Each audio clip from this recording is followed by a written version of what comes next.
Like, share, comment, subscribe.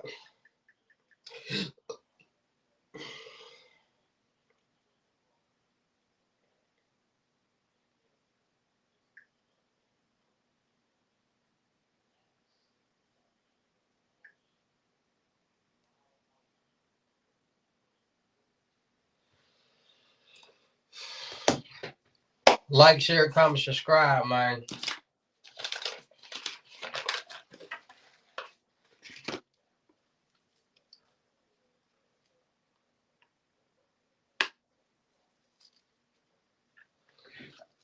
Everybody sleep now? I told y'all we was going back live.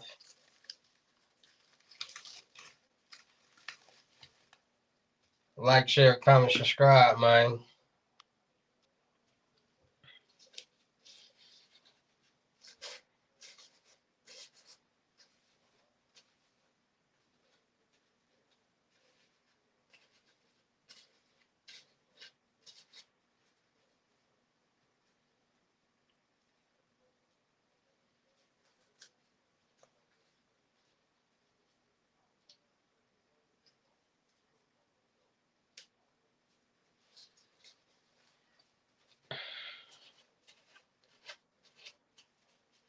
Where everybody at? I told y'all I was going back live. I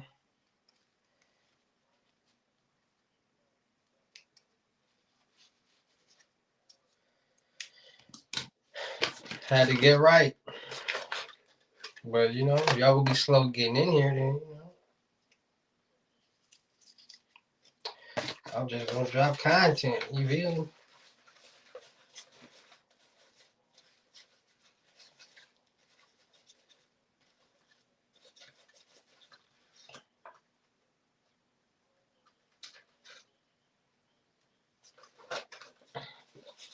Like, share, comment, subscribe if you in here. Let's get some people in the new live, man. I told y'all I was going back live.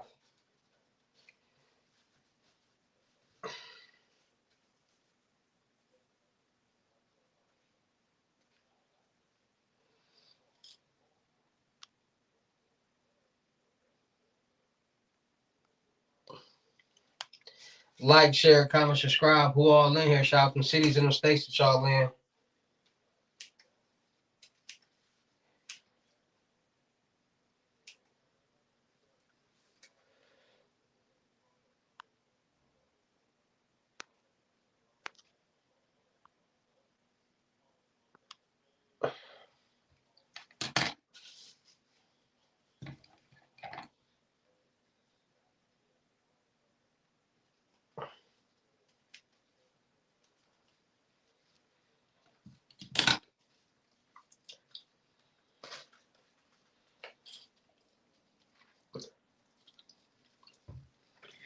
We on an all-night flight, man.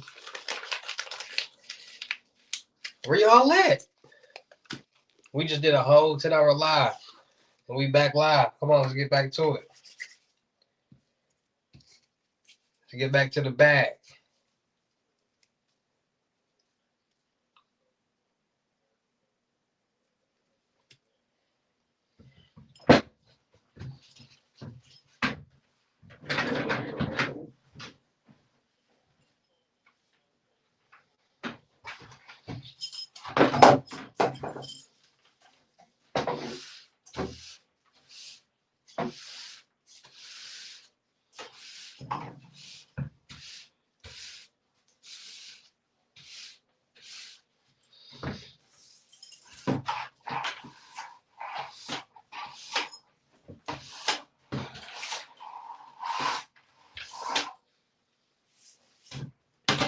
Under my umbrella.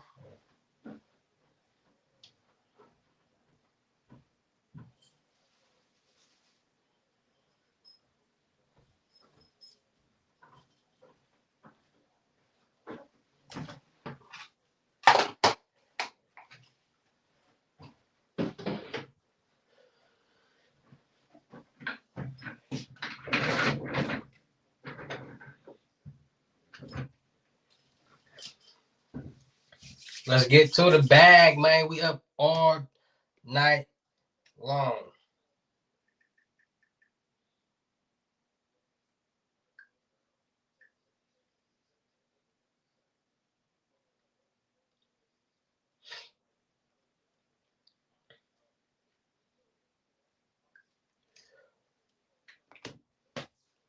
Make sure y'all sending them screenshots if y'all ready to work. Cause we up all night long. You hear me?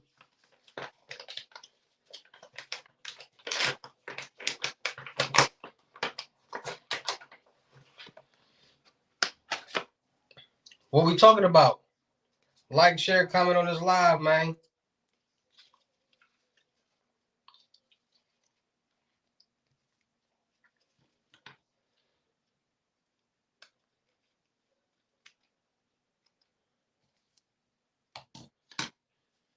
Where y'all at? Where y'all at? Talk to me. Talk to me. Let me get some. Let me roll up real quick. Get organized real quick. You know, I don't like a messy station. That's one thing I don't like is a messy station. Hey, y'all think I should put the banner at the bottom so y'all can know, like, if you got your 250 ready? Cause y'all, I'm doing a deal. What to do? Q phone them on phone them. Chicago, stand up. My cousin, stand up. Chicago, my cousin.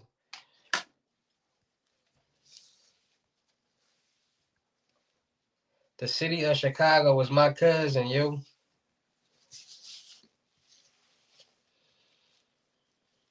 I know you know about the Jesse White tumblers.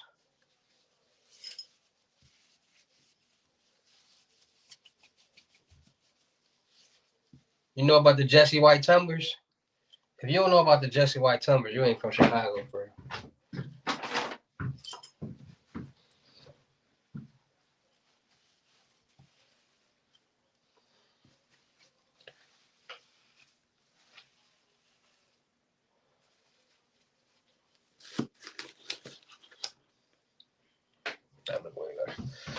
Let's get some people in here. Let's get some people here. Chicago, stand up, though. Chicago, stand up. I'm gonna go make a banner real quick. So y'all can know that, 250. Get y'all 10 to 15. Sit back, relax, and do nothing. You just sit there and wait for it to come in.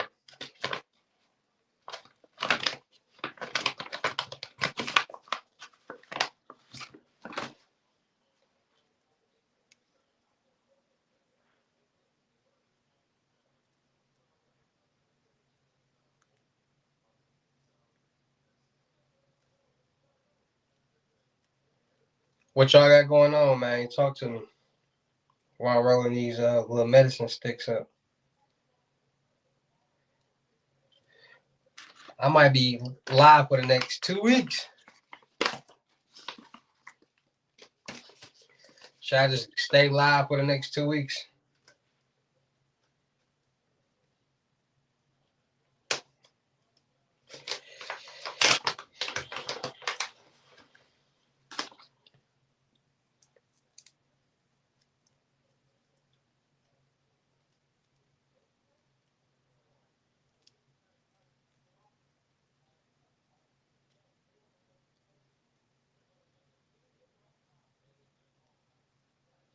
Where everybody at, man?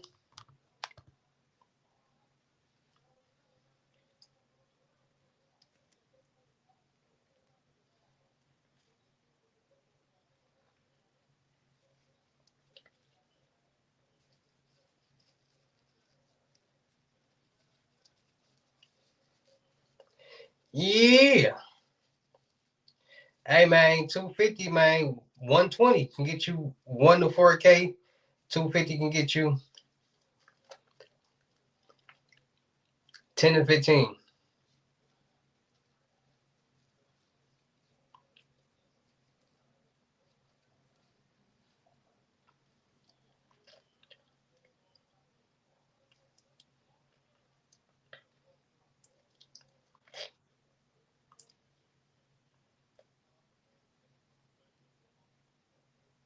I can show y'all better. I can tell y'all. I can show y'all all the people I've been working with and how much they've been getting. Y'all want to see that?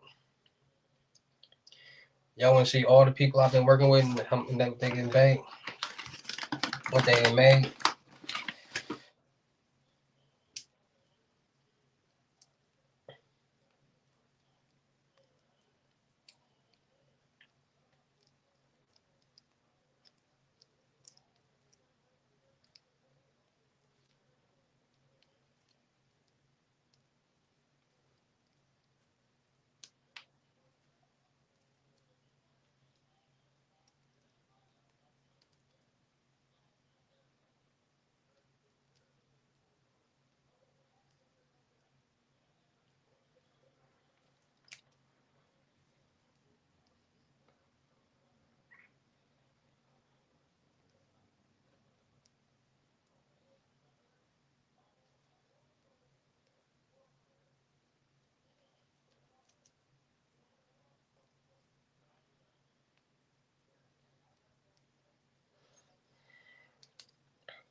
Hit my DM with that screenshot. How much are those? It all depends.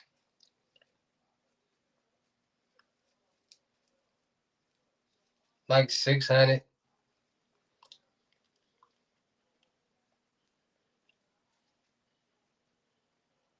And what inbox you gonna hit me on? Mika Millie.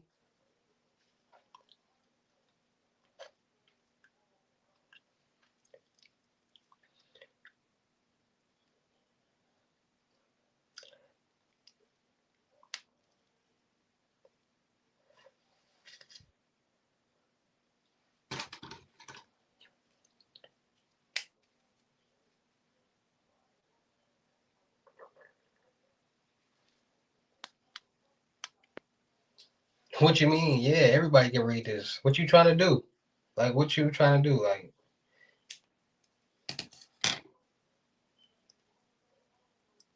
what you trying to do? We working right now. You trying to get your seat. There's only 10 seats open. 250 get you 10 to 15 right now. And make sure you got an age cash app.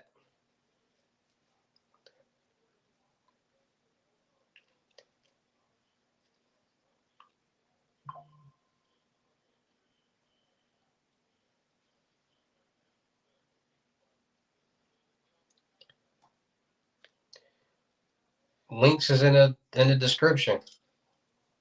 Right me. Are you ready to send your screenshot? If you trying to just ask questions, don't write me. If you ready, you got your screenshot payment ready, then you can DM me. Not being mean, just handling business right now.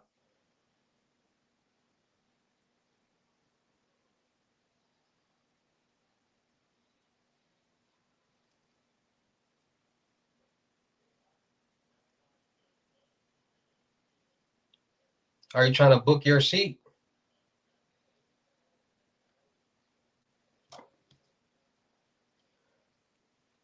What's your where you pay me at?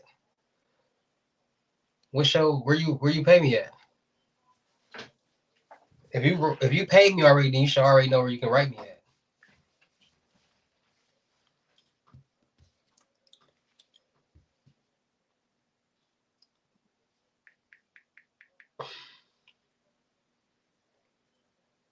You don't know what happened when they.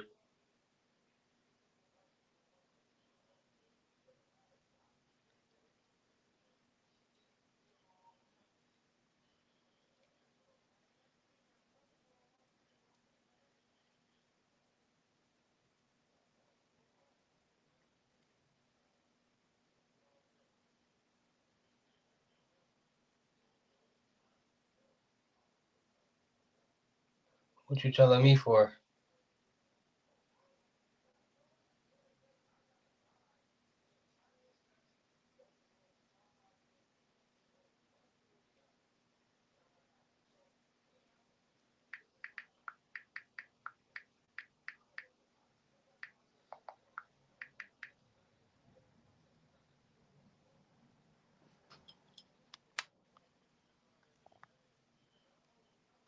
You do. What you mean? You confusing me. What you talking about? You do what?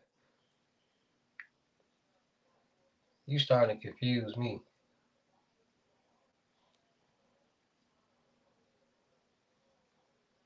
We're missing.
No, you didn't. The Telegram link is in the description. I don't know what you writing because I didn't get no message. So I don't know what you writing. So you couldn't have got nothing from me.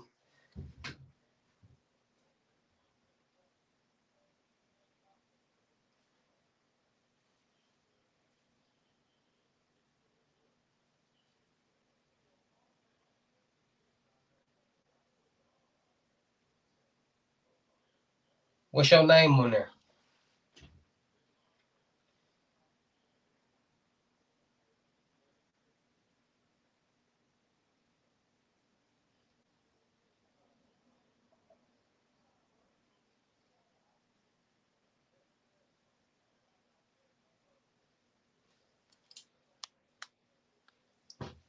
What's your name on there? Because you might be blocked.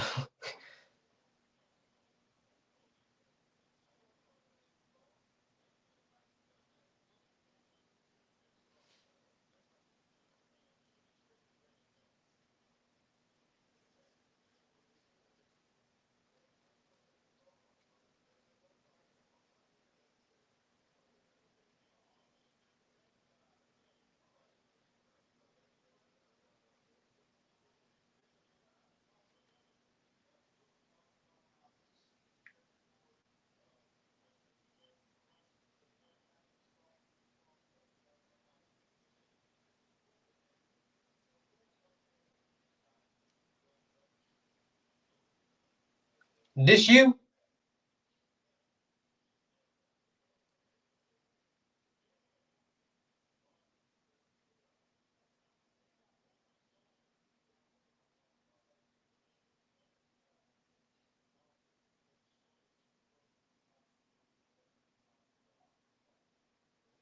Is this you?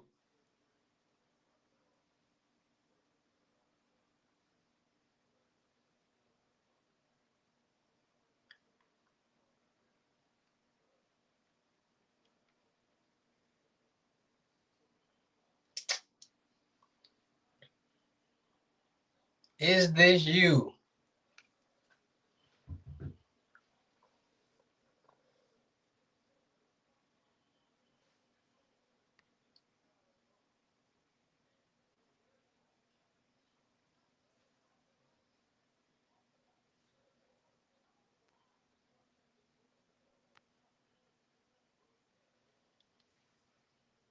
So what you need? Not long at all. What you need? Cause I ain't talked to you since last year. So what you need?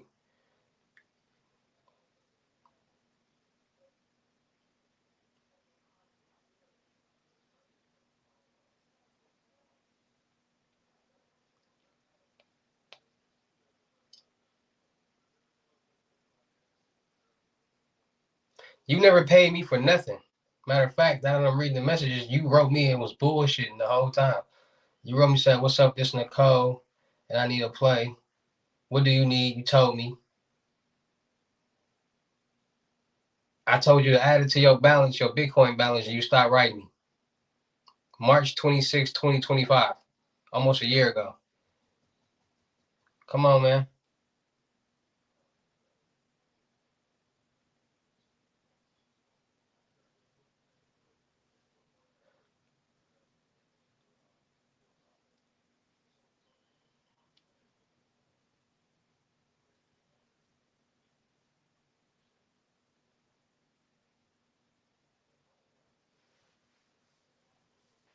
Where did we talk at?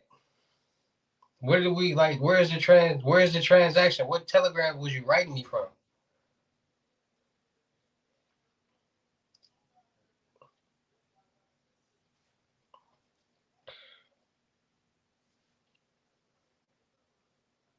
And what proof? Because you can't screenshot messages on this shit.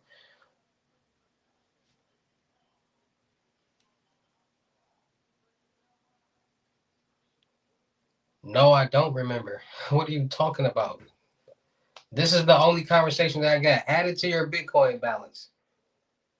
You never responded back. That was a year ago. What are you talking about?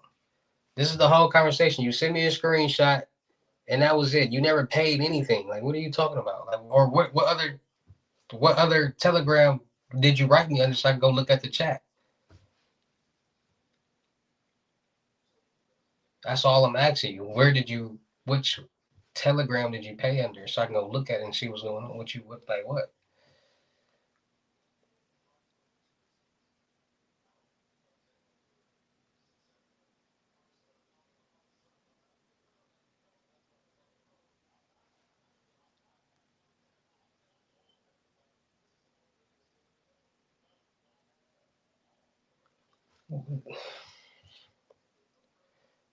Listen, I'm not getting no messages from you. Who are you writing? That's what I'm trying to say. You don't hear nothing. You're not sending me no messages. Like, who are you writing? That's what I'm confused on. What are you talking about? You're not writing me at all. What's your name? Like, you're not even blocked. So you're not, who are you writing? You're literally not writing me.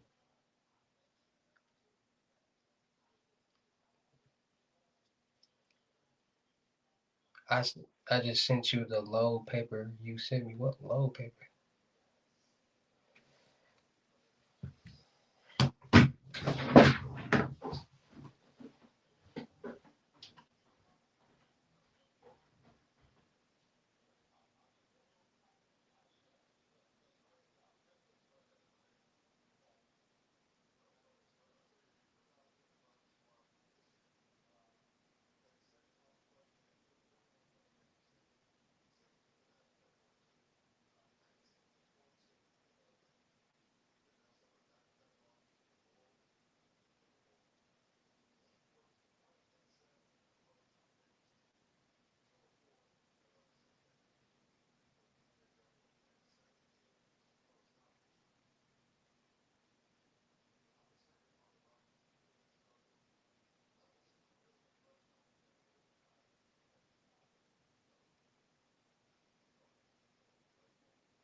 Get paid today, 10. What?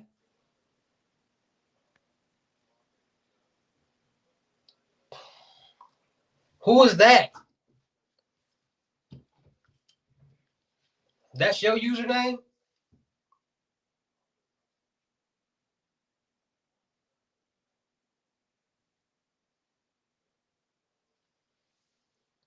Get paid today, 10. That's not my username.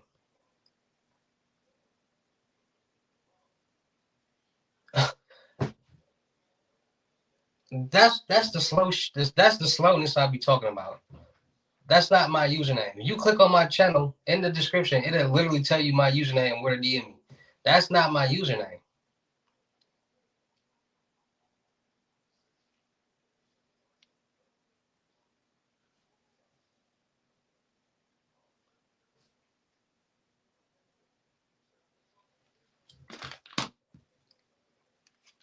Get paid today, 10. That's not even my channel name. That channel, so that people, that's what I be talking about. People got us learning common sense. That's crazy. And I had the same username forever. So the username may never change. So who are you even writing?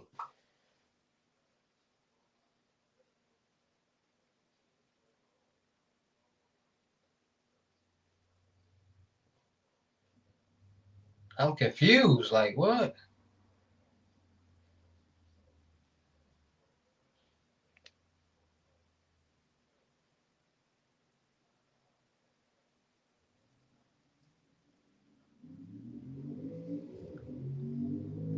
She said I just wrote you. You didn't write me. I don't know who you been writing.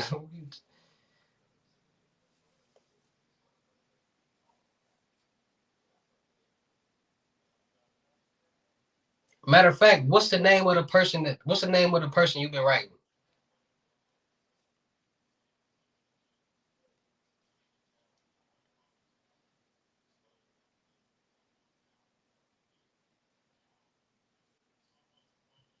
You got scammed.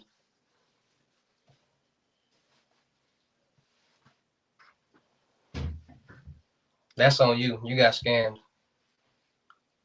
First of all, my name ain't King Hustle on no Telegram, and I told y'all any King Hustle telegrams is not me. You got scammed. So I'm confused.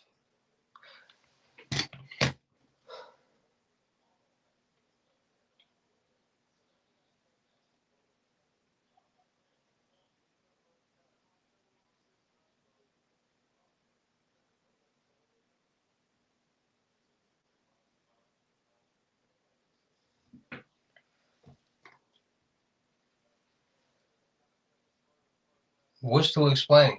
I don't. My name ain't never been King Hustle on. My name ain't never been King Hustle on Telegram. It's always been Terrence Pack Swipe Trick.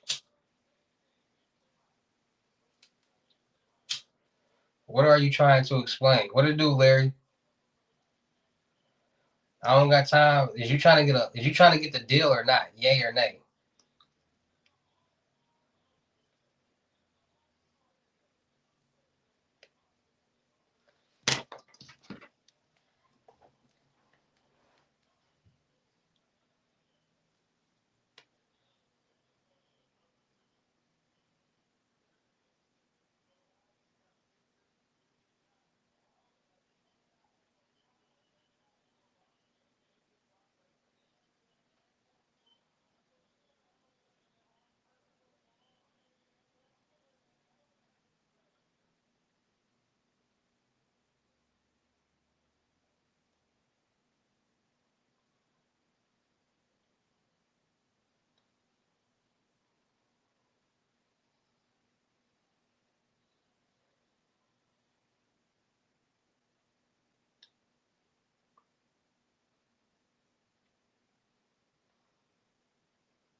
I'm confused on what you even talking about.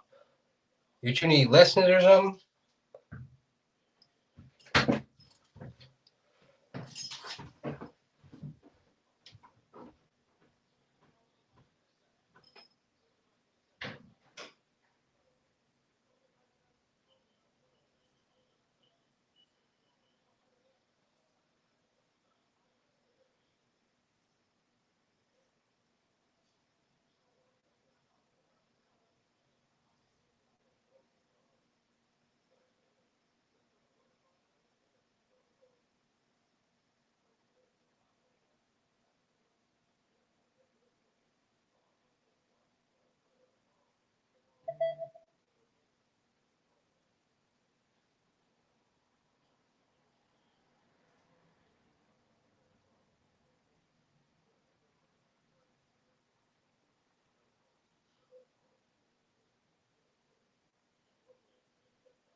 and I sent you the instructions and everything, right?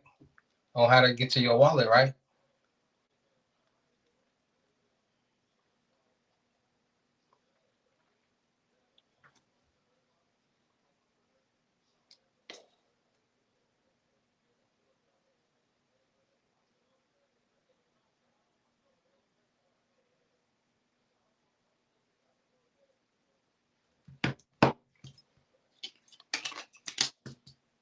I'm confused on. So you got to get your lessons. If you can't listen, if you can't understand something that hundreds of other people can understand, that's why I offer lessons. That's I don't got nothing to do with that. So I'm confused on what you're trying to do.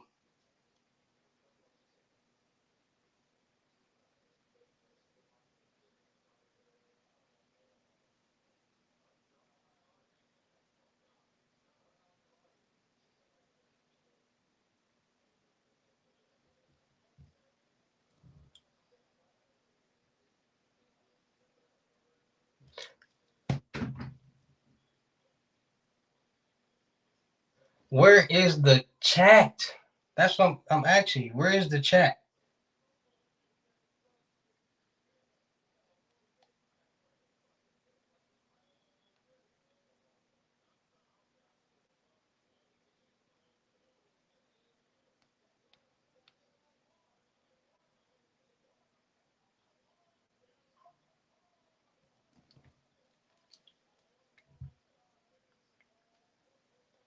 It's under.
You said we talked on the phone, right?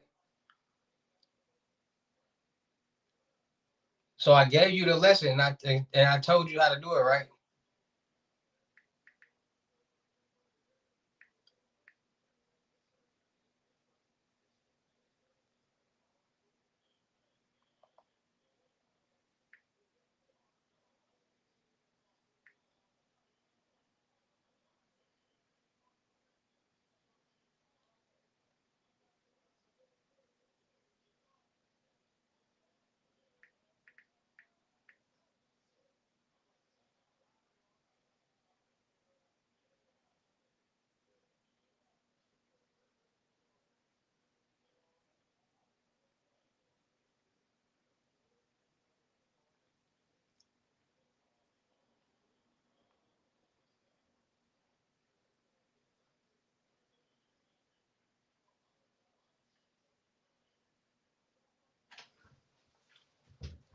But you just said we talked on the phone, and I can't even find this chat that you talking about.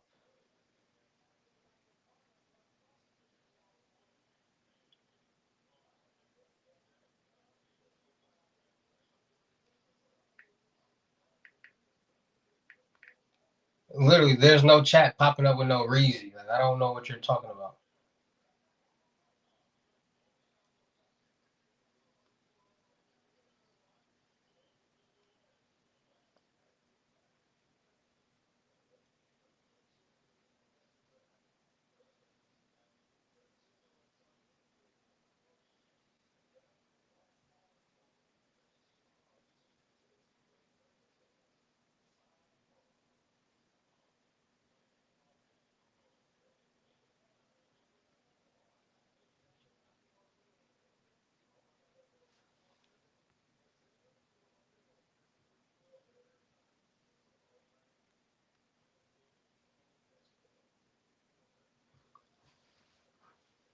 And when we talked on the phone, what did we talk about?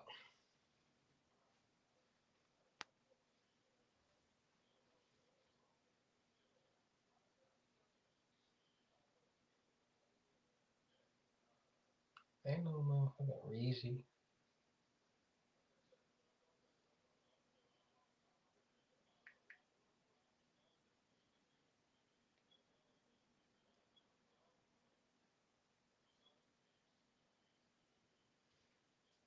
Like, what is she got me like?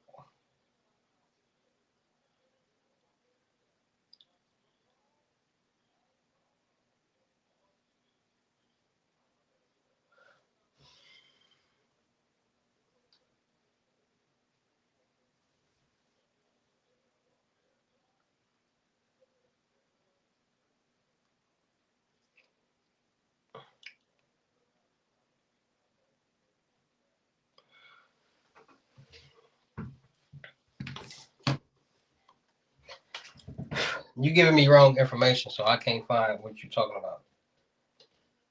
And if I told you 500 to skip the line, when did you pay me this?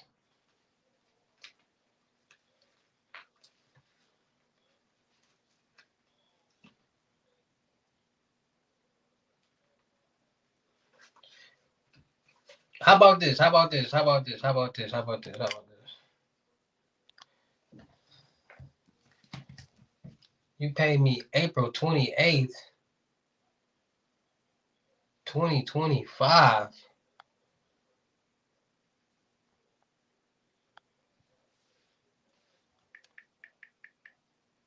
Bro, what?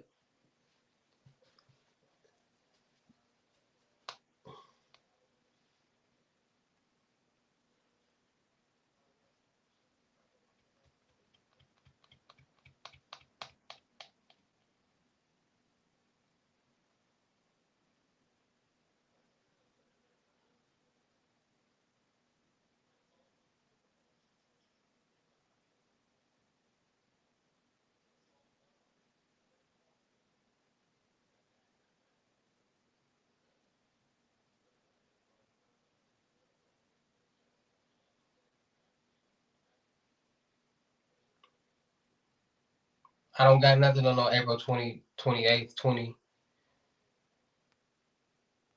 I don't have nothing on April 28th.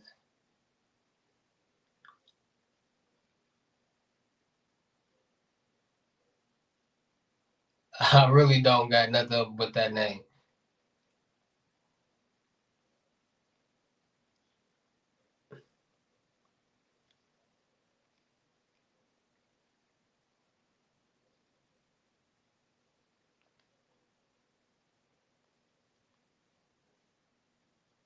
Go back that far.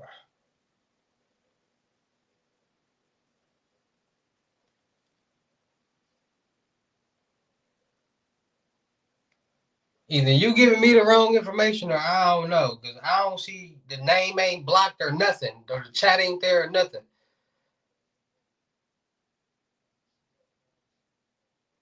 Okay, if you screenshot the directions, did you screenshot what your name is at the top? Because that chat is not popping up.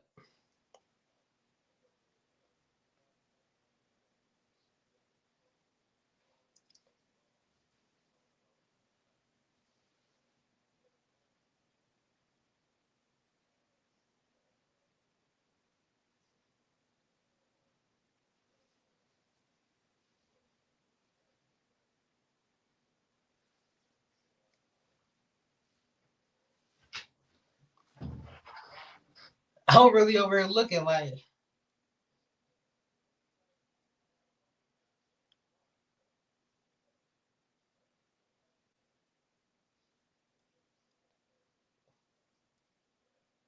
you gotta be telling me some wrong info or something.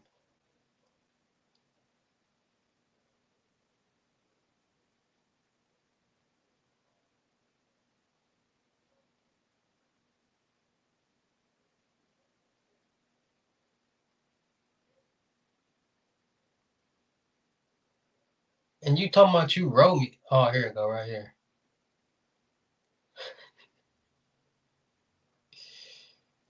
Token Slayers? Is that you?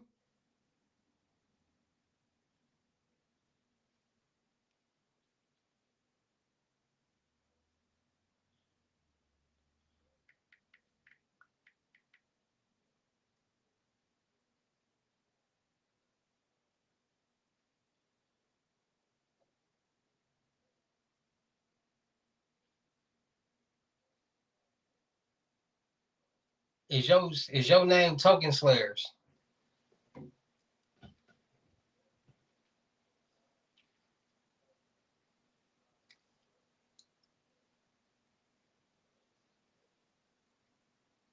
Is this it?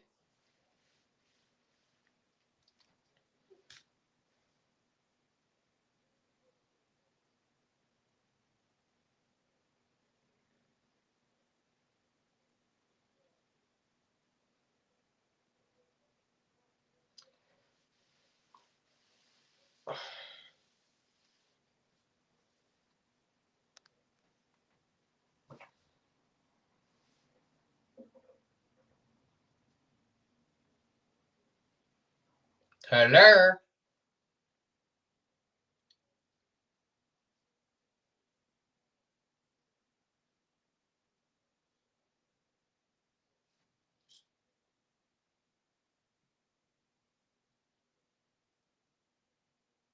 Man, ain't nobody finna be begging. Yay or nay? Oh my.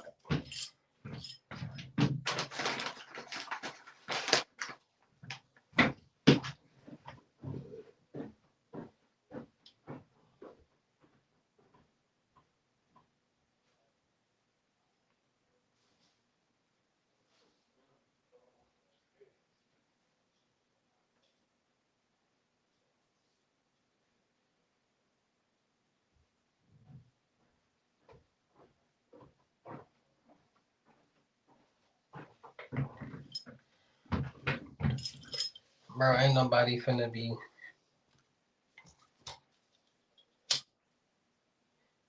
What y'all got going on? Seats is available. $250 for 10 to 15,000. Send me that screenshot.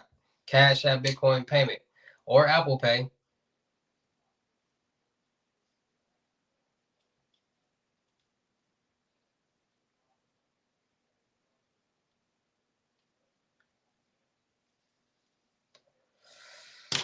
She throwing off my algorithm.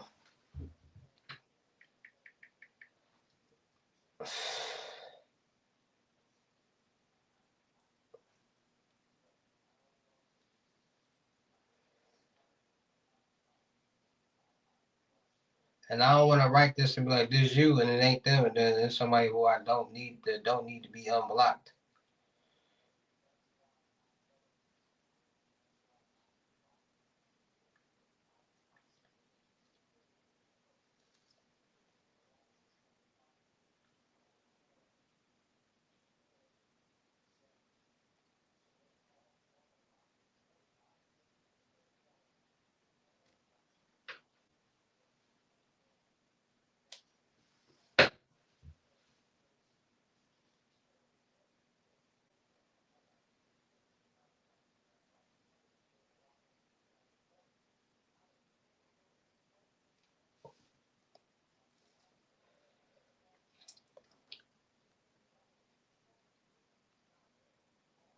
You, I ain't gonna see. I think that's why I blocked you. See what I mean? I think that's exactly why I blocked you. They don't got nothing. You a human being. They ain't got nothing to do with nothing. So you a female? What they got to do with anything? That's an excuse. I did block you. Let me see.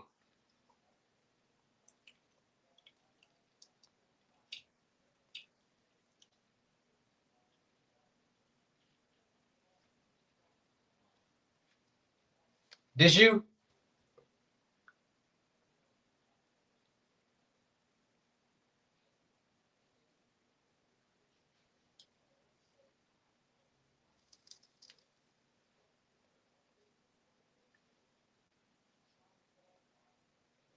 You were blocked, and I can see why I blocked you. I just unblocked you. So that means you got me to a point where I was so frustrated with you And it was probably because you was acting like this that I had to block you. Because common sense would tell you, listen, that I ain't had that username or name on Telegram in over a year. So that means you're not using common sense and saying, let me go to his latest video and click on the description where there's always the I don't even know I didn't update all of the, matter of fact, I didn't update every single last one of the telegrams in all my bios. So I don't, like, what are you doing? Like, what are you doing? What you mean? I give you time to explain. Why do I got to give you time to explain if you're not using common sense? You're not going to be bugging me or rushing me or none of that if you didn't pay to skip the lines. People paying thousands of dollars to get my lessons. And if you only paid $250, what you want me to do?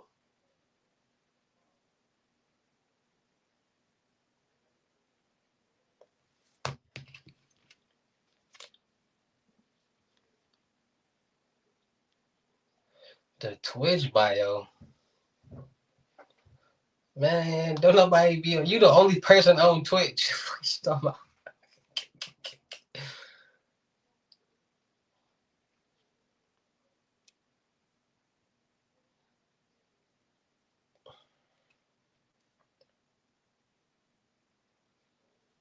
What you mean what I was doing last time? Common sense.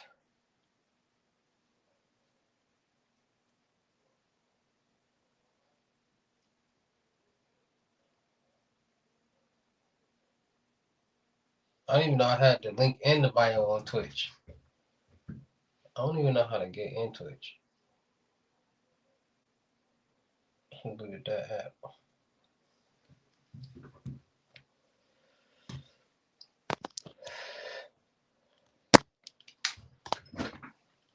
So tell me this.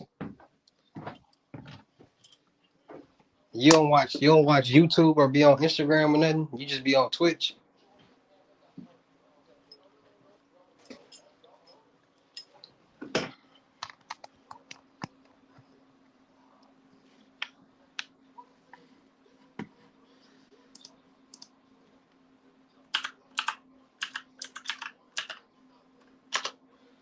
Like, you could have just said, I'm looking at your Twitch bio. It's in your Twitch bio. You never once said nothing about that. Like, how do I know you're looking at the like, come on, man. Like, nobody in this chat knew that you was talking about Twitch. I definitely didn't know you was talking about no Twitch. Like, what?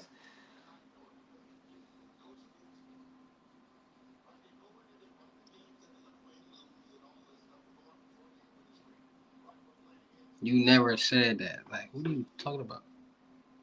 Because if you would have said that, I would have gave you the same reaction.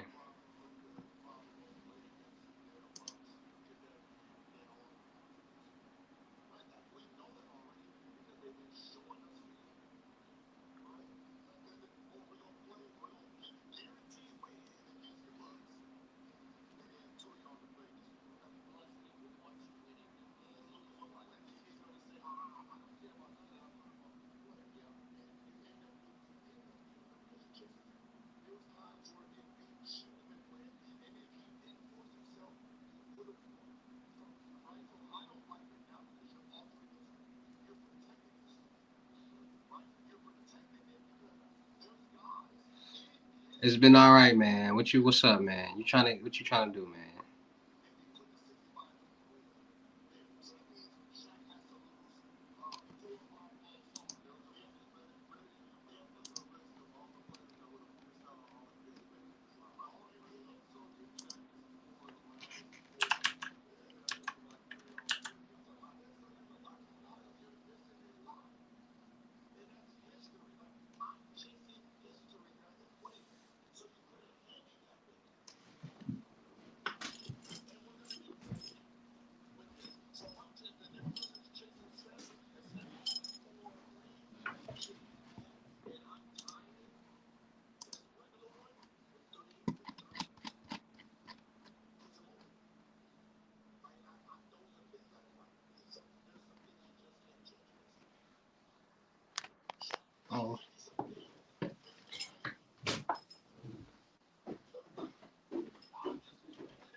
You working on videos now?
No, I'm not in Detroit.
Man, you got some money or what? You got some money or what? Yay or nay? We can make something happen.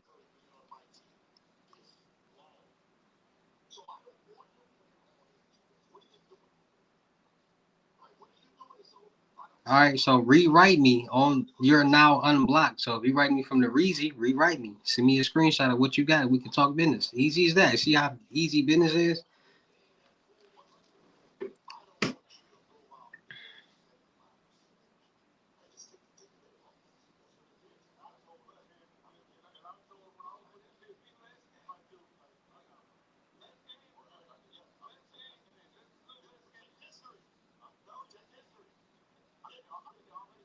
Bro, what?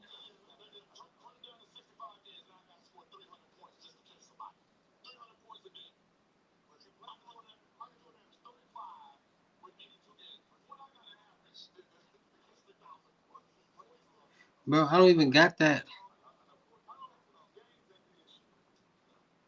You were blocked for a reason. I don't block people for no reason. Trust me.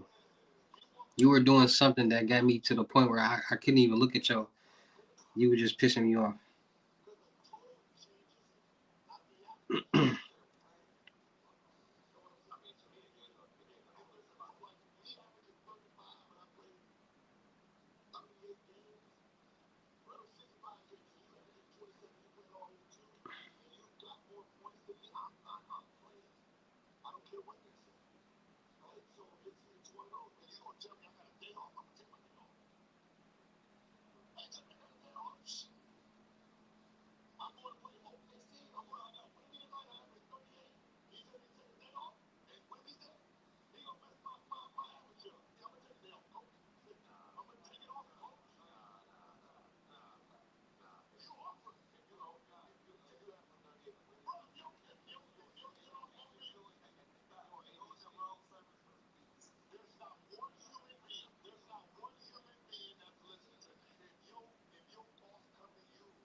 All right, go click the link in the bio. That's in there now.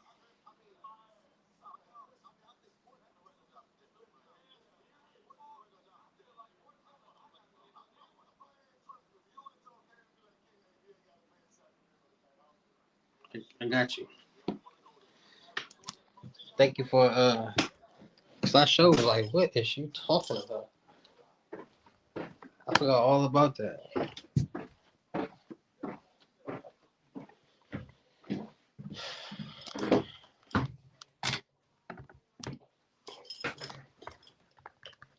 Now we back in regular schedule Deco.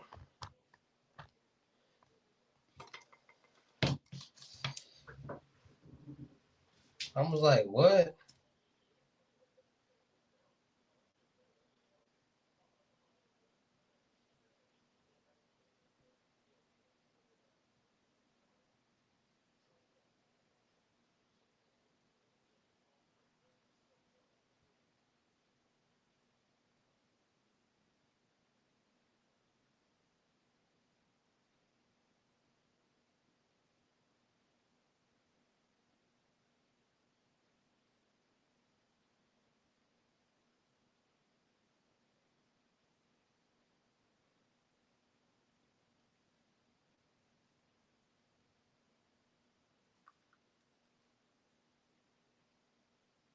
Just go click the link that's in the bio in the Twitter.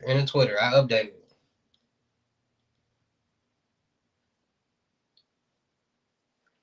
Just for you. But I don't listen, when I block people, that means I was yelling and they couldn't like comprehend what I was saying.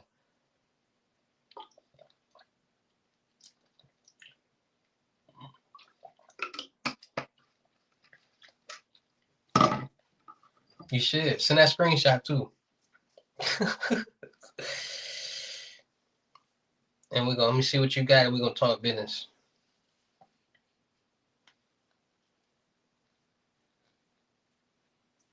Hey, 10 seats is open. 250 to 10 to 15. Cash App Bitcoin.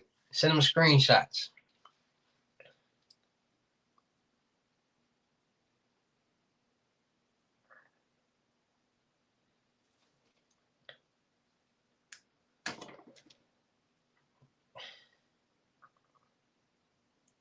What?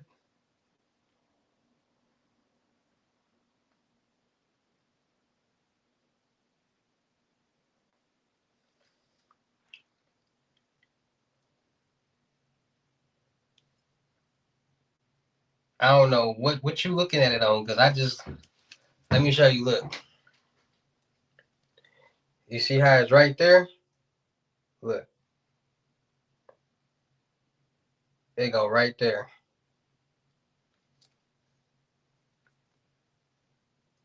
Uh, It take you right to it. I don't know.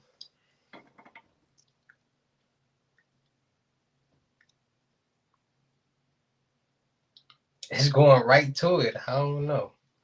But you on an Android or something? Uh,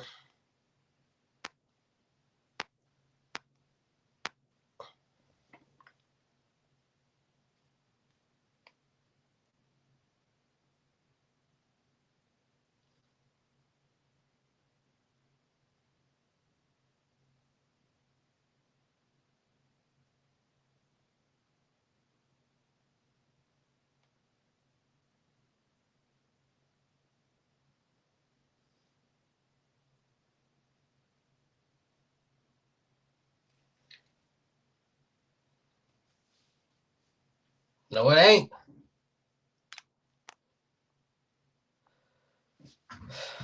It's about whoever got they screenshot and payment ready. That's what it's about. Cause I'm finna get back to work.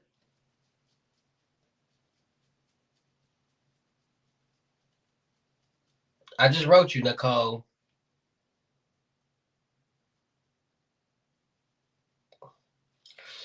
All right. What time is it?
Probably her browser, but I wrote her. She good.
Ain't did all that talking and ain't said nothing. Ain't said nothing.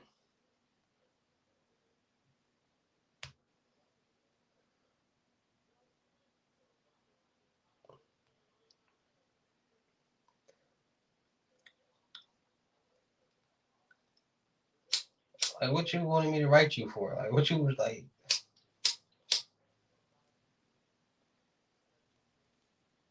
Did all that to not respond.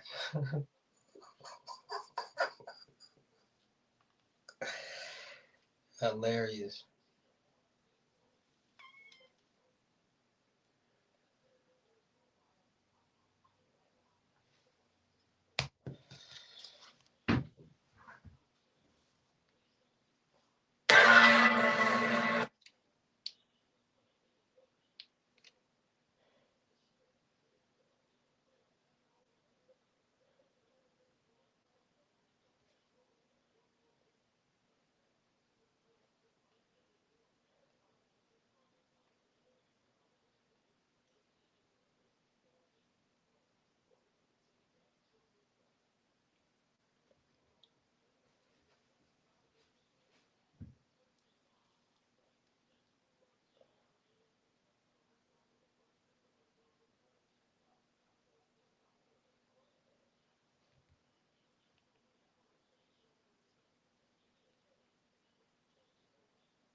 I don't know, but the show must go on.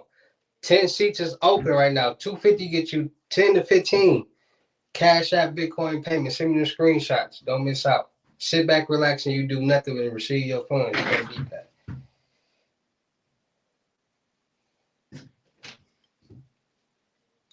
If you ready, let me know in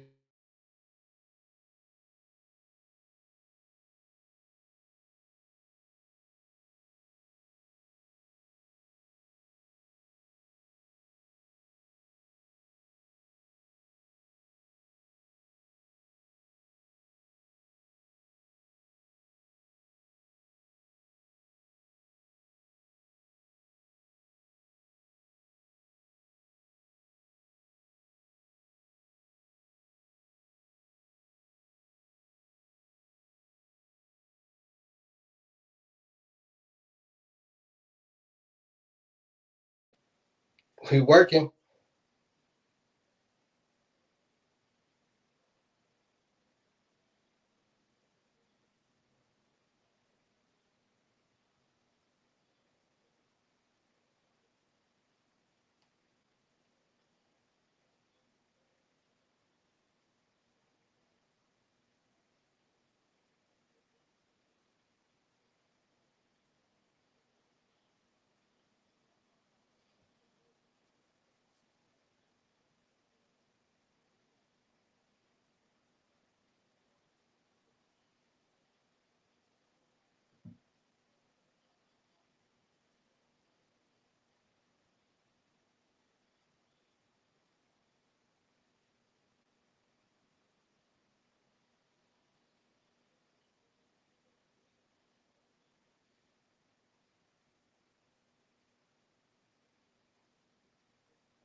I don't know. Like, share, comment, subscribe. We still dropping gems though. What we talking about, man?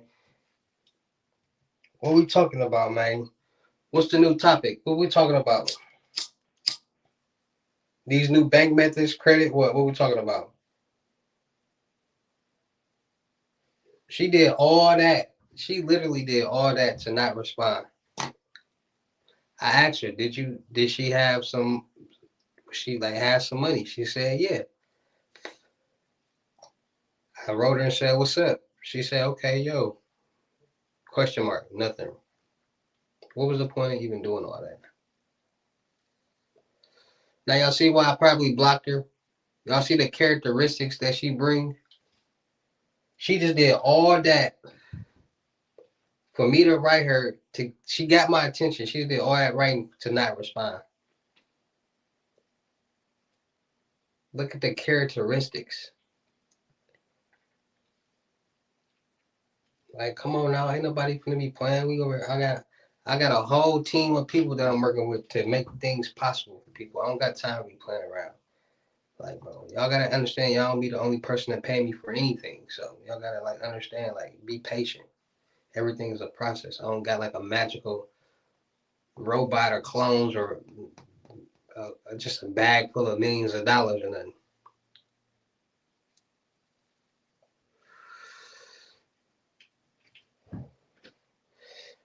It's a new bank method going on right now. It's the ACH transfers.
That ain't real.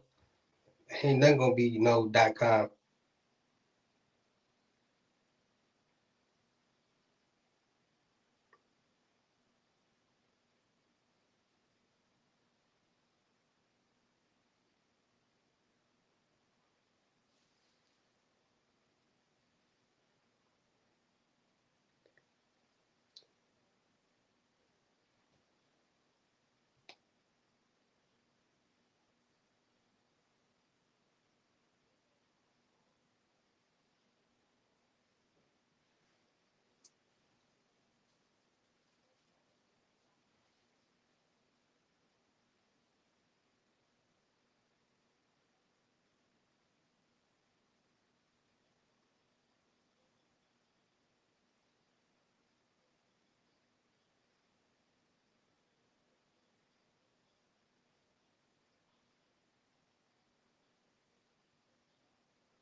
Ain't no .com site gonna be selling that type of information. That's just too obvious. Like that's what I be saying. People be just unknowledgeable and too green. Like, come on now. As soon as you said .com, I automatically knew that was fake. But it's so easy to make websites now. They got AI sites out here that'll make a site for you just by like a chat GPT. Like make me a site like this, like that. I know the website.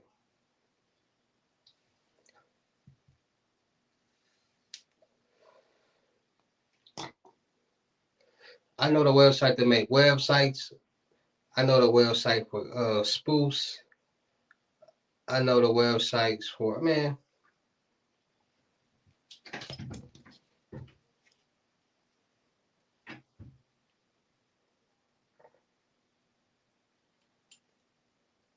I got the sites.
What you mean?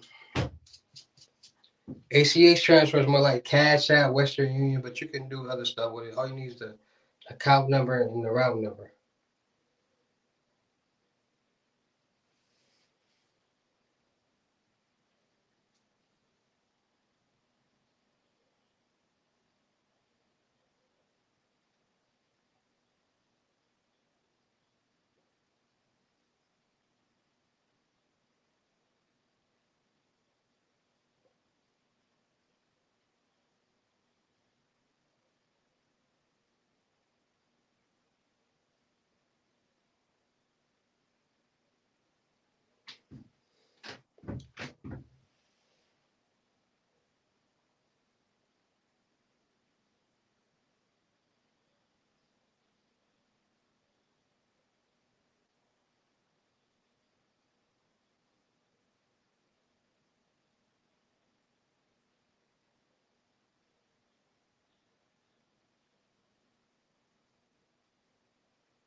Yeah, I'm still doing the 120. Is you payment ready? You have what?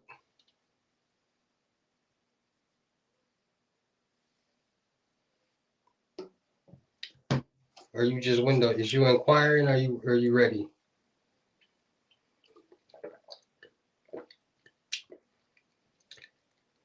Send that screenshot. Link in bio. Description. Let's get it.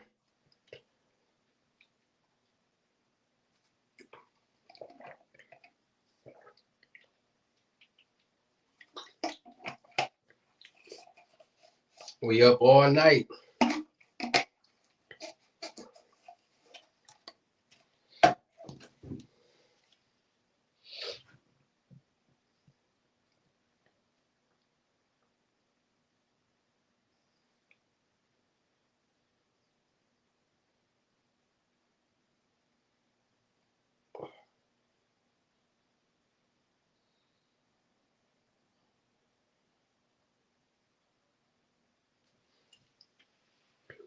Window shopping.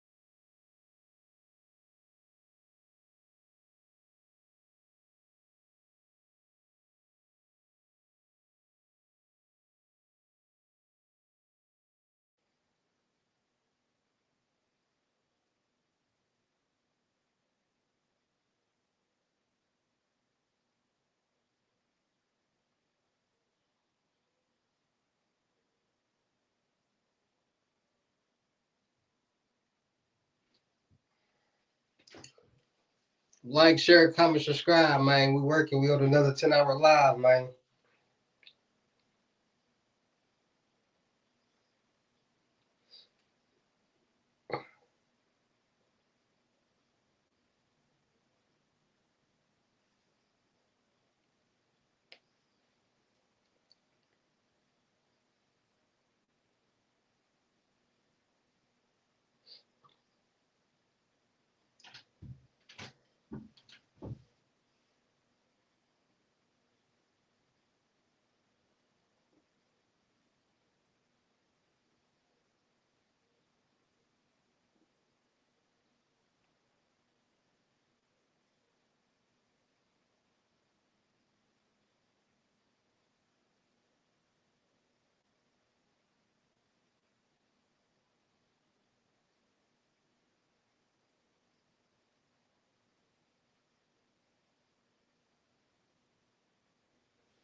What y'all got going on? Talk to me, man. Make sure all y'all like this live too. I know I be seeing who like it and don't like it. Y'all be watching and don't like it. Like, share, comment. Talk to your boy. While we on this 10-hour marathon, we just did one 10-hour marathon.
What y'all got going on, man? Who all in here? Let me know. Shout out them cities and them states that y'all in.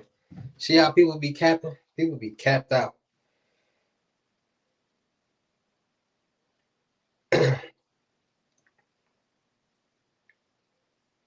The window shopping is real, man.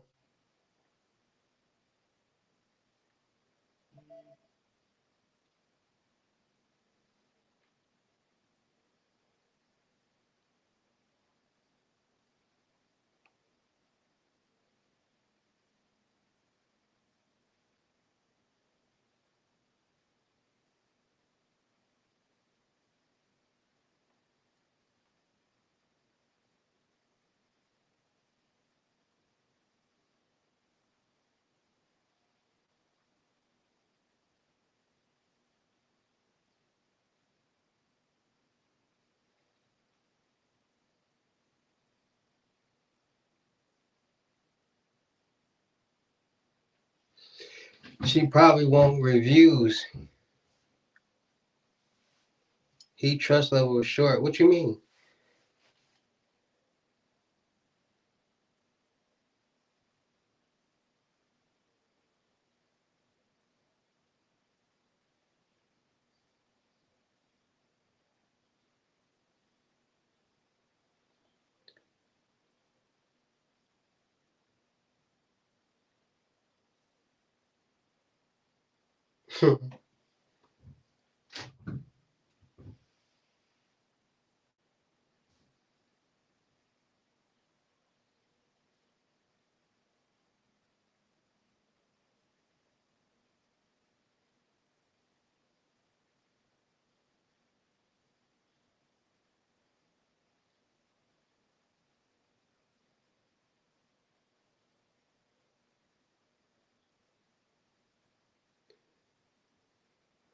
I was sure like where P5 at? I ain't seen P5 in a minute. You fell asleep on me, bro? Hey, and shout out to everybody that's in this live right now. That's just tapped in. If you're watching this live right now, don't be afraid to use them fingers and tap in and talk to me. That's all you're doing is moving your fingers. Type what's on your brain and get a smile out of everything. Because you never know. I might be talking to you right here in the camera. Like P5, what it do, bro? I see you. I like doing stuff like that. Q4 and them, what up? What's going on? I see you. I see you. What's cracking? See what I'm saying?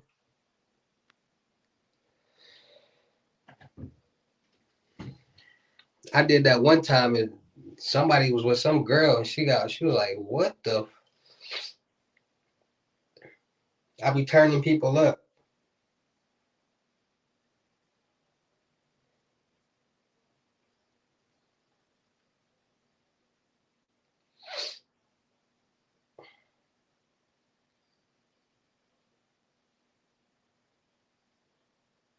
I'm just posting my reels right now, y'all.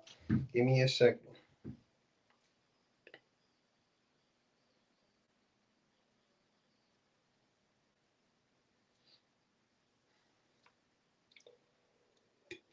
Shoot.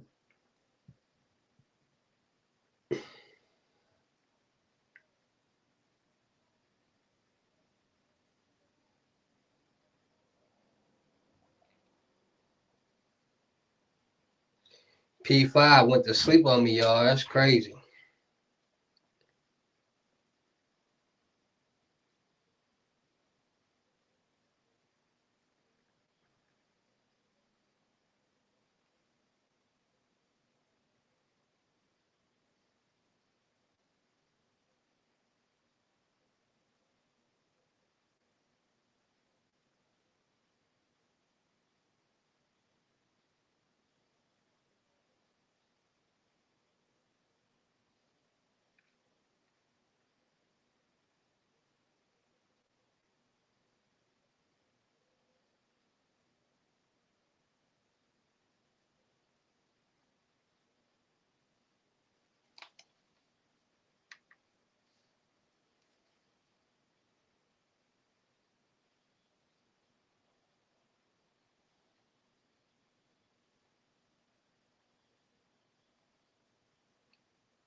Yeah, you can send it on Instagram.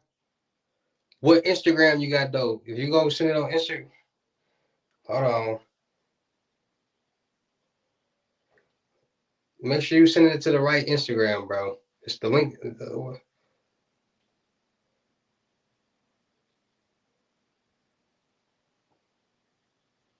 You having a trouble? You having trouble clicking the link, the Telegram link on your Twitch too?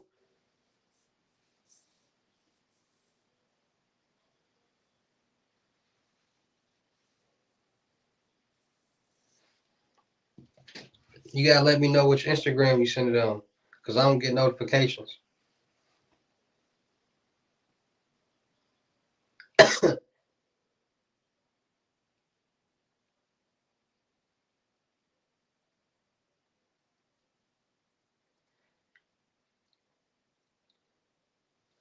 Does those 50 take 24 hours or and be by like 12 out by 2 type thing?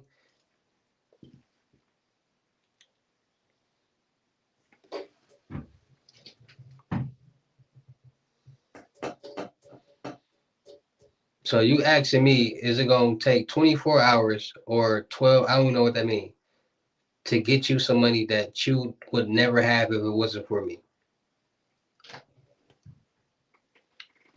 So what if it took 2 days? Would you not be thankful or grateful that somebody was able to do something for you and get you this? Like that's what I be trying to say. That's what I don't be getting. Like people be like, how long is it gonna take? Y'all should be grateful and thankful somebody even doing this for y'all.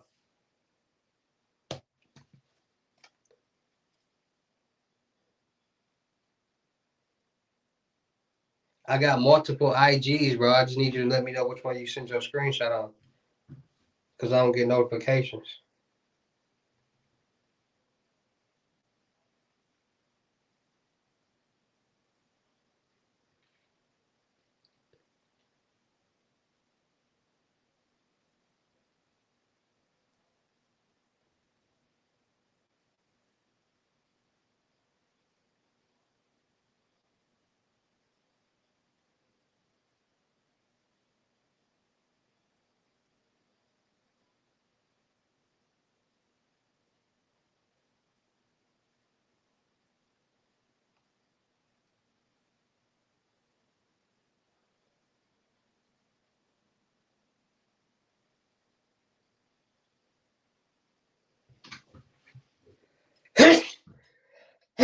Bless you, bless you. You wouldn't be mad. What you mean? Did you send a screenshot yet? Or you capped out?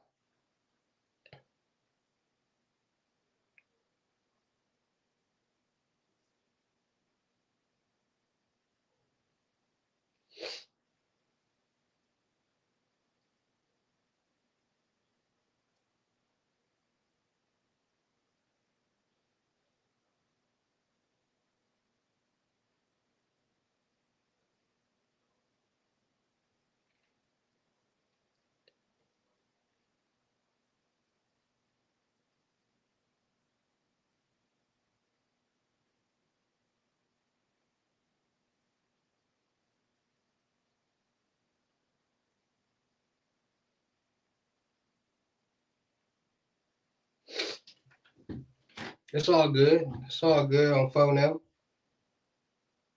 It's all good on phone now.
I'm out of questions. That's all I want to know. I'm gonna definitely get with you. Do that. Do that. Do that. Do that. You can never be out of questions. You better go Google some questions.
Who ain't share this more?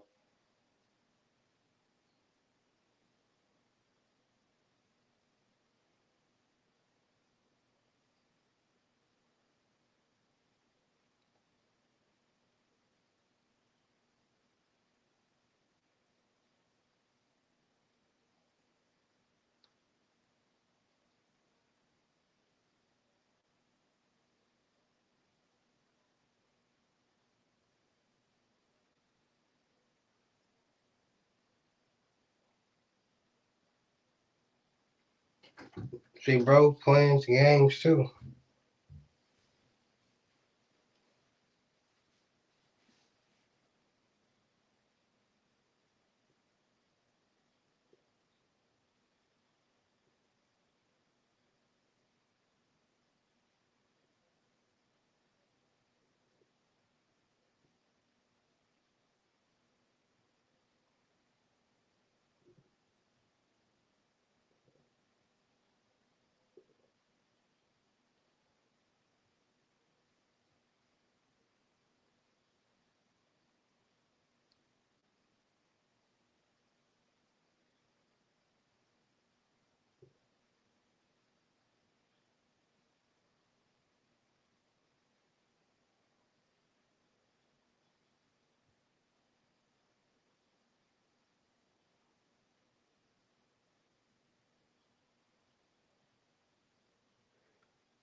Clones, man, been on that. Lincoln was 100 up. Fiscal was 250 and up. You late. What you got going on, Larry? See, listen, y'all, come book y'all seat. Seats filling, they filling up.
What?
You just had a flat. That's crazy.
I'm finna block her again, bro. Why is she writing me? Like,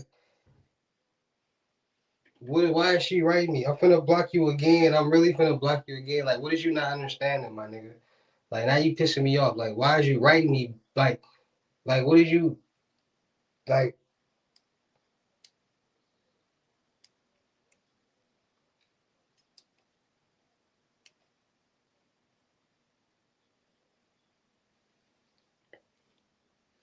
Like, you paid $250 for some lessons. I don't even I don't even see the chat where we had the conversation about lessons at. So just stop writing me right now. Please stop writing me right now. Like, please just stop. This is why I blocked you last time. Because you write me all this dumb stuff when you pay me $250 for some lessons. Ain't none of my lessons $250, but whatever. You got no proof that you paid for the stuff in the first place. So I don't even know what you're talking about. Like, you could have easily just paid for some lessons and been doing the same thing, crying about not knowing how to do something and wanting me to help you. So I really, matter of fact, she finna get blocked again. Like, what? Like, what is you not understanding? 250. I don't remember my lessons being 250. Like,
Like what? 250. My license is $600.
Like, just leave me alone, bro. Just leave me alone. I'll call you this week. Just leave me alone.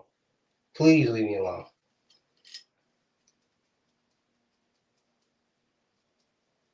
See, that's exactly now y'all see why I blocked her. People be, I'm not on none of y'all time.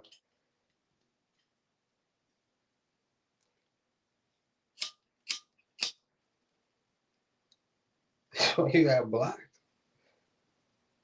bro. I don't got time to be hearing that. I'm over here getting people money and doing all this cyber stuff with my team, and I don't got time to be hearing that, bro. I don't be having time for that. Like if people ain't like, I don't be having time for that.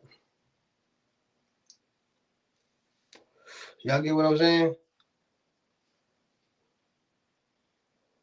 Like if I was if I was like a scammer or something, then I for sure I listen to whatever that you want to say as long as you give me some money. But I'm really doing this and helping people, so I don't got time for that, bro. It's a whole different ball game. I'm not trying to hear nobody complain for coins. And this is the frustrating part about it too. You get so many people who get the exact same thing, and they have no problems. Like they get their money and all that.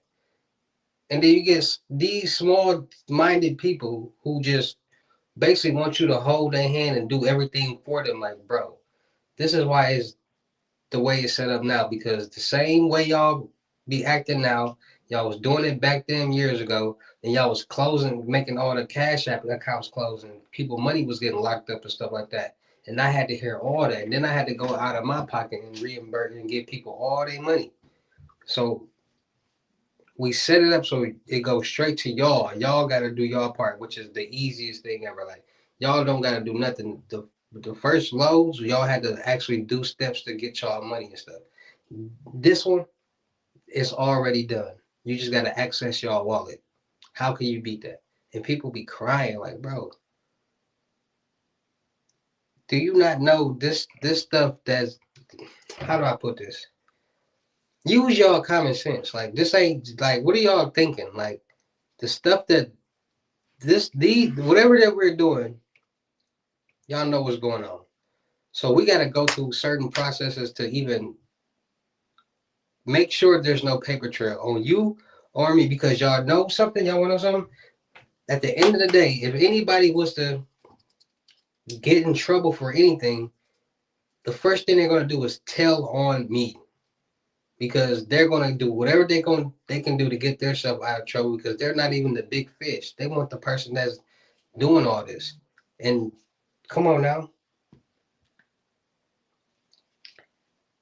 I'm not gonna.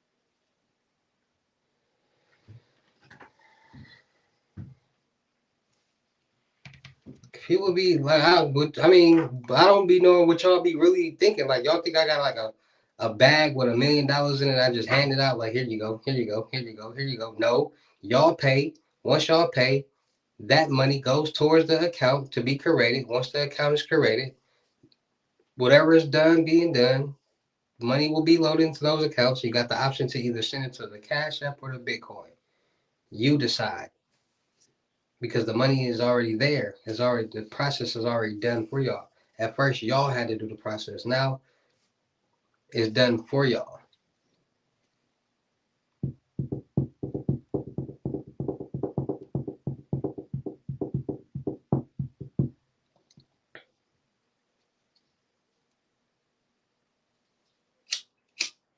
And then people like you, like I'm talking to you, Nicole, like, bro, don't nobody want to hear that. So my 500 just went to waste. Like, how are you mad at me about you not me know how to do something that hundreds of other people, hundreds of other people didn't know how to do? And how are you mad at me? Because there are people paying thousands of dollars for my lessons, for my help, and you paid $250 that I don't even know confirm that you even really paid for it.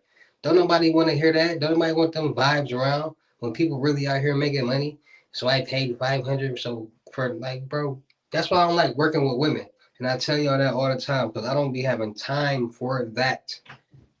I do not want to hear that at all. At all. Mad at me because you can't do something that you ain't never did before, but the same thing that you got is kids and other women getting it without a problem.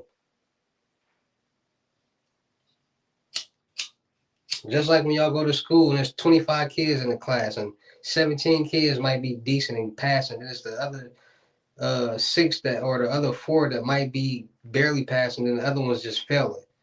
So what they do, they hire a tutor to help them out.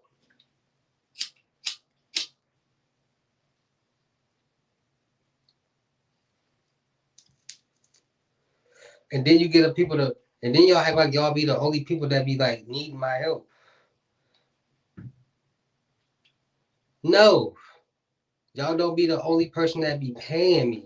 Nor y'all be the first, nor are y'all the last. So understand that. Like you're not the only person that paid me. So why are you rushing me? Like why do y'all be like feeling the need to rush me?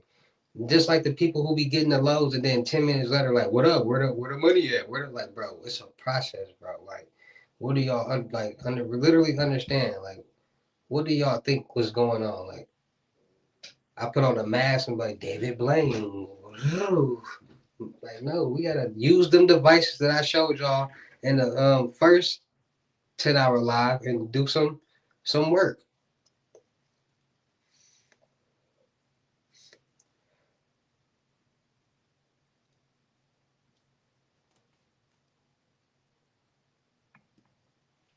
Like that work don't be easy. Like it ain't just turn on a device and do it like no, we gotta like it's not what y'all think, bro. We gotta catch signals and we gotta get into databases, all different type of stuff.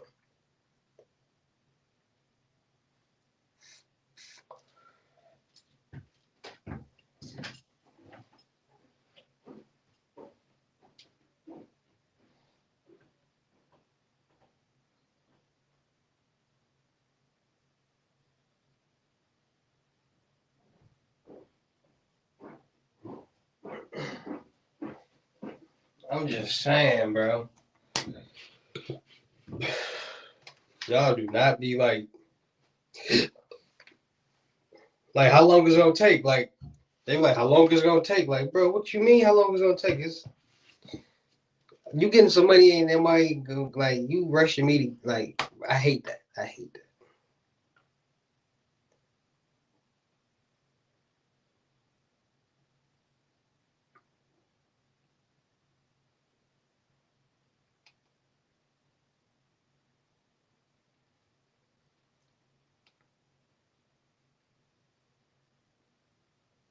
Like, what are you talking about? Like, bro, what was the point of you writing me, my guy? Like, people are so. This is what I be talking about. You ask me about the 120. I tell you to add it all to your Cash App balance. This man is talking about some whole other stuff. Like, bro, what are you talking about? Like, I told you to add it all to your Cash App balance. Send me the screenshot what is there. What screenshot of what? Like, bro, that's what I be talking about. People be acting so slow, bro. So slow. What was the point of even writing me? Like, what is you talking about? What was the point of you? And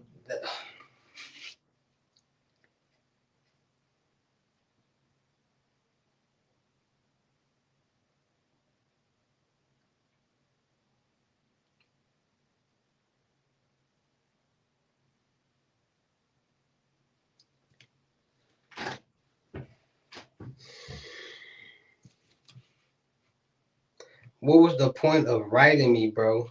I told you to load it on your Cash App balance, and now you acting slow, bro. That's what I be talking about. Where dude at? I'm finna put him on blast.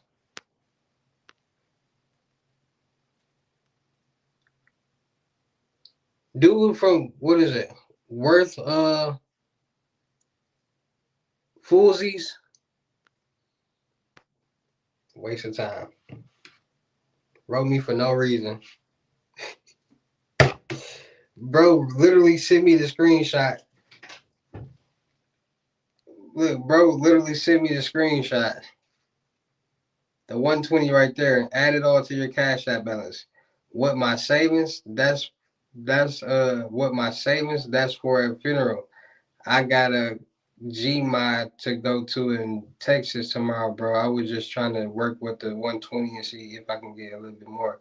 Bro, is you slow, simple, or dumb? The 120 is what's on your savings. So what are you talking about right now? You just said you wanted to do the 120, but you said what my savings? I said add it all to my Cash App balance. Add it all to your Cash App balance. What my savings? The 120 is on the savings. This is how common sense. This is what I'll be talking about. So what are you writing me for? And then turn around and say, bro, I was trying to work with the 120 and see if I can get it a little bit more. But you just said what's on your savings is for a funeral, and what's on your savings is 120. So what are you talking about? But this the other crazy thing. On the balance, he got 180. So 120 in the savings, then 180 on the balance. Taxes, bro. That's what I'm talking about. The one look, taxes, bro. That's what I'm talking about. The 120. That's what I'm telling you to add to your balance. So send the 120. You dropping some more merch? Yep. I got this. Send a screenshot. Screenshot of what? What do you mean? Of what?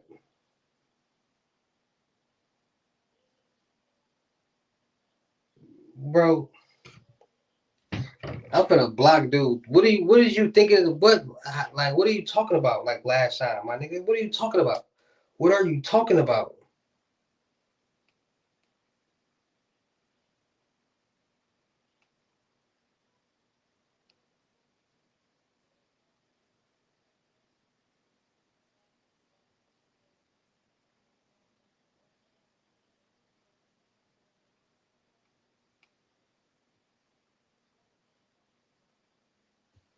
Like, what is you bro, this is the type of stuff I gotta deal with on a daily basis.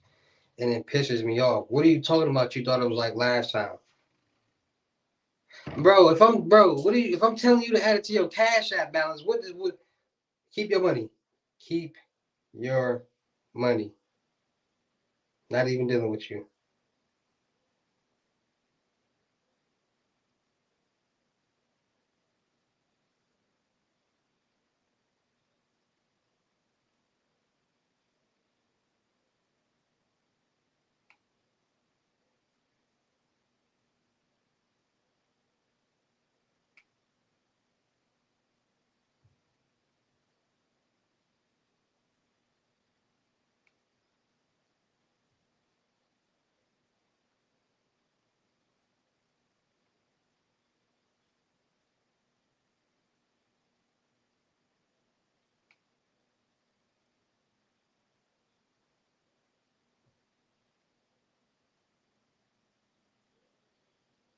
Like,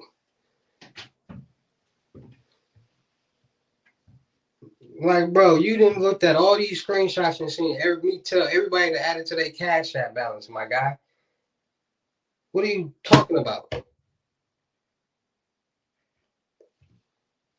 The man said, "Oh, I thought it was like last time, I paid through Cash App."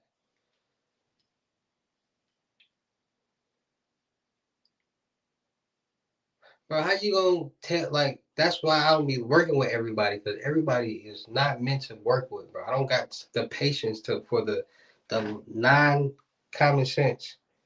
Like, I don't get it. Like, if you try to do service with somebody, they telling you to do something.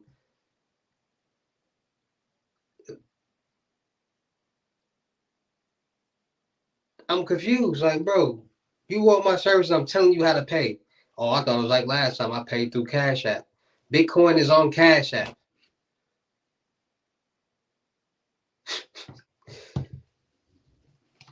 Then I gotta deal with him. Then I'm dealing with you. Y'all see what be going on, bro?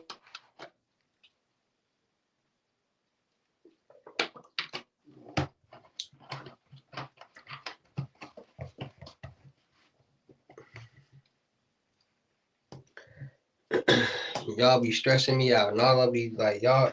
And this is the stressful part. This is why it's so stressful, because the same instructions that everybody else get, like y'all do know, it's people out here that like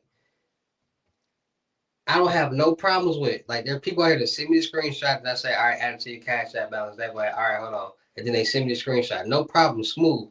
And then it's these type of people.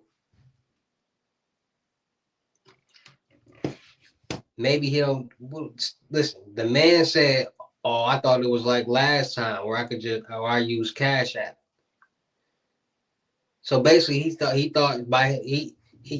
basically thought he was going to pay through Cash App.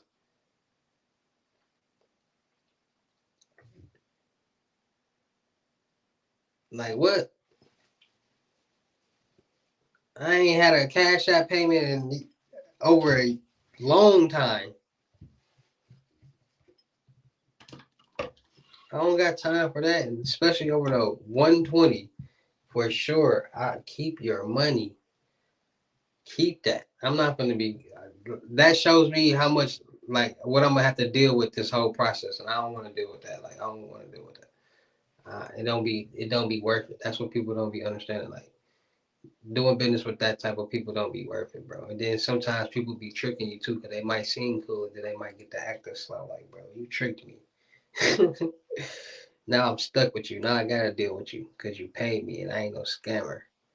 That's what be frustrating. That's why I be so mad, because I actually give people what they pay for, and it's frustrating when so many people are getting the same thing and actually getting it. Like, don't need my help or nothing.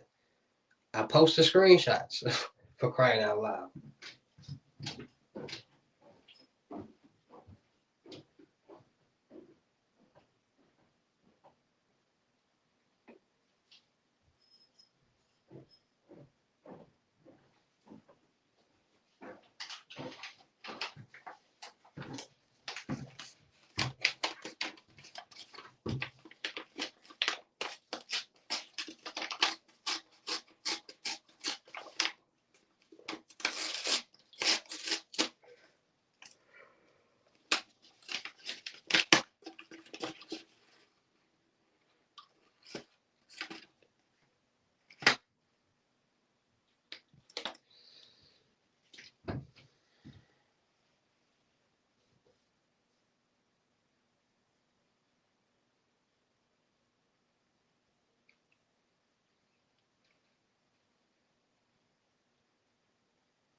Crazy.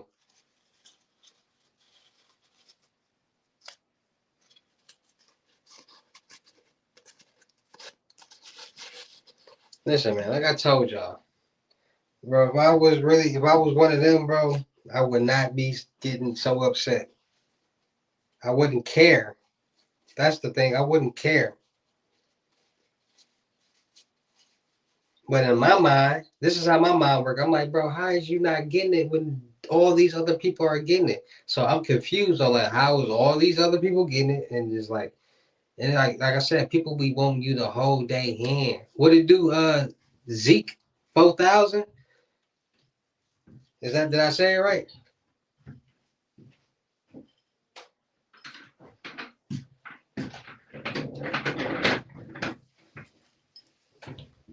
Whoa.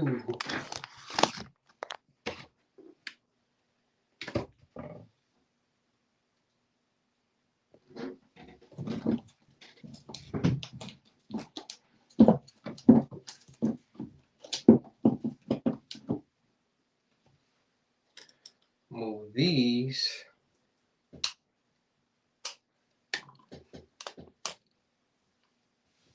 Okay.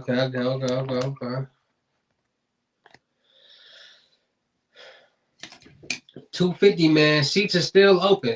A couple seats are still open. 250 get you 10 to 15.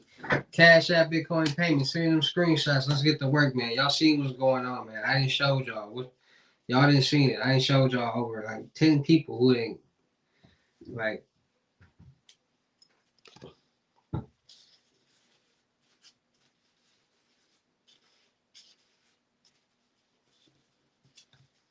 Like all y'all gotta do is send me a screenshot, and your life gonna change. You be payment ready, your life gonna change.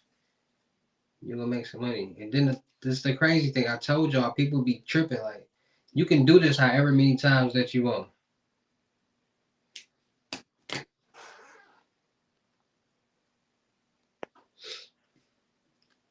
So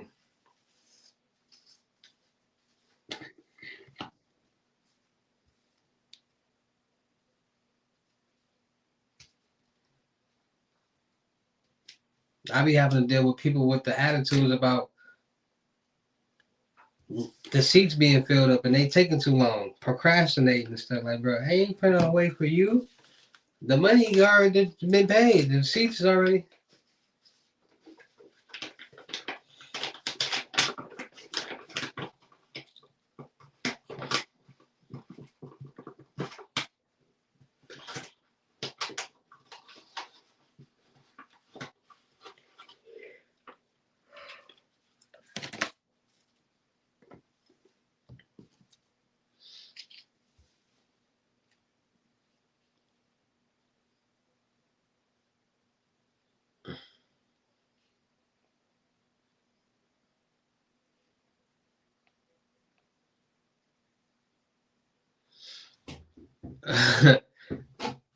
Should I? What time I get off this live?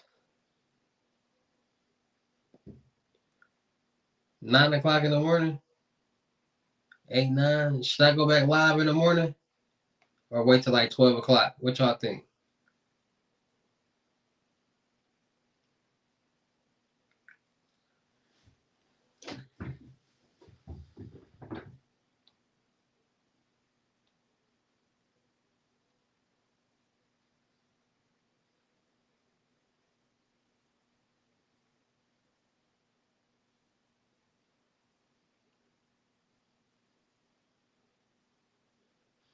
What you mean? How many times in a week? You can do it however many times in a week that you want. You gotta have an age account. This is the second live I've been on today. I just got done with a 10-hour live before this one 2 hours ago. 2 hours and 37 minutes, 27 minutes ago.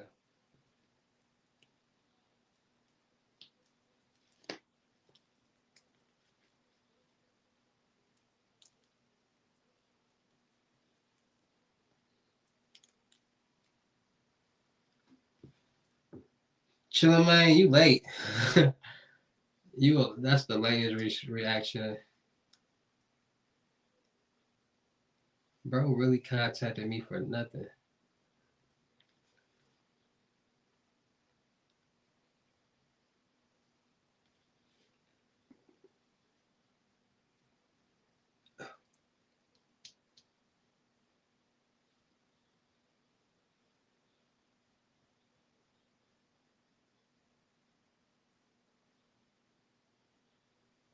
$250, man. $250, man.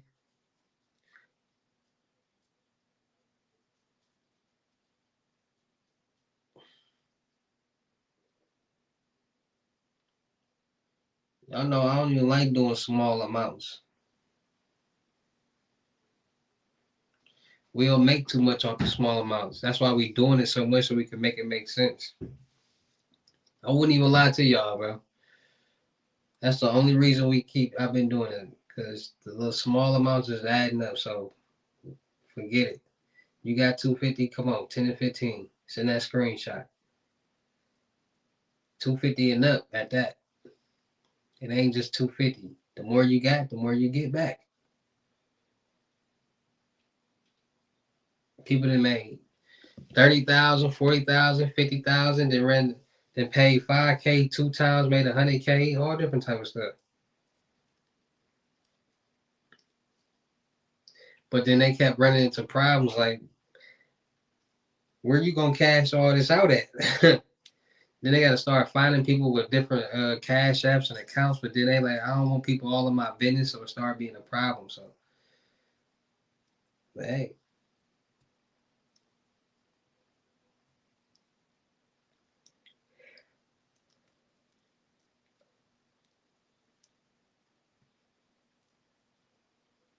you been here the whole time. You was in the first live. Thank you, I appreciate it on phone them. But I don't. Was you here the first live? I don't remember you the first live.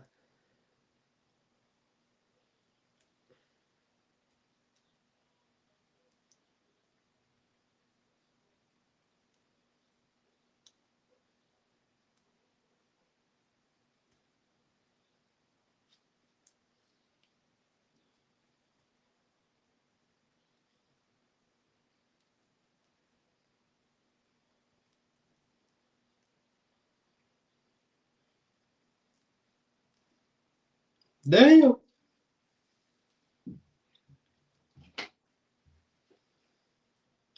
I appreciate y'all just as much as y'all appreciate me. I appreciate y'all because without y'all, there'd be no me. So always remember that.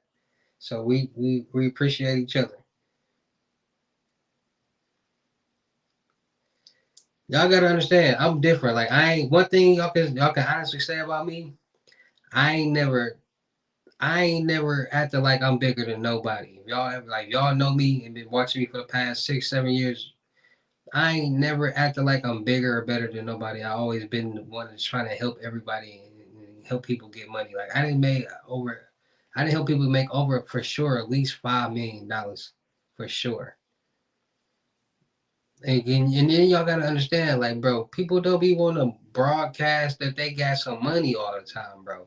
Like, people don't be wanting me to screenshot their information or none of that all the time, bro. And then I got so many screenshots coming in, like, bro, I'm not gonna be just screenshotting chats all day. Like, I don't have time. I gotta do videos on multiple channels. Then I gotta do all the extra behind the scenes work from doing thumbnails and collaborating with different channels. Then I gotta like each one of them. Then I gotta make social media posts and want at least 10 to 15 of them a day. And y'all do know I got 25 YouTube channels. Then I got businesses that I gotta run. Then I got lessons that I gotta give, from credit to life mentorship to dark web to cybersecurity to all different type of stuff. Then I'm a father. I got a son. Like, people don't understand, like, bro, I'm one person, bro. It's only 24 hours in a day.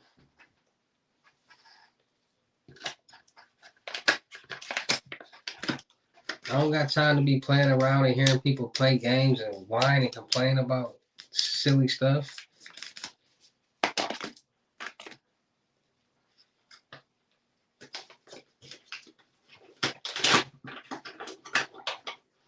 I'm trying to elevate and grow, become more successful myself. I'm trying to elevate my you understand me. You know what I'm saying? So I don't got time for that.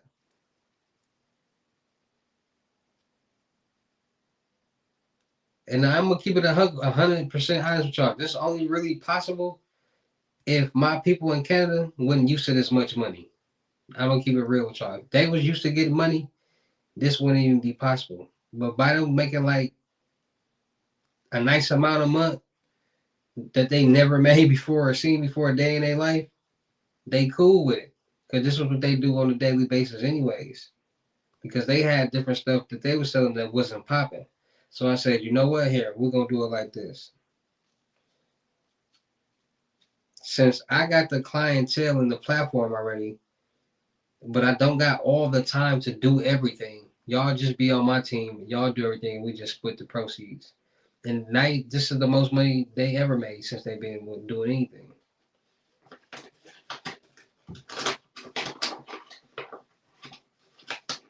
Like they was selling like gadgets and whatnot, like jammers and stuff, but they ain't got no clientele. They ain't got no fan base or nothing like that. So they was just sitting on products, and then they sell them for extra high, like 70, like too much money. Like, bro, what? Y'all tripping? Ain't nobody buying that. So I gave them little jobs and made them six figures fast. But sometimes they human too, bro. Sometimes they be wanting to do they little gadget playing and gadget making.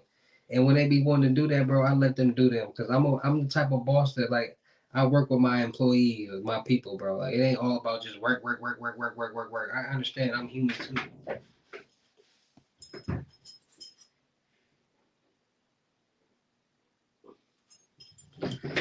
So I tell them like, hey, bro, whenever y'all want to take a break for like you know what I'm saying, just let me know. They be like, for sure, bro, for sure.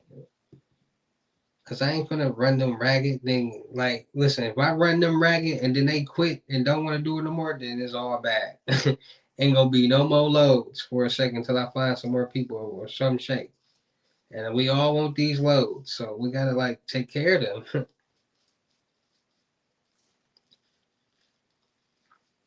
We need them. So I do whatever I gotta do to keep them as happy as possible.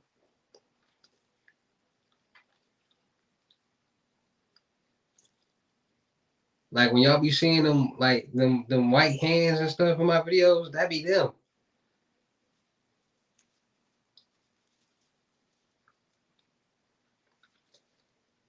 One thing I ain't gonna do is incriminate myself. I ain't gonna show y'all nothing. I ain't gonna incriminate myself. People be really want you to incriminate yourself just to prove a point, like, bro. Y'all better do y'all research.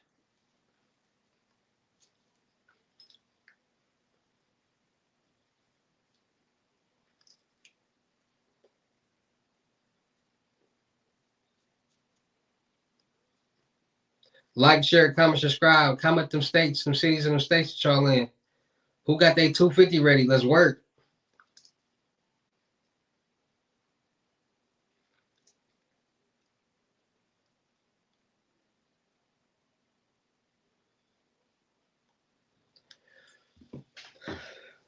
Let's work. Talk to me, man. Talk to me. Oh, I forgot to turn my.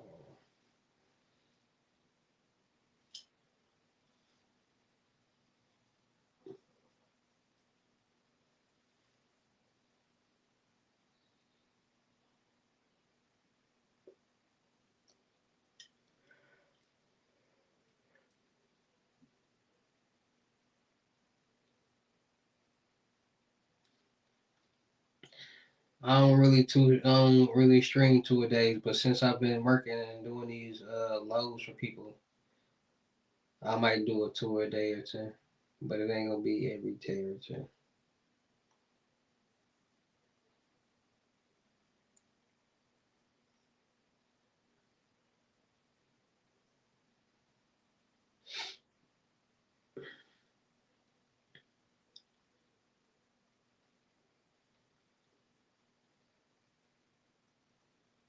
Like, share, comment, subscribe, man. Make sure y'all like and share and comment on this live. Send me them screenshots. Who ready? Couple seats left open. I know it's late at night and people sleep. So y'all lucky that these seats going a little slower, but it's a couple seats left. It ain't too many left.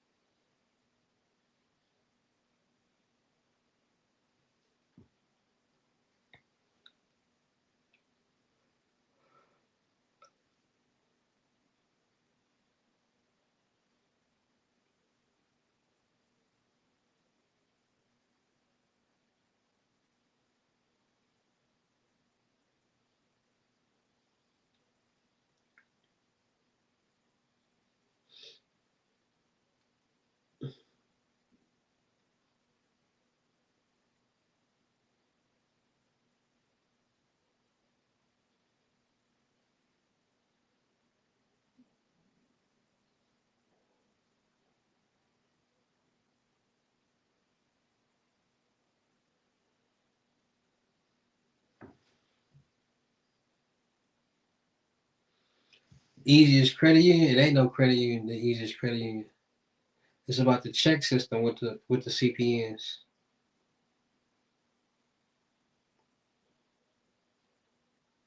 Bank and go.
So how can you open up one?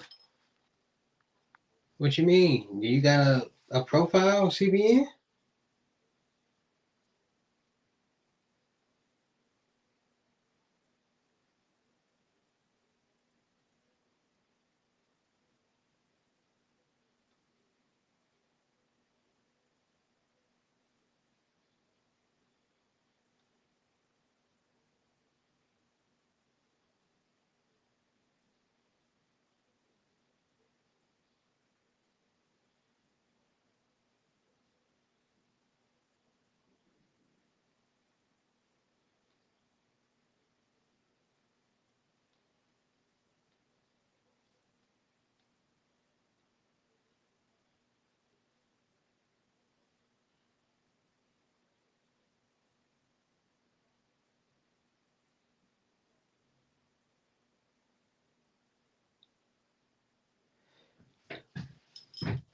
Man, it's 11 people in here. Don't none of y'all got ain't trying none of y'all trying to get some money? That's crazy.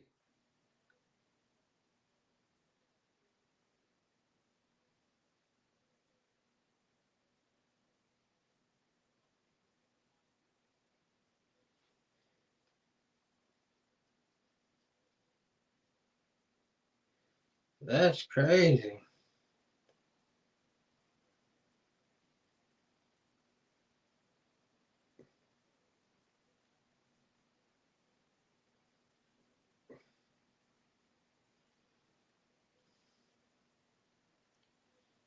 Hey, but you got 1K, I can make your day 20 to 30K.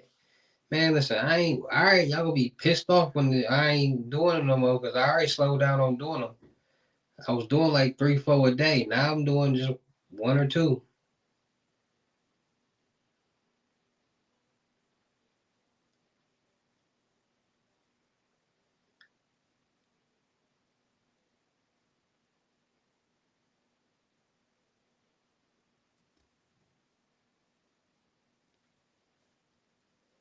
Like, share, comment, subscribe, man.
Get on a trust.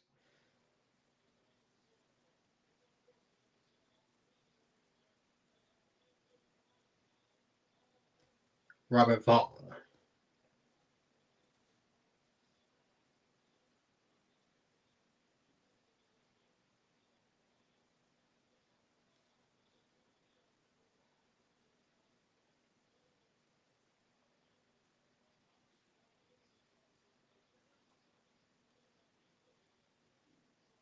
Listen, man, I'm the cyber guy, man.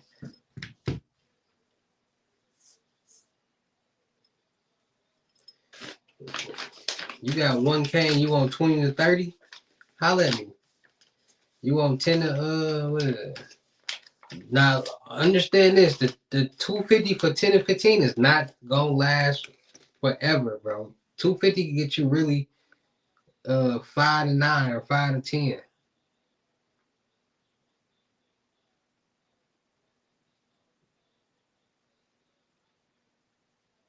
So getting this 10 and 15 is not the regular price that you get. This is just for a little special that we doing. So don't think like, oh, bro, I thought people when we writing you in a deal, not going like, oh, bro, I thought I was gonna get like 10 to 15. Like, no, bro, that's just one time. You gotta catch the deal while it's there, bro. You get 5 to 10. 500, you get 10 to 15. Or no, for 500, you get 10 to 20. For 1,000, you get 20 to 30.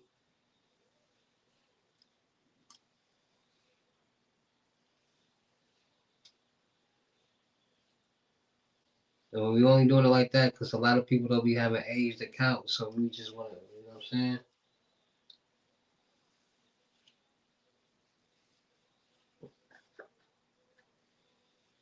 You got to leave some of your Bitcoin.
Like, share, comment, subscribe, man. Getting these people lows who got the second round. Getting their lows out. Couple more sheets left. Lows is coming back in. Couple more sheets left.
Like, share, comment, subscribe, man.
Relax. That's what poor people do.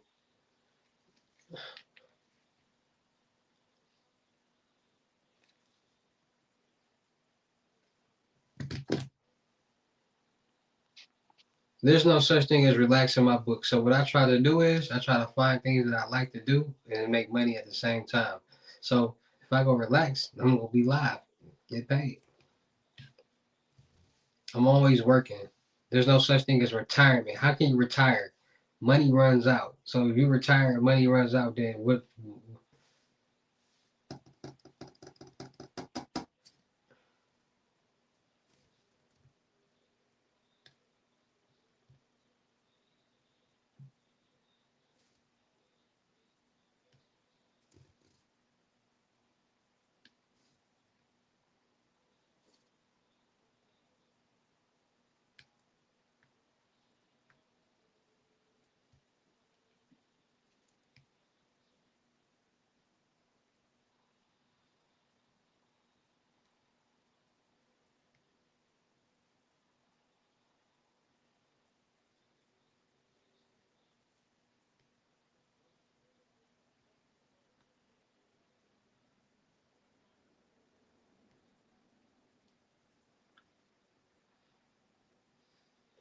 For real.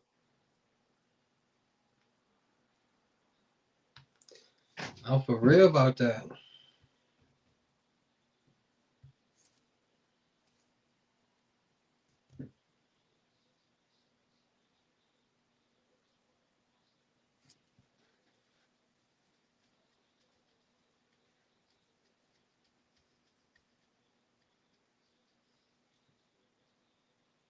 You want a day off to do nothing and make no money. That's why you find things that you like to do so you can always work every day and won't have a problem doing it.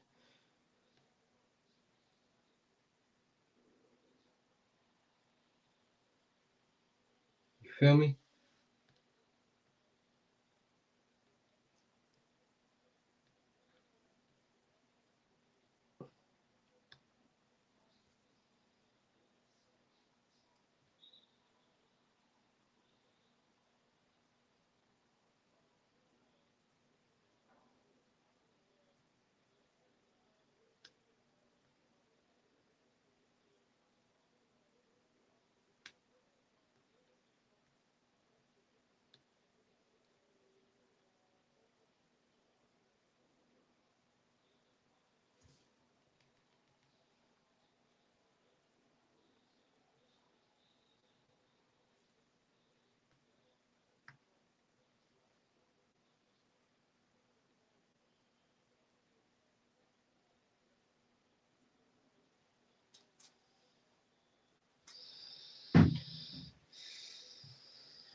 Now it's time to go post on YouTube. Make sure y'all go check out my Cop Cam channel. ICU Body Cam. And make sure if you're watching this live, you like this live too and comment too.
You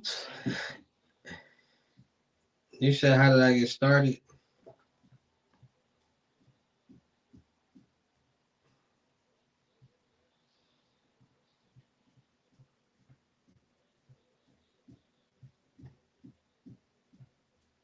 I am 100% self-taught.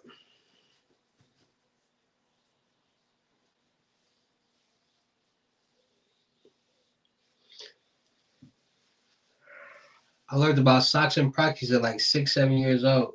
I got caught on corn sites, replaced the C with a P, and I had to figure out how to still go on these sites without the the URL popping up in the search history. So I had to figure it out. By me searching so hard, I figured it out and found out how to do something. It was on and popping from there, basically. Like I didn't get into like the real money making dark world until like 19. Yeah, 19.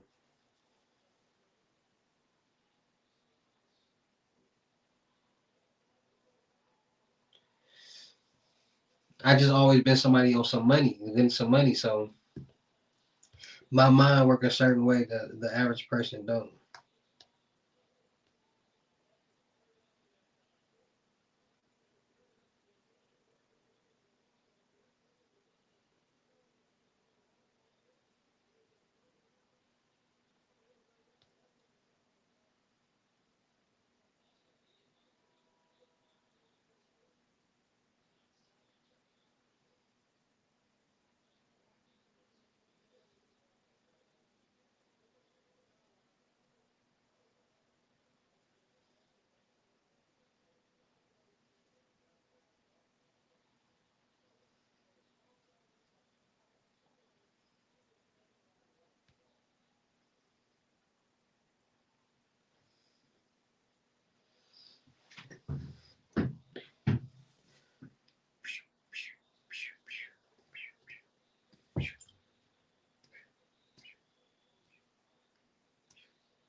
Facts. I'm very analytical. Facts. Cause bro, I be wanting people to like listen. The only way you can be successful like that is if you are analytical. Cause you gotta really pay attention to like what really matters and what really makes sense. To my nipple. Ooh, anytime. I might got an answer. I might. It ain't no guarantee.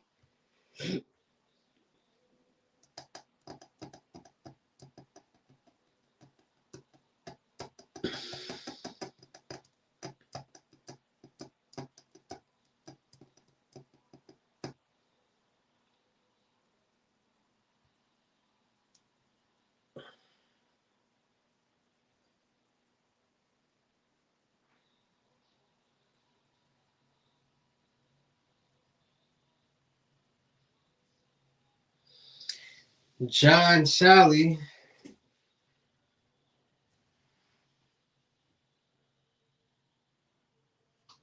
Not really.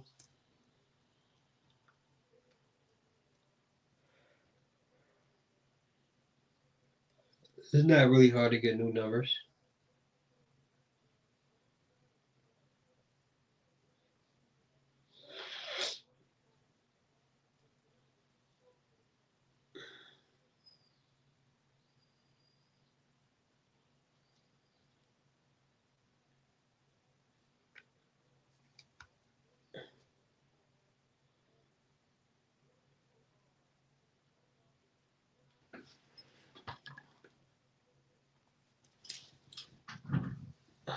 What site?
What site you talking about?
BMG Capo channel. What about that channel?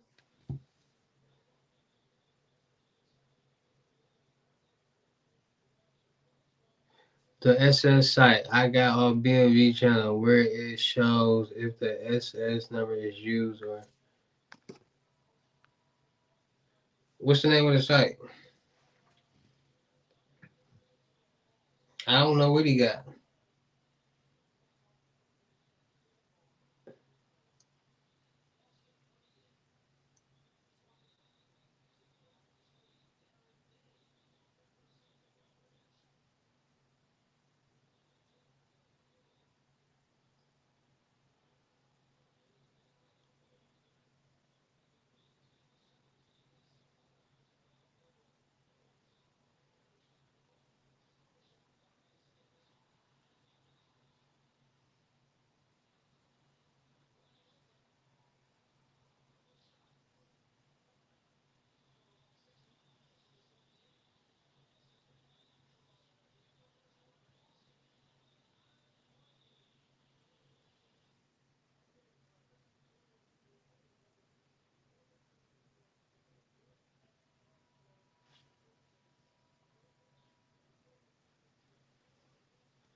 I don't know what he got, so I don't know.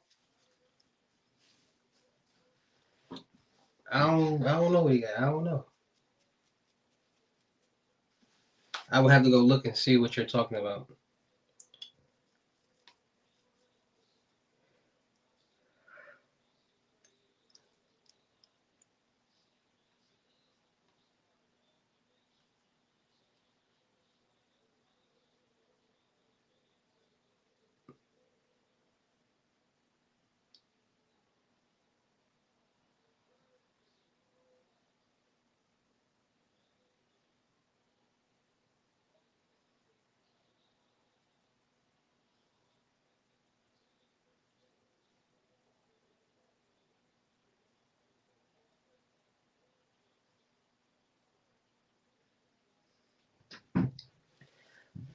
What's the name of the site? You keep saying authorized user site. Authorized. What's the name of the site?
Site called authorized users, bro. I don't know. Bro. I don't know.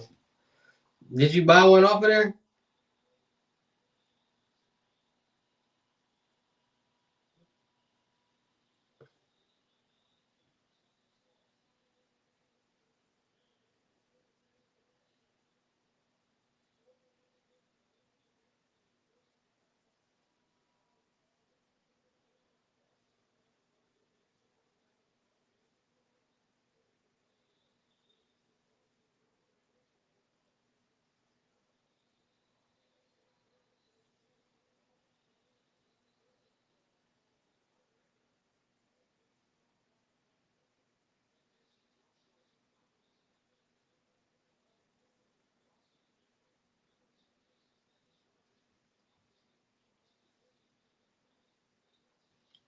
I don't know. I never seen it.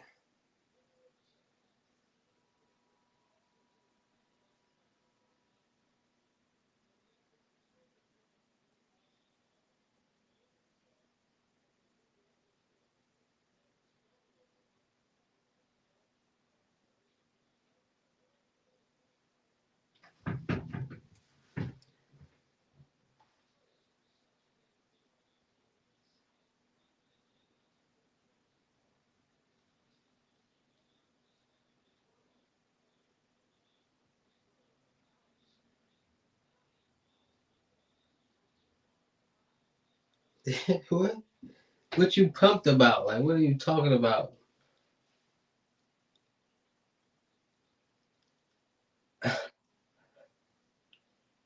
I can't make this up.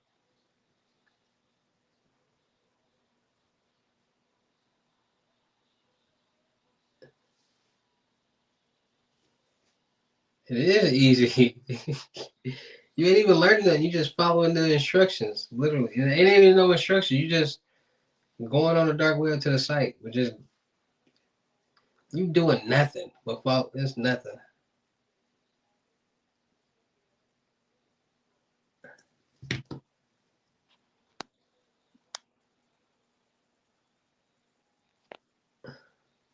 Huh?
What?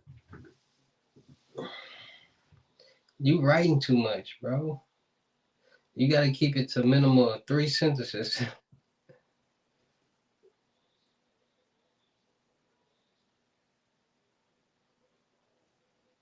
No bullshit. Cause I'm like, what?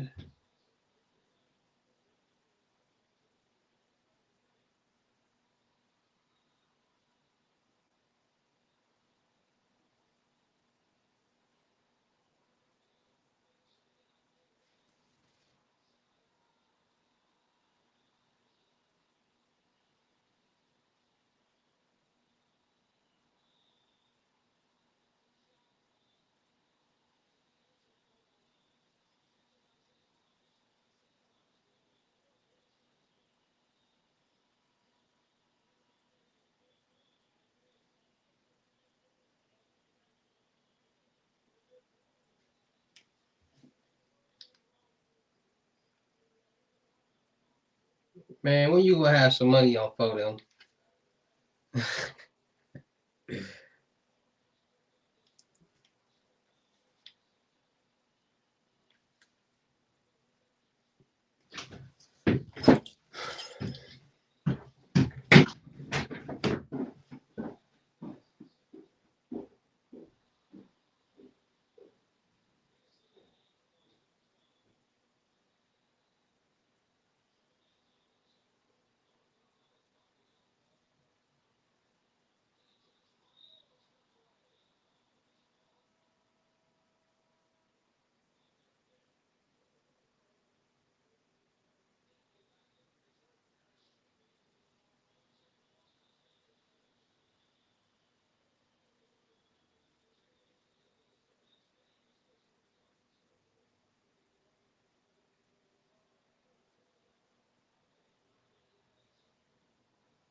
Bro, we coming to the crib.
Buddy out here door dashing.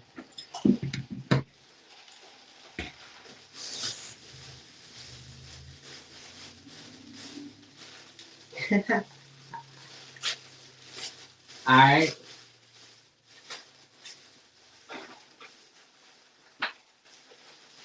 So y'all want the free DoorDash method?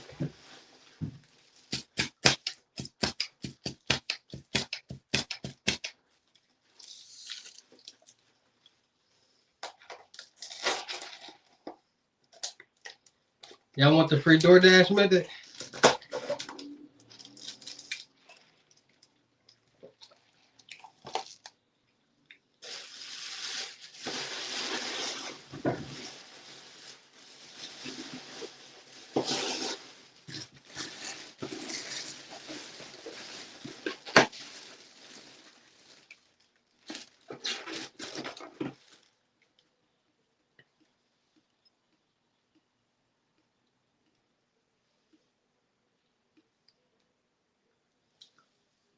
Y'all want to see the let me see the DoorDash method work tonight.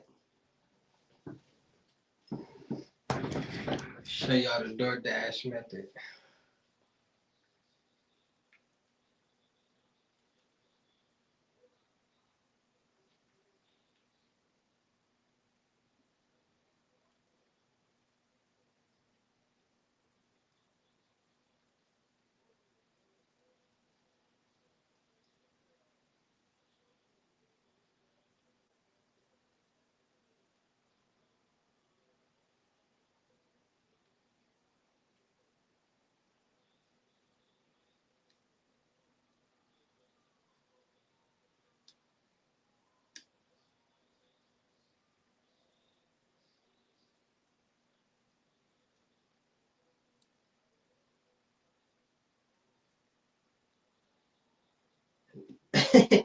They must have knew I was gonna do it tonight.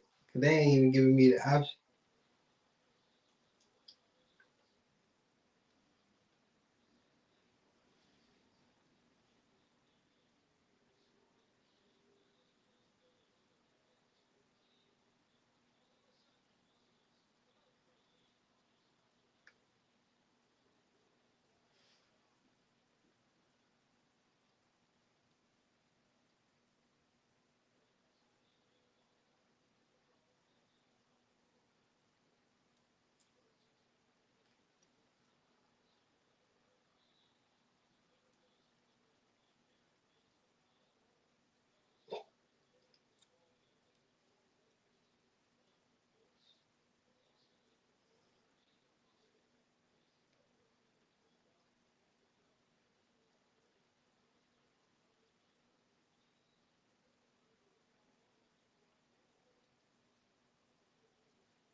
What's the third time?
Like, share, comment, subscribe.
Eating in the bathroom is diabolical.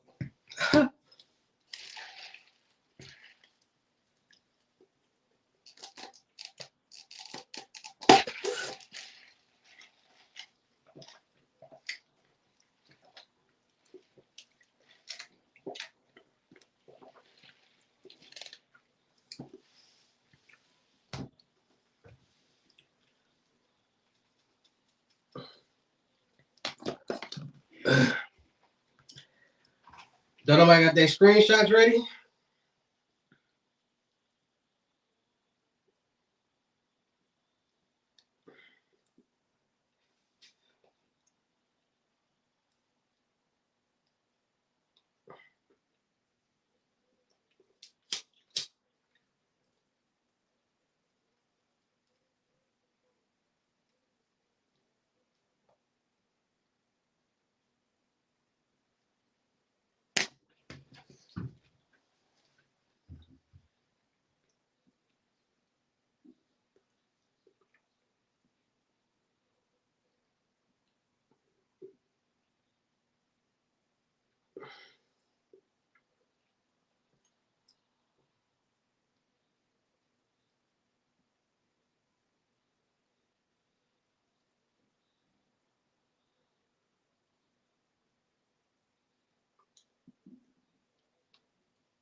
Who up? Who trying to get the bag, man? We up early, man.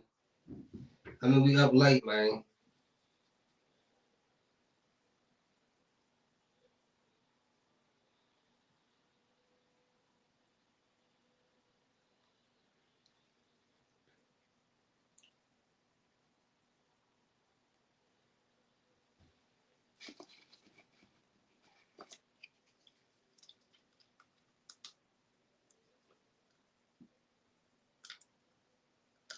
$120 and up, man. $120 and up. You got $120, you still good. Let's go. Let's get to work.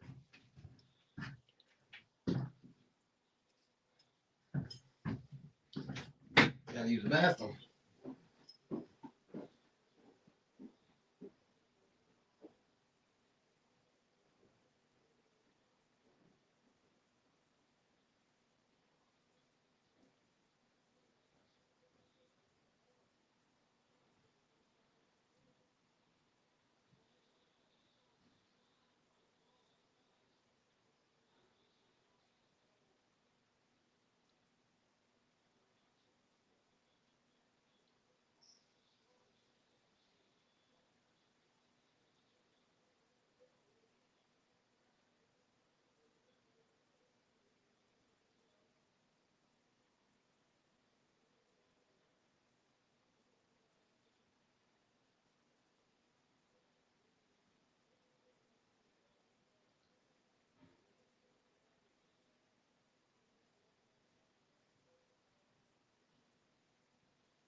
You got 120, man. Come on, man.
Hell no.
why niggas even love and respect me more like that. Y'all thought I was gone? Yeah, I'm on gang sign. You know what I'm saying? Because it's rules and it's politics.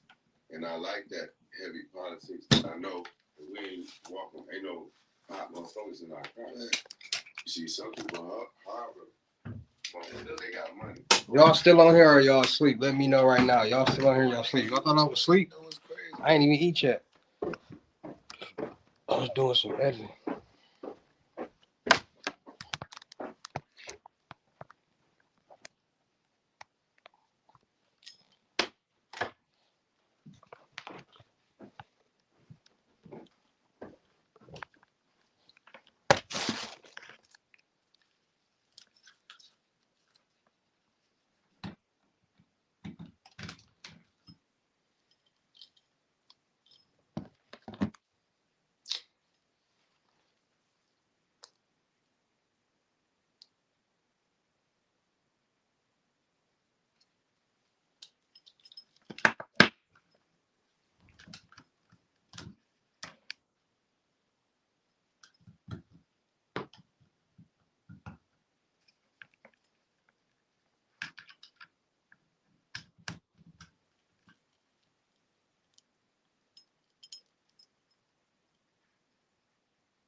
Oh, shit.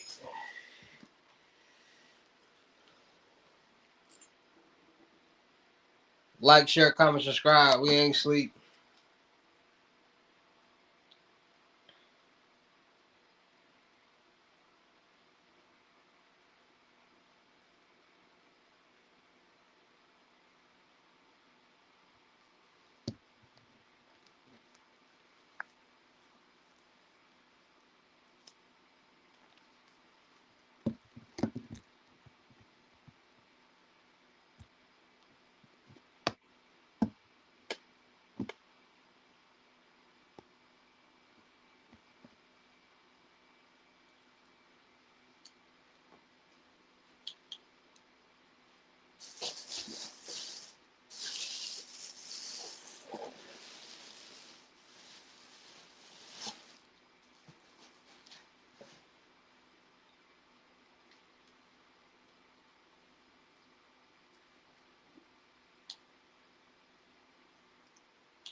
Like, share, comment, subscribe.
Never.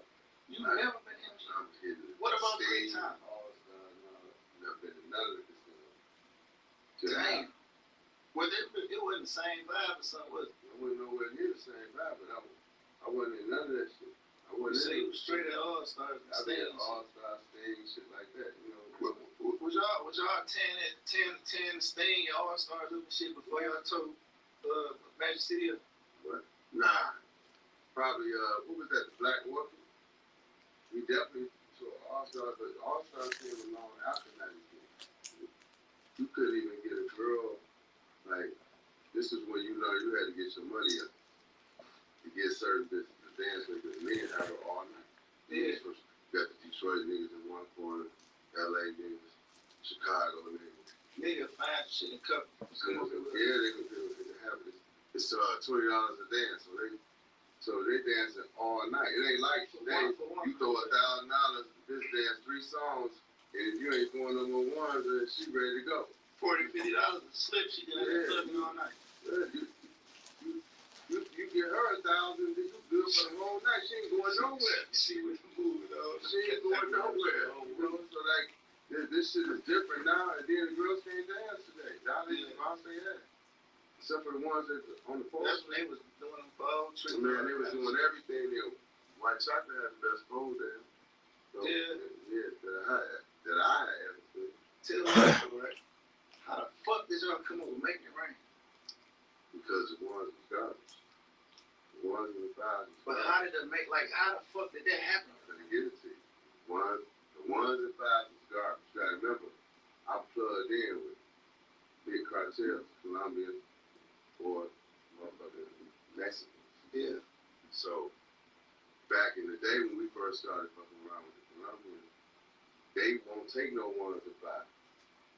So when you get 100 bricks at a time, you know, get in front of 100 bricks at a time, you gotta keep all the ones and fives. Oh, now, shit, the yeah. jewelry store not gonna take, they gonna take them only so many times. Right. Yeah, we try to walk around with hundreds and 50 so we don't look like drug dealers. Yeah. So you definitely don't want to go on, just take $5,000 in ones and put like Yeah, that shit looks stupid. and see how long it's gonna take, because they got to understand they gonna count it. They ain't not gonna weigh it or none of that. They're gonna count one for one to make sure. You know what I'm saying? And so it's only so much cars and jewelry that they'll let you have meats. I can't take no more.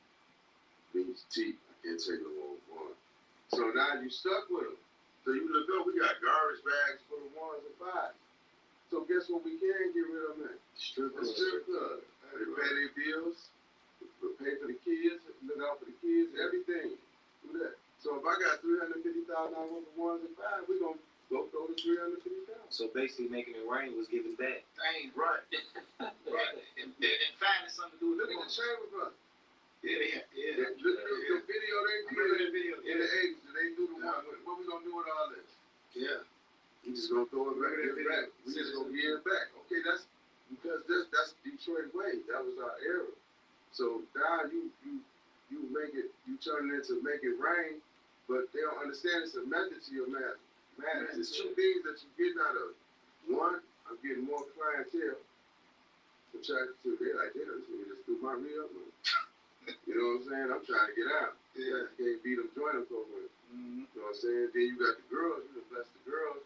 You got them dancing all night. You throwing one shower and that with money. Now the next man like, shit, I gotta get my money together.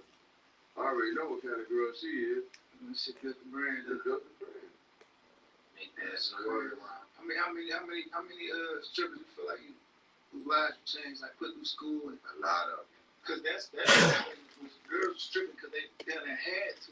Yeah, that's back when a girl may be going to college in Atlanta and be a good girl. Yeah. You know what I'm saying? Be a good girl, nice girl, but she can't get the extra. You know what I'm saying? She can't get a little bit to stay floating. Like, you know, a pizza is a big deal. If you buy the girls pizza that stay at the dorm or something, you know, flex out there. Get them to cut the line for the plug and all that. You know what I'm saying? Like that all that type of stuff is a big deal. You know what I'm saying? So I turned around and we just took it. Man, we take care of so many. It's too many to count. Yeah. You know, but I'm grateful that God has put me and my people in that position. No question. You any of them ever like tapped in with you like, damn, thank you, I appreciate you. God bless you. You did a lot for me.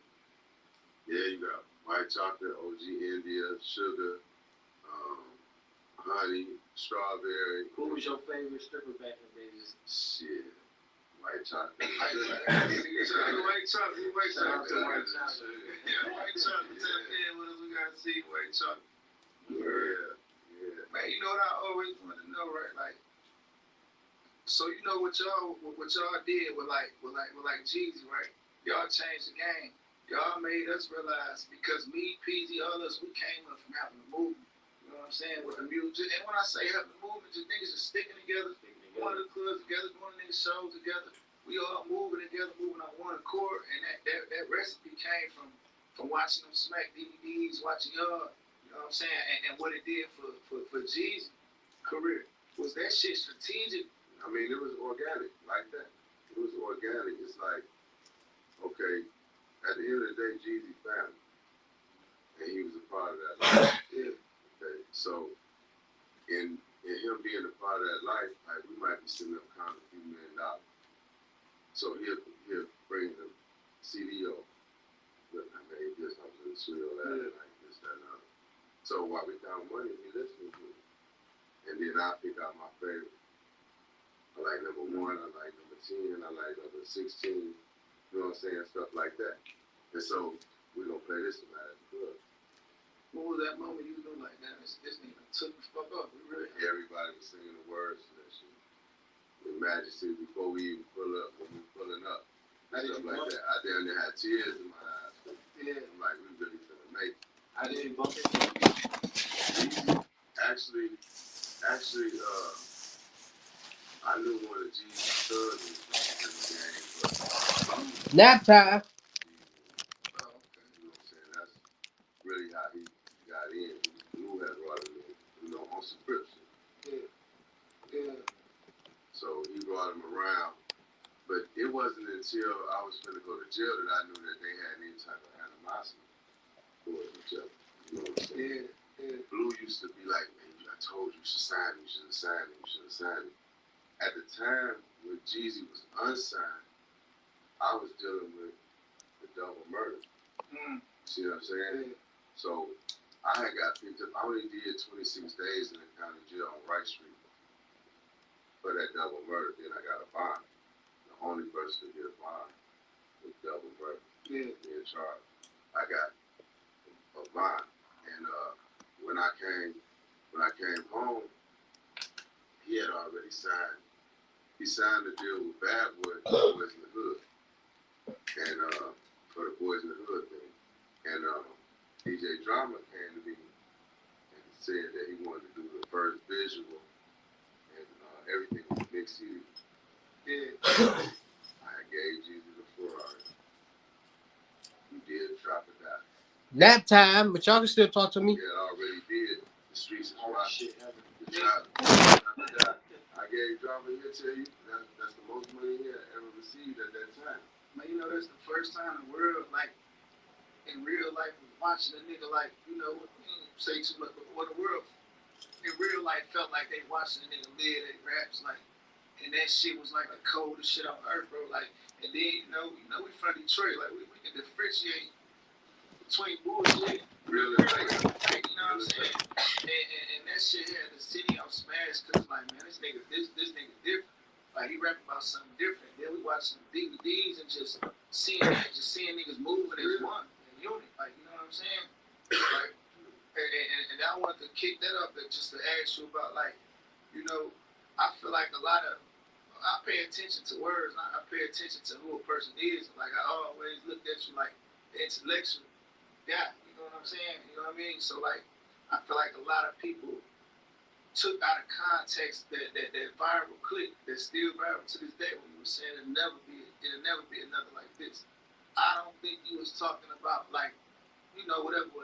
Right. I just felt like it was more so about a brotherhood, but I could be I wrong. mean, no, that's part of it. Of course, for one, it takes a special kind of person to bring dudes from different places together and make them move as brothers. And a lot of that comes from the leader either doing everything that he didn't ask everybody else. Mm. There was nothing that I asked him to do that I hadn't done. Yeah. And he knew it. Was it always a specific guy you look for when you go to each city? I would tell you like this. The guy with nothing and know everybody is the one. You know what I'm saying? Let me break that down a little bit. And the reason why I say the guy with nothing that know everyone, like, he's the guy that maybe certain guys that's big in that city may have running around doing certain things and move, but he never get it to do.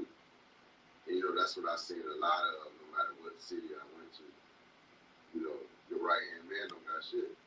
Yeah. All my niggas is like my right hand man. No matter where they from the day ones to the ones that just got on board. So it's a difference. I want my dudes, my people, period, to enjoy the same things I enjoy. You know, maybe you can't do it to my extent, but you can do it. Yeah. You know, I can turn around and run out of money and be like, hey, let me get $50. Yeah, nigga got it. Yeah, right, he got it. You know what I'm saying? It ain't, man, when you gonna give me that back? You know, or he don't got it. So I can't ask him. So, you know, when I say nothing, it's like, those be the ones that know everybody, just haven't had the chance. They just need the right opportunity. Like, share, comment, subscribe, man. You know, certain dudes in my family that everybody used to put a gun in their hand, because they know they gonna get out. Yeah. Right? And I'm talking about before my family, whether it was robbing or whatever. I never liked robbing, even though it's part of the street. Mm-hmm. You know what I'm saying? I never liked that. So I was against that. So I always used to say, until I did it, that same person you give the gun to, you can get some work. Put him on his feet. You see what I'm saying? And I did that. And the dudes that did get down like that turned into millionaires. Turned up in the boss. Turned the woods into a boss. They get, Show them something. you know, you never know what you can do until you get a chance. People don't give you a chance. You know, that's what's wrong with people that's in charge, people that's on top. They don't want to give you, I want to keep you up under me so I keep you broke. Yeah, nigga game keep being competition with the niggas that ain't got to compete with. Right. My people gonna stay up under me because they want to stay rich. Yeah. They want to try to be wealthy. You know what I'm saying? One day, so they want to be able to do the things that I do. You know, and I'm gonna make sure that I'm not gonna move to the suburb, but I gotta come to the ghetto and get you every day. Yeah. No, we all live in the suburb. You know what else separated that shit from everything? Cause like for you it was more so like you wasn't just trying to motivate the niggas that was around you, or motivate the niggas that was moving with you. It's like you was intentionally setting out to motivate every young black nigga in America every time you spoke. It's like you wasn't talking to the homies that was around. You was talking to the rest of the world. Yeah, because they, you know, it was hard at first. The thing about the Smack DVD to come up the raw reports that we did, like, we not, you know, I'm not no actor, and we was raised to kind of stay away from the camera shot. Yeah, but times was changing at that time. And it's like, since I felt like since I couldn't get the big record exec to come down to the streets and see me, But the streets of them. running to them with DVD. So Smack was around us and he was catching all the moments, and like those moments was raw moments. It's not like I had time to write something down. Yeah. When nothing scripted. Everything was straight from the heart. Everything was straight from the heart, straight how I feel it. So what I did is I learned how to talk about some of the things that people may think about it. Yeah. The question they may have, like, how they blow all their money in the club? I don't know. I got $8 million worth of cars. You know what I'm saying? Yeah. I got $8.5 million worth of cars. Yeah. I got 3 or 4 homes and condos in 7 states. Dang. What was your favorite place to be at? Just kick it in. Man, I like each place for different reasons. I stayed in Houston and Dallas. I got picked up in Frisco, Texas, in Dallas, outside of Dallas. I stayed in LA, stayed in Atlanta, lived in St. Louis since '91, Birmingham, Alabama, and Orlando, Florida, and Miami, Florida, and spent a lot of time in New York because I had a team in the rough 2 years in a row. So I kind of kept. Yeah, I ain't never know that. Yeah. Jason Terry played on my team. Oh, that shit Jason fire. Terry and somebody else. It take a couple of my people to remind me of some of the people on the team. Yeah, 2 years in a row. We kind of brought the record back. It was kind of fizzling out a little bit during that time. But you know, Fat Joe and them still had a team. Jay-Z still had a team. You know what I'm saying? Their team was always exceptional. He was at the record. But we made it, you know, we took care of everybody down there, get everybody some food, don't care what team they like or want to see win. So New York had embraced us. You know, we didn't have nothing to worry about in New York. And the same thing when they would come to Atlanta. We got they back, they didn't have to worry about getting robbed or none of this type of stuff. So that was a beautiful era. Do you feel like the rest of the world would sleep on Detroit niggas and who we was? And, of course. Our character, what kind of niggas we was, like how we was moving, our mentality, just being stand-up niggas and knowing something. Big Hurt, them was doing good as far as Detroit music.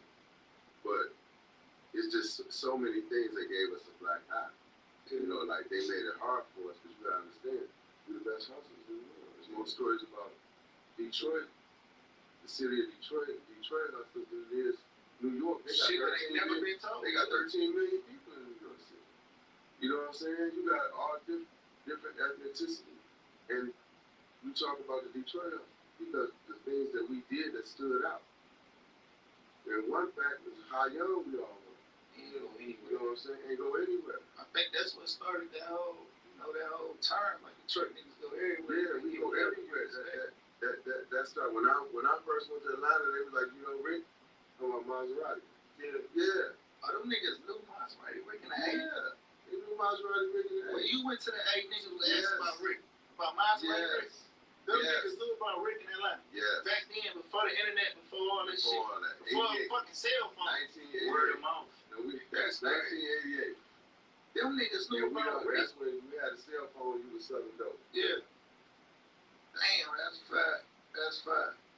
Not even to get back on topic though, right? But I was thinking about some shit when you had mentioned like how Fat Joe, them had and Hov had the rugby team and shit, right?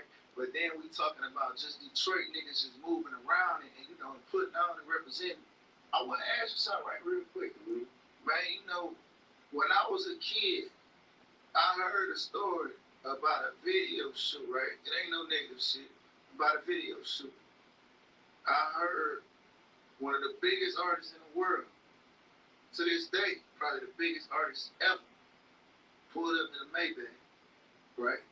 You came to the video shoot and you pulled up in a bigger Maybach.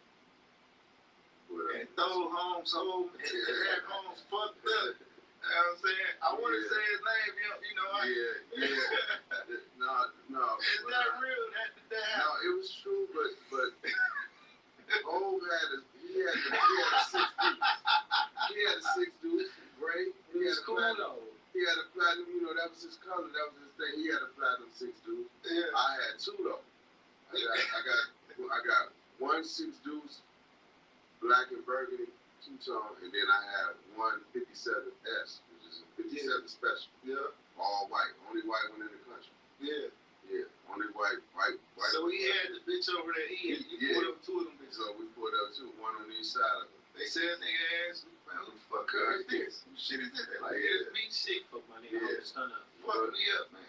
But that's one thing that the world embraces about us is that everywhere we go, we spend money and they love it. Yeah. I'm talking about, I don't give a fuck what side of Detroit you from. Just Detroit people, Detroit in here. They love our girls because our women is hustling. Yeah. You know what I'm saying? They always, they just not anything, Yeah. And they ain't going for anything. Right, and they ain't going for anything.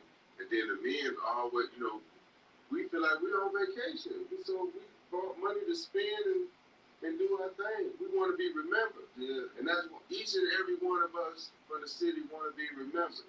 So we leave a mark everywhere we go, and it be a good mark. It's not like, them Detroit niggas standing out here shooting up everything, trying to kill everybody. That wasn't never our way. Our way was more player. You know what I'm saying? Our way would always be a more player. We want the notoriety. We want to be known as the ones. Yeah, what they call it, Detroit player. Somewhat. But I feel like niggas know at the same time, like we ain't looking for nothing. We ain't ducking no wreck. No, we definitely ain't ducking no wreck. Yeah. They know that. They Yeah, know how we I feel get out. Like niggas run around there empty-handed. You know what I'm saying? So they know what time it is. But the thing is, we always got that respect. It wasn't like, that's Detroit, nigga, I'm a robber. Yeah. They like, nah, I ain't running up on that nigga. How the fuck you meet Jacob?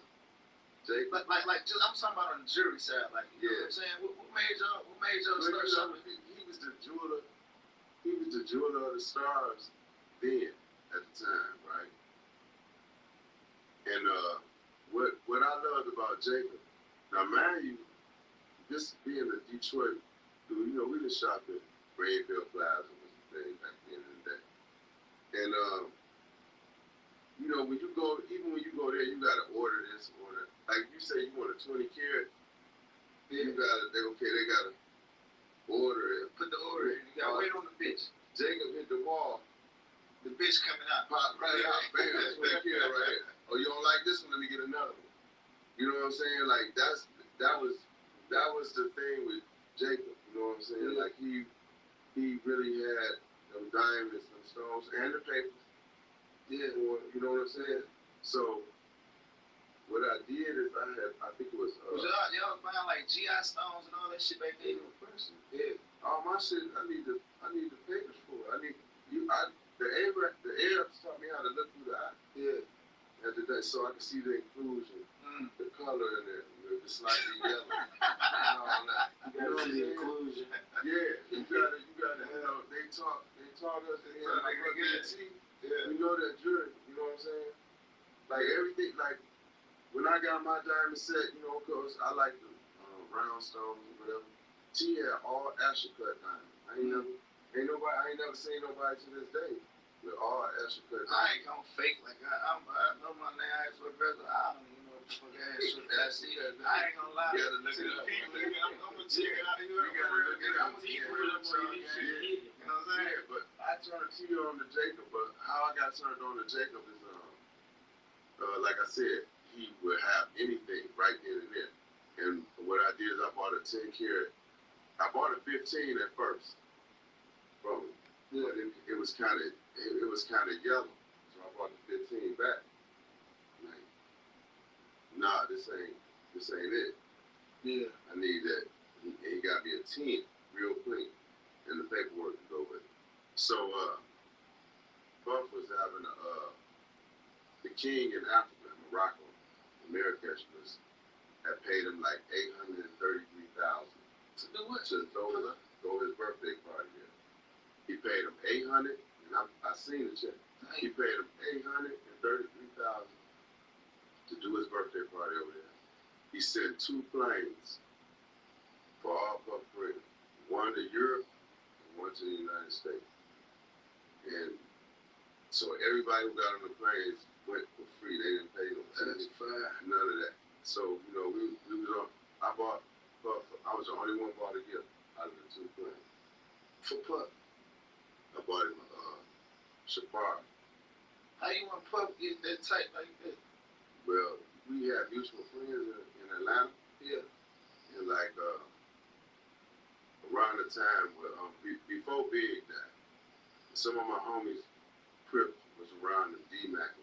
They Mansfield, right? They Mansfield, Crip, D-Mac, B, all them. So K Wells, he had Worldwide Entertainment, but he was managing Lil Zane and all that. Okay. So they really like turned. Puff would always see me out because he messed, of course, Kim Porter from Atlanta. He like, who the fuck is on?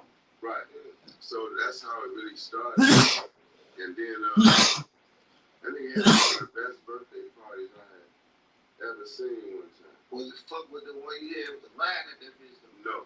Nah, he did. But he had a bad motherfucker. That bitch is a move. He had mermaids and shit. He had bitches sitting in aquariums. So you had your shit after that party? No, way out.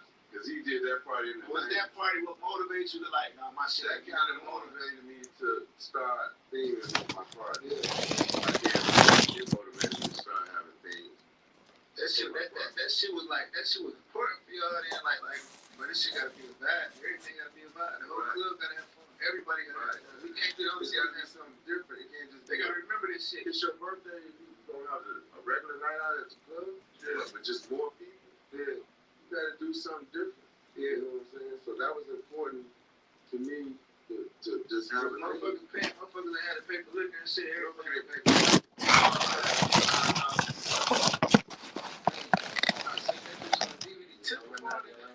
over 5,000. Tip popped out. Nah. Back then, I would have probably been the first one with a champagne deal because I was messing with Rosemary Perry and Gillette. And what happened was, when I was on house arrest, I was on home confinement. I had a label release party when I first got BMF Entertainment. The license. The LLC and all that shit. When I first got that, I had Blue do it in LA. And so I couldn't go to this party. We did it at Centennial Park. You know what I'm saying? And I had a wall, an ice wall, with all Rose Perrier Gillette in that ice wall.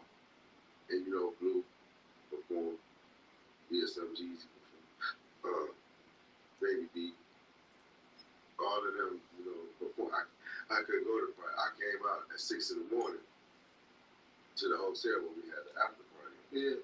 Which was a Western, which used to be called the Swiss Hotel. That bitch was a move. Yeah, that shit was like they always gave me the presidential suite, government suite. We would go out there, have as many people as I want up there, and all that. I ain't gonna lie, Mitch, you turned a lot of niggas up. You made a lot of niggas stars. You made a lot of niggas notable, critical. From the heart, and I'm saying, I'm talking about entertainment side, period. Like, you know what I'm saying? Like, I didn't even really, Fab, my homie, now, like, I fuck with Fab. I wasn't really listening to Fab at the time because he was making a lot of songs for the ladies. But when I heard him on that We Getting Money over here, not even just the song, I heard the song on the DVD and niggas got the raining in that bitch. So I'm like, damn, dog, really is nice like that. You know what I'm saying? So it's like that BMF wave is what got me on Fab, and I feel like a lot of street niggas, with Detroit, I can't speak for other cities, because you can't discredit a nigga like Fab. He laid the blueprint, like, you know what I'm saying? But I feel like he laid the blueprint, like, even to this day, like how you say, my thing was to get on camera, motivate the trenches, motivate motherfuckers and all that. And if you really think about it, what do a nigga got to do right now to this day in the minute? What a nigga got to do? Get in front of that camera, talk that shit, make this shit look good. There's no way I thought that 21 years later, we'll still be talking about Spank DVD. Because that recipe, you gotta understand, niggas laid the blueprint. Yeah, that was the ground. But did you realize, did you know then, like, this shit gonna be the blueprint 20 years later? Or you just was living and just doing you? No, one thing I did know is that you could never erase it. It's like doing a movie. Yeah. So somebody gonna keep that. But somebody's going to see the value in it, even if it ain't you. Yeah. You know what I'm saying? Look, I got this. And that's what happened. Just so happened the internet came in. know what I'm saying? So now that brings everything to life. Just like when I was talking on the phone to this one dude, I didn't know he was recording, but it sounded like an interview. Yeah. But I didn't know he was recording. We I was talking just about talking to him. Mario. that shit that went viral.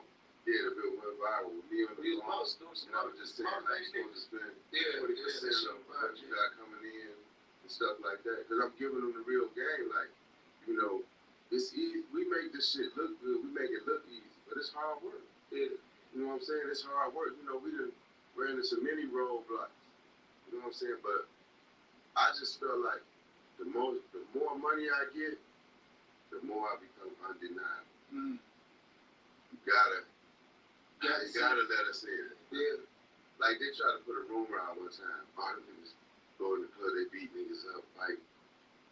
What nigga want to come in with $3 million worth of jewelry on, Fighting it. and fighting them up? Like, come on, man. You got them up. I step on this toe, say, man, my bad. I know it's your bad. Damn. Now we gotta make him the part. You know what I'm saying? Now we gotta be the party. Now we gotta make you the party. You know what I'm saying? Start at night. Yeah, you know, it be stuff like that. Like we don't do nothing disrespectful. Like I said, we're self-power. So we know who we are, what we are. So we're not really going out looking to start nothing. We trying to get in here and get on the bras. You know what I'm saying? And have a good time. I'm paying all the DJs, every DJ in Atlanta during that time, except for what's called that's not here no more. What's the boy name from Fernando? Sanders, all in there. Shout out to the Coalition DJ. Yeah, man. Man, I'm talking about. I used to pay all of them. Here, play that. Yeah. You used to have a club. Used to be like, look, dude, we're not gonna play all of the stuff y'all want to hear because after y'all shit go up, y'all gonna want to leave. Right. Yeah, the whole club. Yeah. You know, it had got real bad. Like the last 2 years, 04 and 05, it had got bad. Then, not to mention, Benzino gave us a source award. Mm. I ain't know that. Yeah, we got Y'all went to the awards? we went to the awards. They got us a movie. Yeah, that shit was like Trina was hosting, and that was the one that they did some type of tribute to Jay Prince, Suge Knight, and Russell Simmons. So and then I met Tego Calderon because he was sitting right next to me. Is that a bad light that he put on you by giving you an award? Like giving you too much light? No, I think that he, you know, at the end of the day, as much stuff or information that it is out there about us, the feds kind of kept a lot of, because we was too much. You know, and I think the feds kind of downplayed a lot of stuff. Yeah. You know what I'm saying? That people don't even understand. They ain't want y'all to look as big as y'all really was. Right. You got people that sit up and say, oh, well, they had a drug amount. I think it said something like 495 keys, something like that. And like 200 of them, J-Rock got from red-handed in L.A. So he got that. So basically that would put us around 295 keys. So you got a certain podcast like, but I don't think they really had that much because they only got caught with these. This is the only keys that they caught up because we wasn't getting caught. All these time. We wasn't losing loads. You gotta think how long y'all run was. Right. They had this shit. I got a 22-year run and I got a 15-year documented conspiracy. My conspiracy is 15 years. My conspiracy is not from 2000 to 2005. My conspiracy is from 1990 to 2005. And I don't have one word. DEA said it, the DEA and the feds said they never seen me with any drugs. They never heard me talking about no drugs. Never seen me make a sale or none of it. Yeah. And I signed for 30 years. You see you going. That's it. That's why I said product can't be a crime. Like you don't charge him, oh, he got too many cars.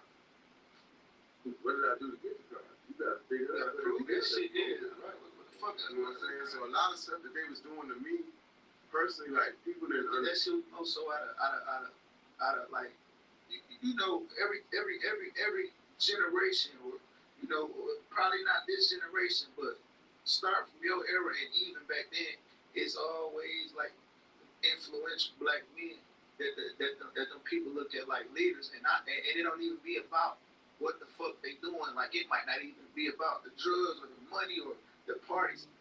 They don't like, they didn't like influence. You see what I'm saying? But the And influence, do you think that was probably the biggest part? that played a major part along with me showing that you could get away with it. That it was the right way to do wrong. Yeah, that's besides my influence, because the influence definitely plays a part. Cause you gotta think, it's so many niggas in different states, different sets, Crips, Blood, probably GD with an LR, you know what I'm saying? And niggas is getting along. Niggas is showing each other love. Niggas is rocking with They each other. getting the best result. Come on, man. You getting the better results. And they'll look at that shit like, man. That's what our city always been. We've had, our city always been, we get along when it comes to the money. When it comes to getting the money. The only problem with our city is we have hate just like everybody else when it comes to these females. You know what I'm saying? Dudes fall out over the female. Some dudes tend to dig, some dudes pillow talk. You know what I'm saying? You know, that's why I said the thing about right. That's why I said, you know, you gotta, if you got a girl that don't want to be shit, you got some girls that like the, that I want to fuck with him and him. Yeah. Or I want to fuck with the whole crew. And we keep it on. You let them. It's not a problem. Like we don't look at her as bad. She gets took care. Now certain girls wish they was her. Yeah. Then you got the one that hey, this is my main one. Or this is my main number two. Whatever. Right. Right. You know, right. You know off limits. You know what I'm saying? Like, and if you can keep it like that, and that was surprising with our crew. Like, even with our crew, we never had no issues over girls. But I know the tender they do. Yeah. Yeah. But y'all bid off them niggas though. Right. To their face, right. You know what I'm saying? Right. So it's still love. Right. It's still love. So like if you can get a group of men that can get that out of their system, then that's one recipe for success. You know what I'm saying? Like it's big when you gotta find all the ways to get along to stay together instead of finding any reason to fall apart. Yeah. You could change anything. You want to change shit. Nothing. Not even in 20 years of death. It was a hell of a learning experience. I say that all the time, and I always gotta say, like, I ain't trying to sound cool or trying to sound fried and burnt out, but wallahi, bro, prison was the best thing that ever happened to me. Going to the feds was the best thing that ever happened to me. I would not have went to prison when I went. I would probably be in jail right now for way longer, God forbid. I appreciate that shit. I wouldn't. God asked me right now, if he say, look, Bezo, I take this shit back, redo it, what you do it? Say no, in a heartbeat. The best thing that ever happened to me. It might not be you. I wouldn't. I would have learned a lot of shit. I would have grew mentally. I would have understood a lot of shit. You know what I'm saying? What it is to be a real man. You heard I was still moving like a kid, moving like a shorty, thinking shit sweet, not understanding how these people work. And it took for me to go to the feds to even become more strategic with how I move and more disciplined. Because one thing about the feds, both of y'all know that the feds is political and disciplined. Certain shit not flying in the feds. Niggas gotta go up top 30 days for not having their paperwork. A nigga not walking no certain yard at all whatsoever if that work ain't straight, for one. And a nigga can't put that on no nigga without having no proof. And a nigga that put that on a nigga, he gotta go up top for saying that. You can't even say that in the feds. And guess what? If y'all don't send them up top, then we gonna send the whole crowd top. We gonna run all y'all up. All y'all gotta go. Cause y'all let this nigga put this allegation on. You can't do that in the feds. And that shit showed me so much structure. And I implemented that discipline and that structure that I learned being in the feds. I implemented that shit in my everyday life. You know what I'm saying? You know, I did most of my time out west. Yeah. Out west and in the northwest. Heavy politics. They ever had you in the USB? Yeah. Oh, ain't that Lewisburg? You was in Lewisburg? That shit's so fucking political. Like, you was in a smooth program. I was in a smooth program. But it was 18 How long they had you in smooth? 2 years. Get the fuck out. I did 3 total. I did 9 months waiting to go in the hole in the shoe, and then I did 2 more years in 23 and 1. they put niggas in a school program that they feel like got too much influence. How this shit ain't that what? It's Like got too much influence I'm on gonna yours. tell you the criteria. What they used to say. I was in Atlanta shoot in 2011 when I crashed. I crashed with the DC dudes over at Justin. But my influence was so strong on that yard that they told me and they asked me, my right hand man was Big Fry from West Palm Beach. He like 350 pounds. Mm-hmm.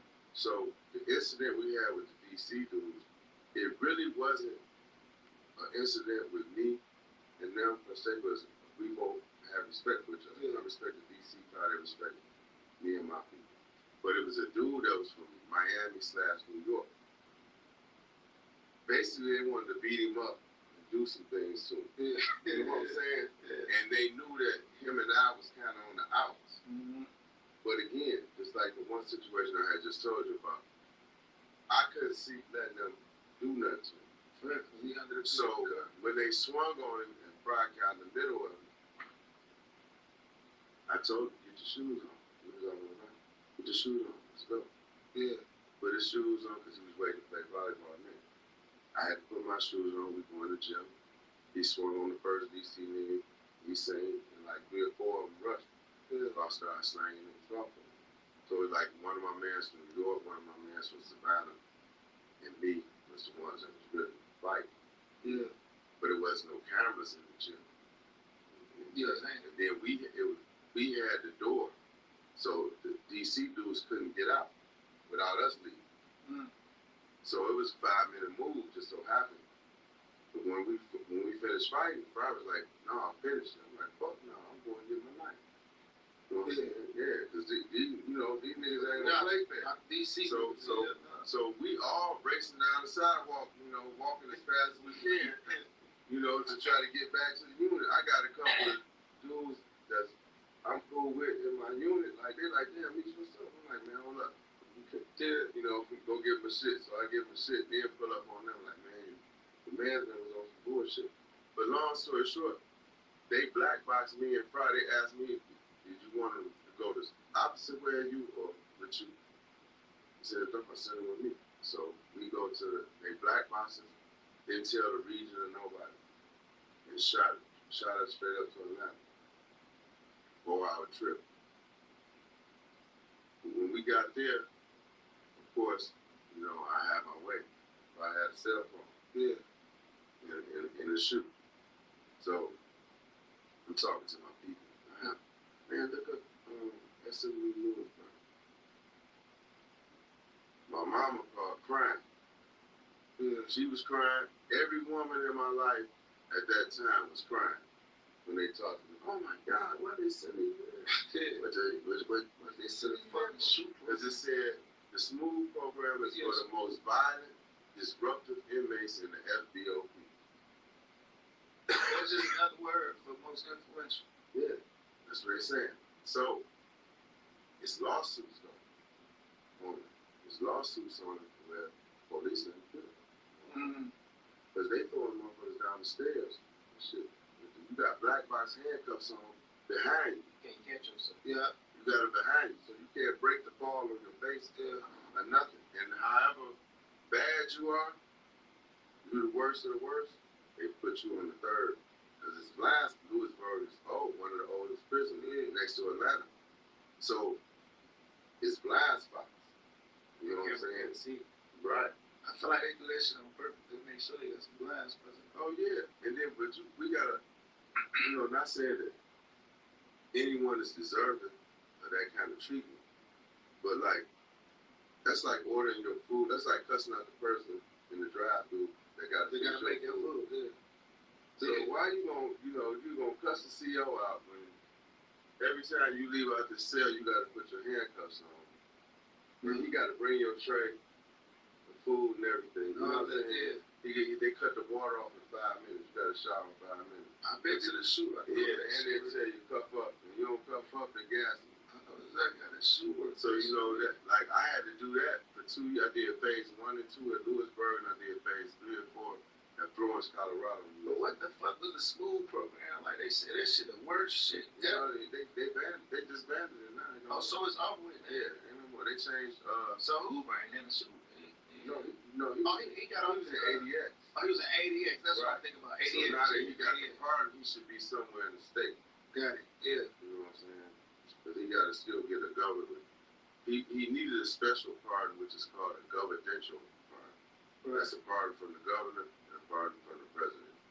So he got the pardon from the president, but he ain't have a pardon from the governor right now. He get that, he home. What's one of the craziest days you've seen? Wow. The craziest day, you know what? The craziest time I seen in there is when them people start getting, when K2 wasn't K2 no more. Oh, man, that too. You seen niggas every episode of What? Tunchi, bro? What? Nigga, I watched a nigga fight a trash can in that motherfucker, bro. I see the devil. Yes, Niggas bring running around naked. Man, all them kinds of episodes, shit. like, little, bro, them episodes of the Tunchi, that shit is Man, the motherfucker, man, I done seen standing up rocking like this. Standing up rocking, but me leaning up you like, man, what the fuck? Like, that shit was weird as hell, man. Like, some real weirdo shit. We ain't letting none of them smoke the deuce, smoke the Tunchi. Man, we ain't really like that. putting them at the door. Yeah. We had a CO, when I could hit my first low at Forest City, Arkansas, we had a CO lady, she was like, listen, I don't mess with y'all drugs, I don't mess with y'all phone. I'm not gonna have nobody fuck our account up. So, if you know somebody that smoked that shit, and they fucked the account up, she said, y'all could do what y'all want to them, just don't kill them, but put them at the front door, and I'll make sure SIS don't fuck with y'all, or none of that. Yeah. This still got one to go. Oh, so she basically like the tone, only thing gonna fuck this bid up. I ain't trying to see no episode. None of that shit. They don't mess my car. So in my unit, it was probably one Mexican dude that smoked Tunchi that can handle it. Right. No, I knew a couple niggas that can lay back on this bunk and can handle it. And when I got to Forest City, like 2 people had died already. So they was taking it serious, but it was crazy. I seen 2 deaths. Then before I left, there was 2 more deaths. Dang. So the I ain't know that. I ain't know like the Tunchi and the K2s. They basically 2 different things. I thought K2. I thought Tunchi was just a nickname for the. Nah. It's the thing is that people start putting anything on that paper. They start licking, swimming on the floor and licking they throw up. That's one of the famous moves. And I used to we used to video record them and be like, look, show it. Like, I ain't used to using a drug that I can't do in front of a woman. Like, I can't use it. We can drink, we can smoke some weed. You know what I'm saying? Like, I can't. Y'all had white lightning in that motherfucker? What? White lightning. He white lightning, man. My nigga Blood from Bounty Hunters, man. Shout out to B-Thing, man. My nigga Blood from the Hunters. Out of LA, bro. That nigga was the coldest nigga with the white lightning, man. Man, listen. I used to, man, that's what helped me pass a good time, man. That white lightning. And then, you know, it got to where, you know, they really don't like you to drink because, you know, a lot of dudes can't handle it. Yeah. And they get on the CO. Oh, yeah. You know what I'm saying? And so a couple of officers been killed behind dudes getting drunk and all that type of stuff. So they really don't, that's something that they don't really like, okay. But one thing about me, I think I was known for drinking and known for getting everybody around me drunk. Then I kept everybody in line. Yeah. But I understand it's something that I'm just used to doing. Like, you don't start acting crazy because you got a little liquor on you, else you ain't never drinking with me no more. Simple as that. You know what I'm saying? So I'm buying what I'm talking about. I got to Coleman. I came home October 15, 2024. I got to Coleman, Florida to the low in February around the Super Bowl time. And I stayed there from February to October. I probably spent like $70,000 on white light. White light. White light. Getting the majority of my unit fucked up. Yeah. He was with the white light and looked for you. Hey, bitch, you know what's crazy? I ain't feel like I was in jail till I went to the shoot. Yeah. I ain't feel like I was in jail until I went to the shoot. That's when I felt like I was in jail. But see, I was in a low though. You know what I'm saying? I was in the satellite. That's what. Y'all niggas was in motherfucking USPs and Yeah, media. listen, when that door locked, you in prison, man. Yeah. When that door locked, you can't go out there and get you no ice. None of that shit when you gotta tear your celly cover up because you finna use the bathroom. Yeah. You know you in prison. You know what I'm saying? You try to spray. Yeah, that's the only time I had it. That's the only time a door locked on me. You know what I'm saying? Like, Yeah. So you know when you behind that door, man, that's a whole different monster. You know what I'm saying? And then you gotta have a celly that you can actually be it with. Yeah, with it trust. So I wasn't taking any celly. Yeah. You know what I'm saying? And like I never told nobody as far as administration that I was a crip. Yeah. But I was on game time. And that's why niggas even love and respect me more. Like, damn, dude, on game. Still on game. Yeah, I'm on game time. Yeah. Because it's rules and it's politics. And I like that heavy politics. And I know that we ain't walking, ain't no hot motherfuckers in our country. You see, some people are Harvard motherfuckers, they got money.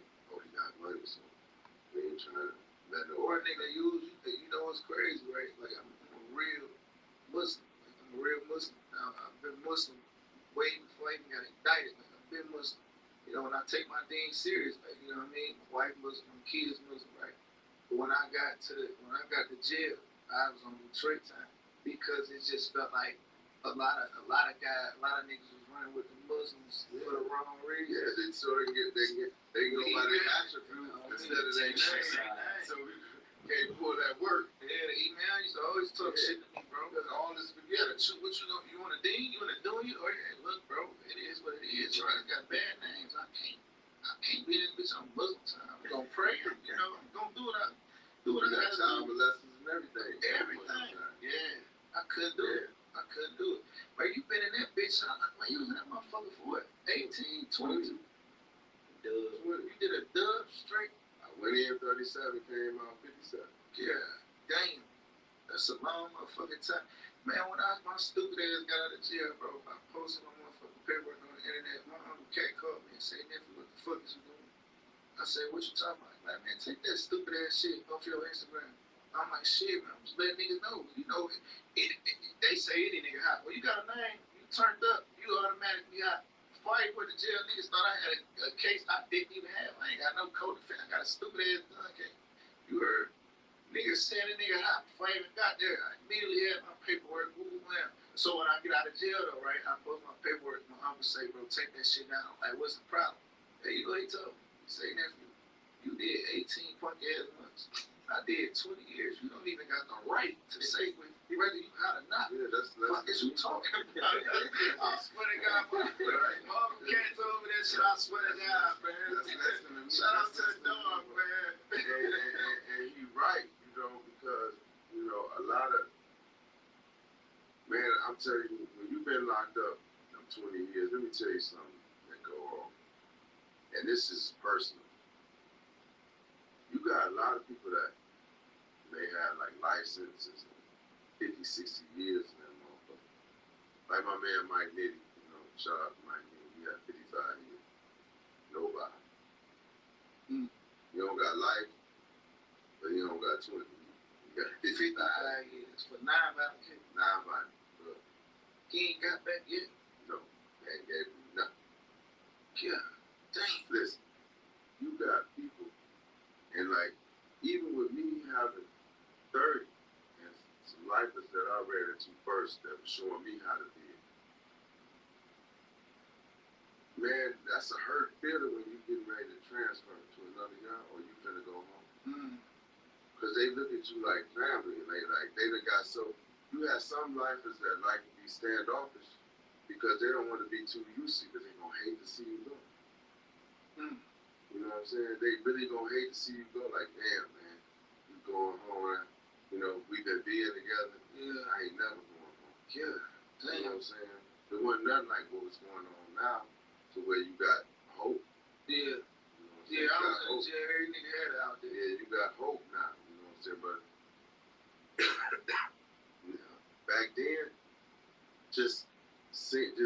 just learning how to be it and seeing dudes that felt like they were never getting out, and that was kind of old men or older men at the time. Man, that's a hurt feeling, man. When you can't tell them motherfucking number that you praying for. And that's all you got. That That's could all cut you up. You had a man's in there like, ace boom boom, like damn, bro. I'm Yeah, done. I had a, you know, not so much at the lowest level, but at the low, I got a partner named Chico. He did time. He started out with my brother. He from Orlando, Florida. And Chico got 38 years. Chico drove up here from Orlando, Florida, met a Colombian on Telegraph, I think, on Telegraph. The Colombian was supposed to have 10 bricks at 11,000. Chico had 11,000, enough money for one. That's all the feds needed to lock him in. It's some money. He could have had 1,000 out. As long as he had some money, because the feds can't front no work. So that's why if you in the game and you really know like, oh, these Colombians coming, they're gonna drop a bag on me. Okay, as long as they don't ask you for no money. Because now when you start doing business with money, that's when you can run into the feds. You see what I'm saying? Yeah. Even if they tell you, man, just my driver needs 50,000. Nah, I give it to you after I get it. You know what I'm saying? I get just to put you up on game, like you. Cause all you gotta do is handle bitches and cheat. Have any type of money. They got that experience. That's it. Dang. That's it. You got something towards the purchase. Man, these niggas don't even be understand that conspiracy. That shit is real, bro. Yeah, they don't know the rules of the game, man. Listen, Like you see how many niggas are getting indicted off Instagram, bro. man, this is not something better than that. Let me, man, my red dude.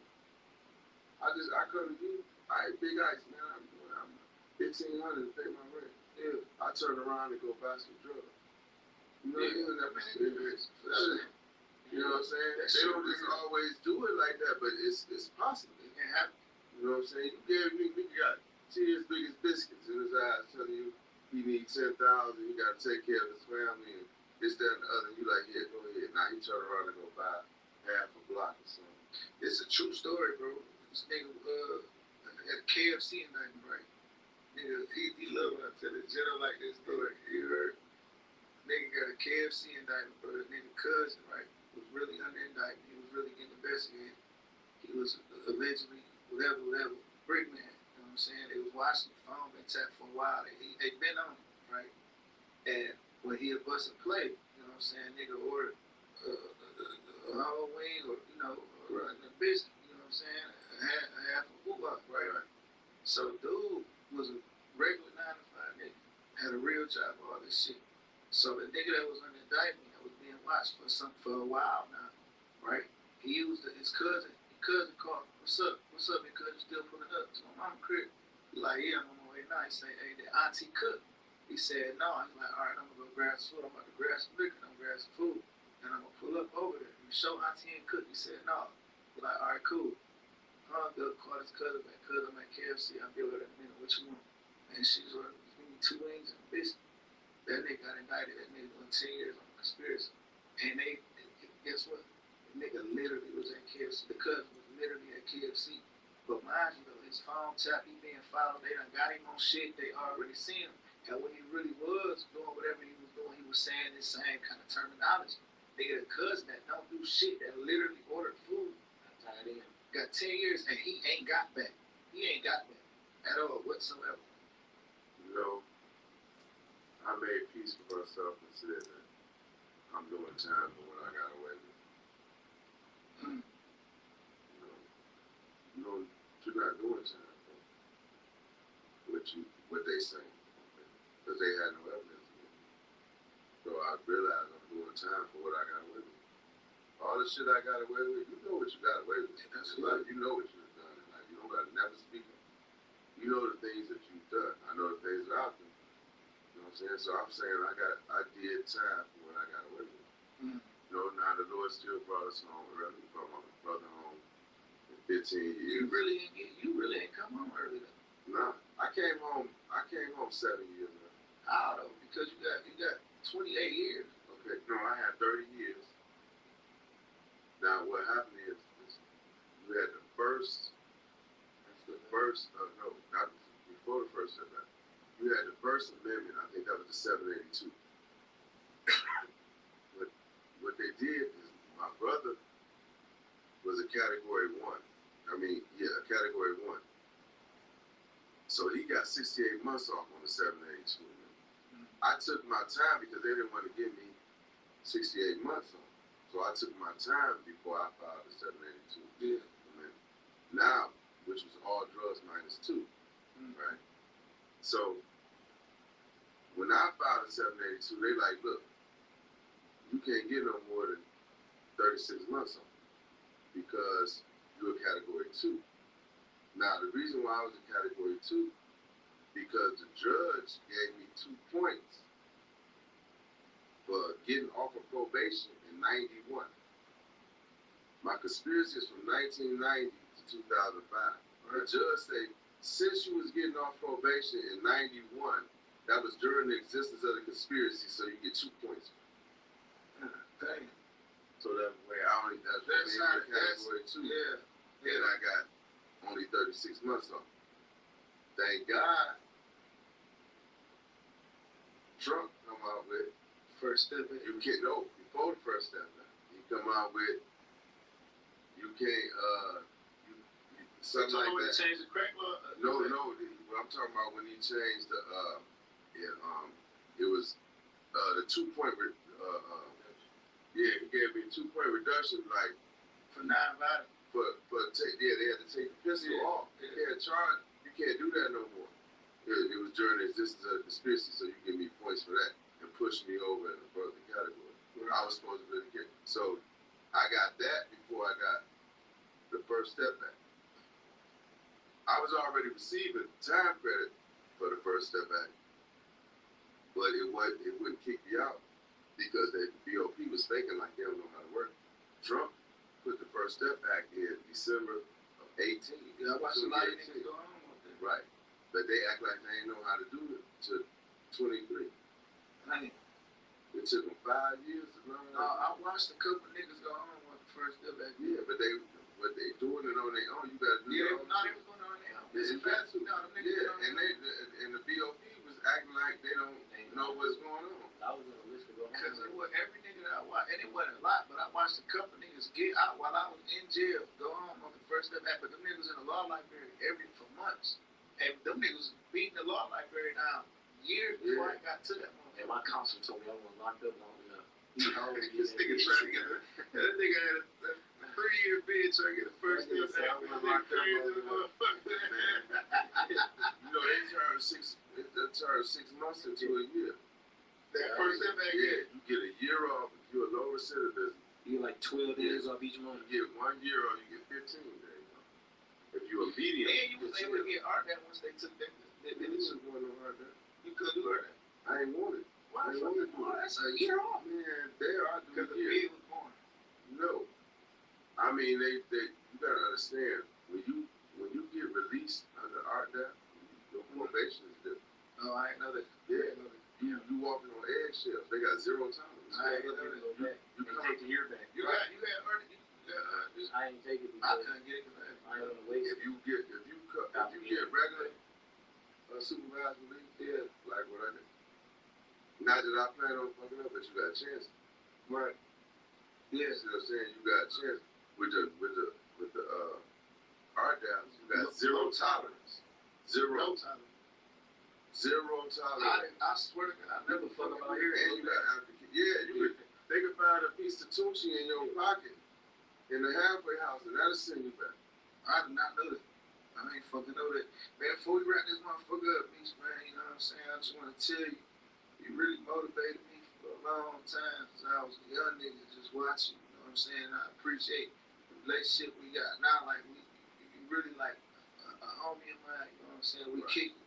You heard? We got a bond, we got a relationship outside of this shit, you know what I'm saying? Absolutely. Man, shit, that's our new word. Y'all catch on to that later. Man, like, before we leave, I gotta ask, you know, we real gangsters, bro. We real real stand-up guys, right? Me being a rapper and being an artist and being in the limelight, right? I'm used to the internet. I understand this shit. You was gone 20 years, right? I'm sure y'all ain't had like trolls and shit back then, and I ain't saying nobody specific. I'm just talking about overall. You heard? Like, I understand how this shit go. I deal with so many niggas that I don't know, niggas that never met me, niggas that don't know nothing about me, won't say nothing to me when they see me, none of that. And I'm not saying that like talking like a tough nigga, just being a man, you know what I'm saying? I got a son that look up to me, bro, you know what I mean? I gotta stand on that, you heard? But I understand how this shit go with motherfuckers just saying shit and just bitch ass niggas, like, bro, just trolling ass niggas and niggas just speaking, bro. Like, how the fuck, like, how that shit felt to you to do 20 years to come out and got it, and you see it's these type of niggas in the world now. Man, you know, they always say you can't argue with yourself. So sometimes you gotta let a motherfucker just talk and say anything, and then people find out what they're saying ain't nothing. Like, if you don't got nothing to hide, then what you gotta speak up for?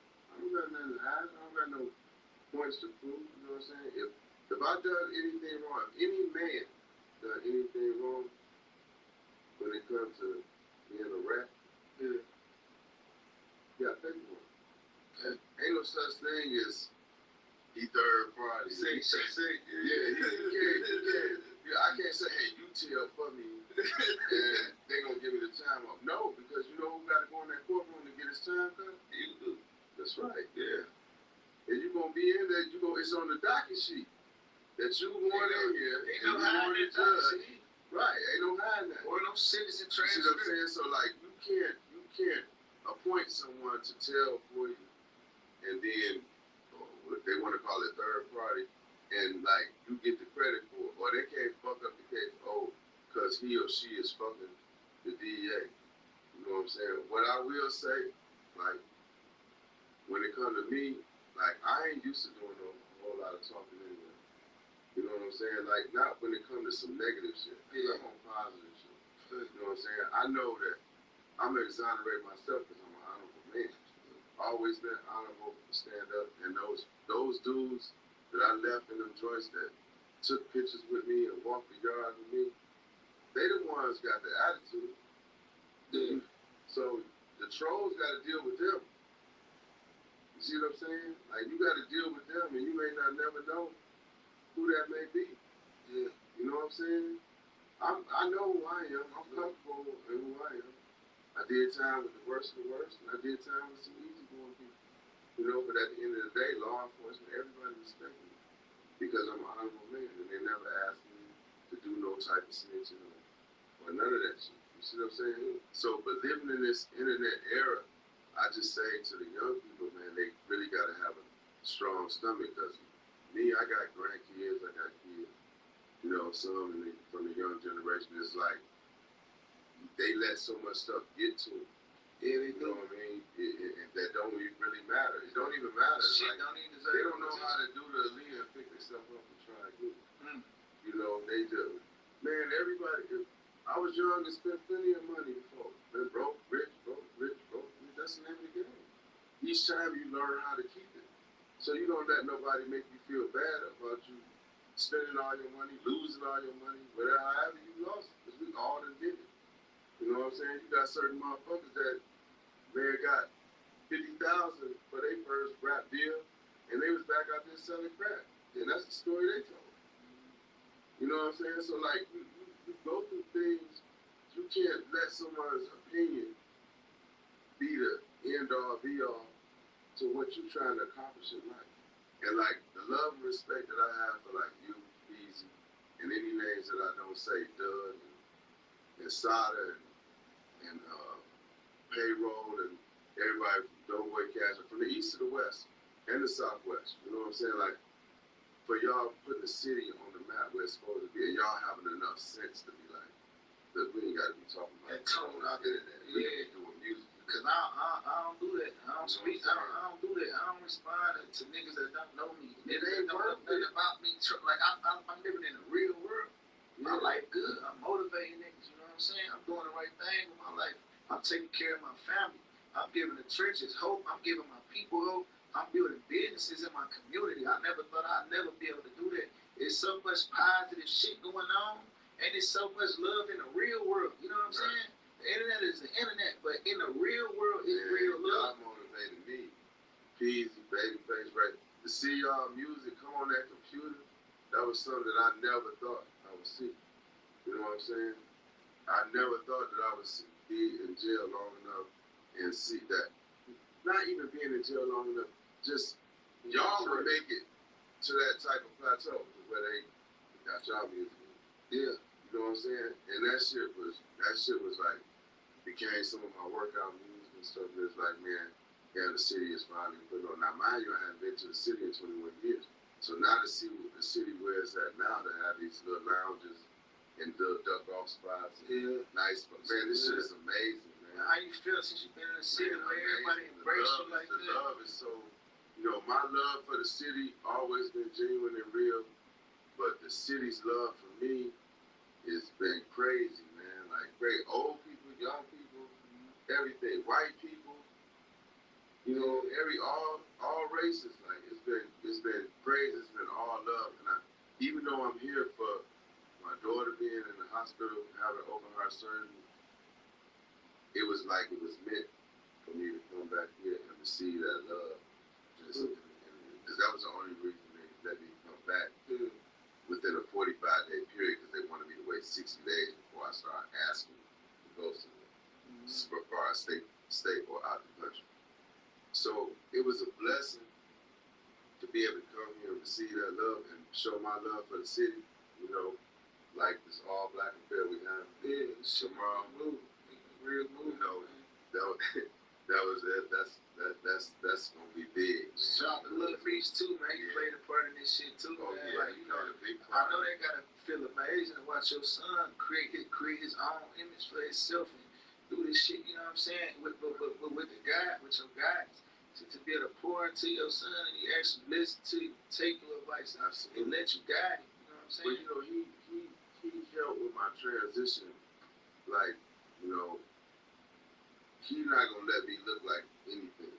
You know what I'm saying? Yeah. Like, you know, so me coming home, he played an important part of me having my look right. That shit be fucking you up, bro. Looking at your little man like, damn, look at my little nigga, man. This young nigga a boss, bro. Yeah, he a boss, man. It fucked me, but I'm so proud of him because he a boss and didn't have to do what I did. Yeah. So that's what, you know, he a boss in his own way. He got his on his own. He did that on his own, you know. And I'm glad that I was able to tell dude, like, hey, man, put my son in some classes, man. I think he can pull it off. If he can't put it off, we'll find somebody else. Yeah. You know what I'm saying? Pull it up. Pull it off. Man, you free, man. You moving right. You have real businesses, legit. Like, you never gotta look and walk backwards. You never gotta worry about none of that other shit, man. You know what I'm saying? You got a second chance at life, and you living your businessman side. You living your clean, legit. I'm ready to put on for the city for real. You know, nationwide, worldwide. You know, and that's one of my dreams right now is to see y'all do the same thing y'all doing in Detroit, selling out across the nation and across the globe. That's what I want to see. I want to see you, Easy, Babyface, pay with everybody. I do a concert in LA, sold out. Atlanta, sold out. You know what I'm saying? Texas, sold out. Then you start hitting Africa, London, all that type of shit. I think that's what separates us. We moving as one. We're going to keep moving like one. We're going to keep tuning out. Don't let nobody else win. No divide and conquer. You know, You bring younger guys up. Say no divide and conquer. Yeah, y'all got these and all of them. Y'all Babyface, E, all of them. I listen to all that shit. All the young. You know what I'm saying? Like, sometimes I may not shout out a person's name, but yeah, trust me, I'm listening to all that shit. Baby Tron, everybody. You know, I'm listening to this shit and it sounds good, you know. And even these females, man, like I gotta grab these females, man, and you know, cause it ain't only Cardi B and them. Like I love every really. We got females here in this city that they need their turn. We got a lot of shit. Yeah, you know, Cash Doll the queen for sure. She's the queen no matter what. Cash Doll for sure. KD. Yeah, we all behind KD too. We all behind it. We all behind each other, man. We moving like that's what makes it so good, man. Keep moving like one and tuning out all the sucker shit, bro. Man, you look up, we billionaires. Yeah, facts. And we leaving the niggas on the sideline and the spectators where they at. Y'all stay over there. That's nonsense. We ain't paying attention to that. You can't go cash. I can't go to the bank and the check say nonsense on it. That motherfucking fool. Who gonna pay you for that? Nobody. Not for the nonsense. You heard, man. Me, we appreciate you, man. You know what I'm saying? I appreciate y'all, man. Real legend, real OG, man. We appreciate all the game and all the support and everything you did and everything you still doing for us, man. For the city overall, you know what I mean? The knowledge and the inspiration, man. Let's get it. Clap it up, man. Please, man. This is not a real podcast, sir. Watch the link right now. Let no man separate. We create from every hood in Hollywood coming to the ghetto near you. Definitely for the solid, very strong herb after us. You know what? Game's about to start.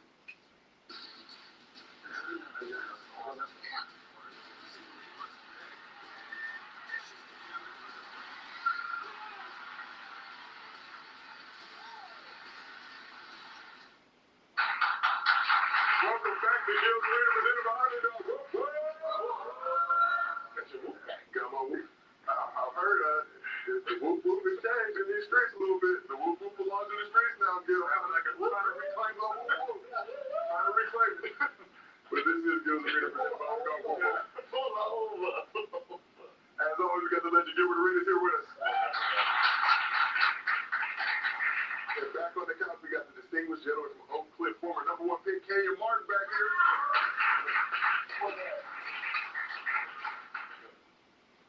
And we got a special guest making his first appearance in the arena, one of the best fighters in the game, looking to become the pound-for-pound king. He's among a handful of boxers to hold world titles in 3 different divisions, along with an Olympic medal. In the near future, he's going to try to make it 4 different divisions if a certain fighter stops ducking him, gets the contract signed. Hailing from Newark, New Jersey, also known as Brick City, Shakur Stevenson. Welcome to Gil's Arena.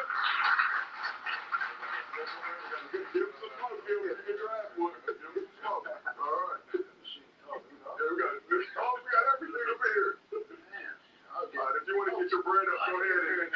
You want to get your bread up, go ahead and download the Underdog app. Use promo code Gil. Get up to $1,000 bonus cash plus a special pick. And if you can't watch the show with us on YouTube, we have audio versions available on Apple, Spotify, wherever you get your podcast.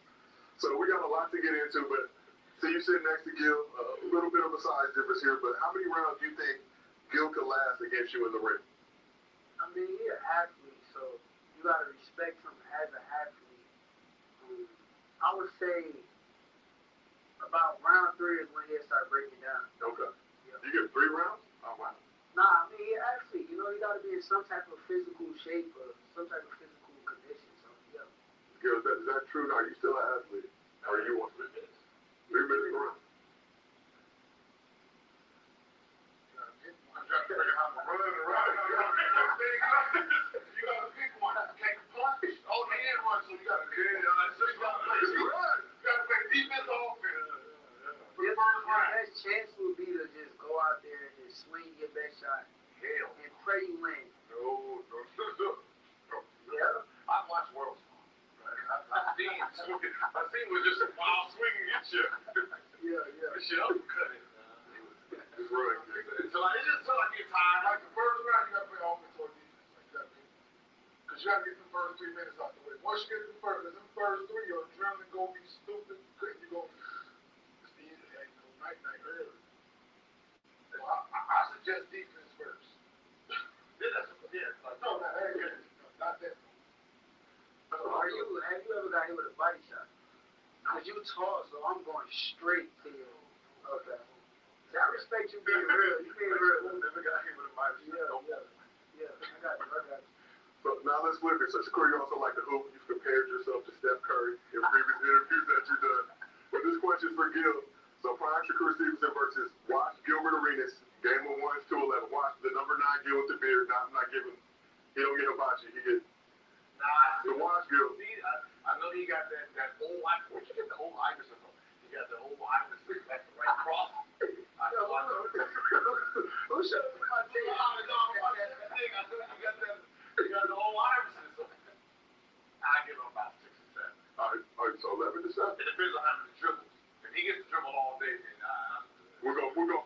We'll make it reasonable and fair. I like 3 dribbles. Oh, you want 3 dribbles? 3 or less? Oh, I get 5, he get 3. Gotcha. I can probably compete a little bit. Once he gets past 4, 5, he got it.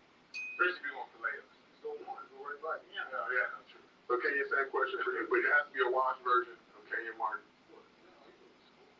I want to score. I just asked him just now. I said, yo, it's a basketball court here, right? He did ask that. Now, he got a nice level, right? I would let it see that. He got a prove he can shoot. Oh, so you got back up there. I would let it see that. You got step range up. Getting it over is an issue, Steve. Yeah. But can you run right now? Run? Yeah, go this way. But Still together. Our court's still together. I'm down to try it, man. We do have a court that you can make 11 jump shots. Yeah, I can't go that way. You can't stop me. You said I won't score at all. No, I said you got to prove. No, I said, you probably would, but you wouldn't beat me. You got to prove it. Okay. So I'm going to let you shoot and see if you're going to see how then you make 3, 4 in a row. You're going to have to guard. You got to prove that you can make more than 1, 2 in a row. You got the flame, you got the step flamethrower though, so. I mean, I'm ready whenever you is. We do have a court. I'm ready. All right, how old are you? 28. So I got a 24-year-old that you can play. He here? I'm right down the street. I'm down. I told you. 6, 7. Yeah.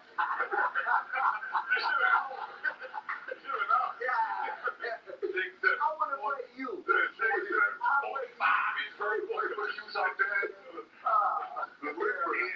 Looking over here. I'm gonna get the young boy. I call Captain. Coach like my height. Coach like my height. Well, shit, that's a 10-year-old. He got a 40-inch version. I got the 10-year-old, man. Jimmy tall, yeah, I'm older. My kid's huge, man. My daughter's 5'9". I got a 5'10". I said 5'10". I got already. I got huge kids, but the oldest one. Let's keep this thing moving. So in basketball, they say defense wins championships. You're known for your elite defense in the ring. Praised for being one of the hardest guys to hit. Does the saying defense wins championship hold true in boxing as well? For sure. At the highest level, I think that defense can take a fighter so far. You gotta have some offense too, but if you have a real defensive fighter that know what they're doing, they're gonna be hard to beat. It's always like, man, there's nothing more intimidating in sports than defense. Yeah. You can't score, you can't hit somebody, there's nothing more intimidating. Yeah. Just think about it, baseball, when you can't get on base, when you can't cross that end zone, with football, you can't, basketball, you know how it goes, it's like, man, get the ball, man. Right, it's that, but there's nothing more intimidating than defense. Right? But that's the reason. It takes like your will to, it frustrates people, it does something to people, so yeah, I agree. But that's the reason why fighters don't want to fight you. Because they know, like, you get in there, you can't touch somebody. Like you said, it's very intimidating. It's like, you're going to look silly. And you don't want to look silly and look like you're easy work in front of a certain fighter or in front of the world. So, yeah, the goal is you not getting hit, but you getting hit. So that's the difference. Yeah. Right? It's a lot of discipline, though, right? To be, like, to literally just, I'm going to defend myself and wait for you to mess up. So is that, like, kind of like the style, like you're playing against their aggression? I mean, yeah. It also takes a lot of discipline, but I think I was born with something called instincts. And I think, like, my instincts kind of carry me through the year, because there's a lot of fighters who hit me up nowadays, like, yo, how you get your defense so good? How did you get good at this? And I think my instincts is the main thing that's kind of like, I know when and when not to move, if that makes sense. How much, like, preparation goes into that? You watch a fighter, seeing what their style looks like, or you just in the ring kind of feeling out? As a youngin', I didn't even used to watch tape. It wasn't until I got to the highest levels where I'm like, okay, I need to start watching tape and see what fighters are weak at or where I'm going to take advantage of their weak points. So I think a lot of it comes with, like, watching tape and understanding what's in front of you. Is it like, I guess just watching it from, from TV is very different from when you're in the ring. Are you looking for, like combo styles? Like, there's, like, when you say, like, their weakness is just something that they do naturally that you pick up on? I try to attack what bothers you. So like, if I see something in a fighter, and I see that you fought another fighter and they did something that bothered you that night, and then I watch it against another fighter and the same thing bothers you again, that's something that you didn't correct or you didn't fix. So 9 times out of 10, come fight night, I'm looking for it to be there. Yeah, they don't know it until somebody exploit it. Yeah. Then if they win doing it wrong, then and nobody exploit what they're doing wrong, and you know what you're looking for. Yeah. Yeah, no, that's smart. Like I'm all for that.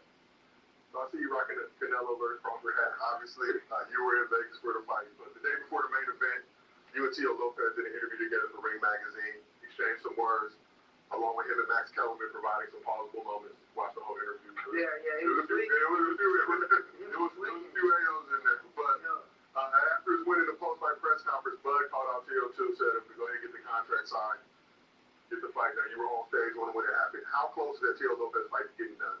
I think it's very close. I think we like right there. Like Tio agrees with the fight. I agree with the fight. We both want to make boxing great again, man. Honestly, I'll be real with y'all. I think Tio is somebody who kind of remind me of myself. We both want this shit so bad that it's gonna make for a tremendous fight in his own way. I'm not losing to him, and I know he feel the same way about me. So come fight night, I'm gonna show the world. I've been waiting for this opportunity my whole life.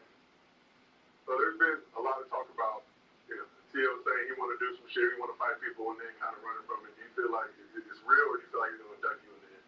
Nah, Tio will fight. That's the thing.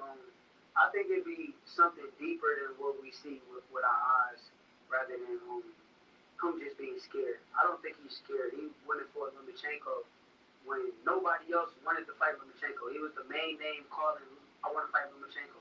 I'm going to beat him. And then that day came and he did beat him. So you got to be real and not question Tio Hart. I don't think he's a bitch. This is a business of boxing, man, that gets in the way a lot.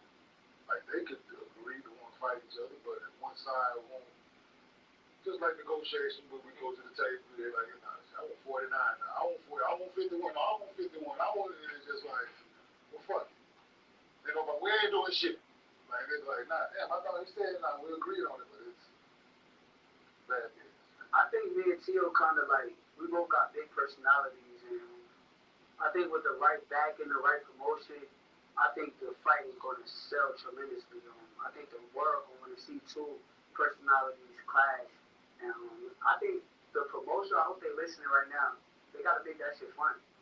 They got to make it fun. Because y'all entertaining, y'all in a way, so with the new, the way the Bud and Canelo thing went, that put up as much money as they did, do you think that would help the sport move forward and get, like, the governing bodies out of the way, so to speak, when somebody else is putting up the money to have these mega fights?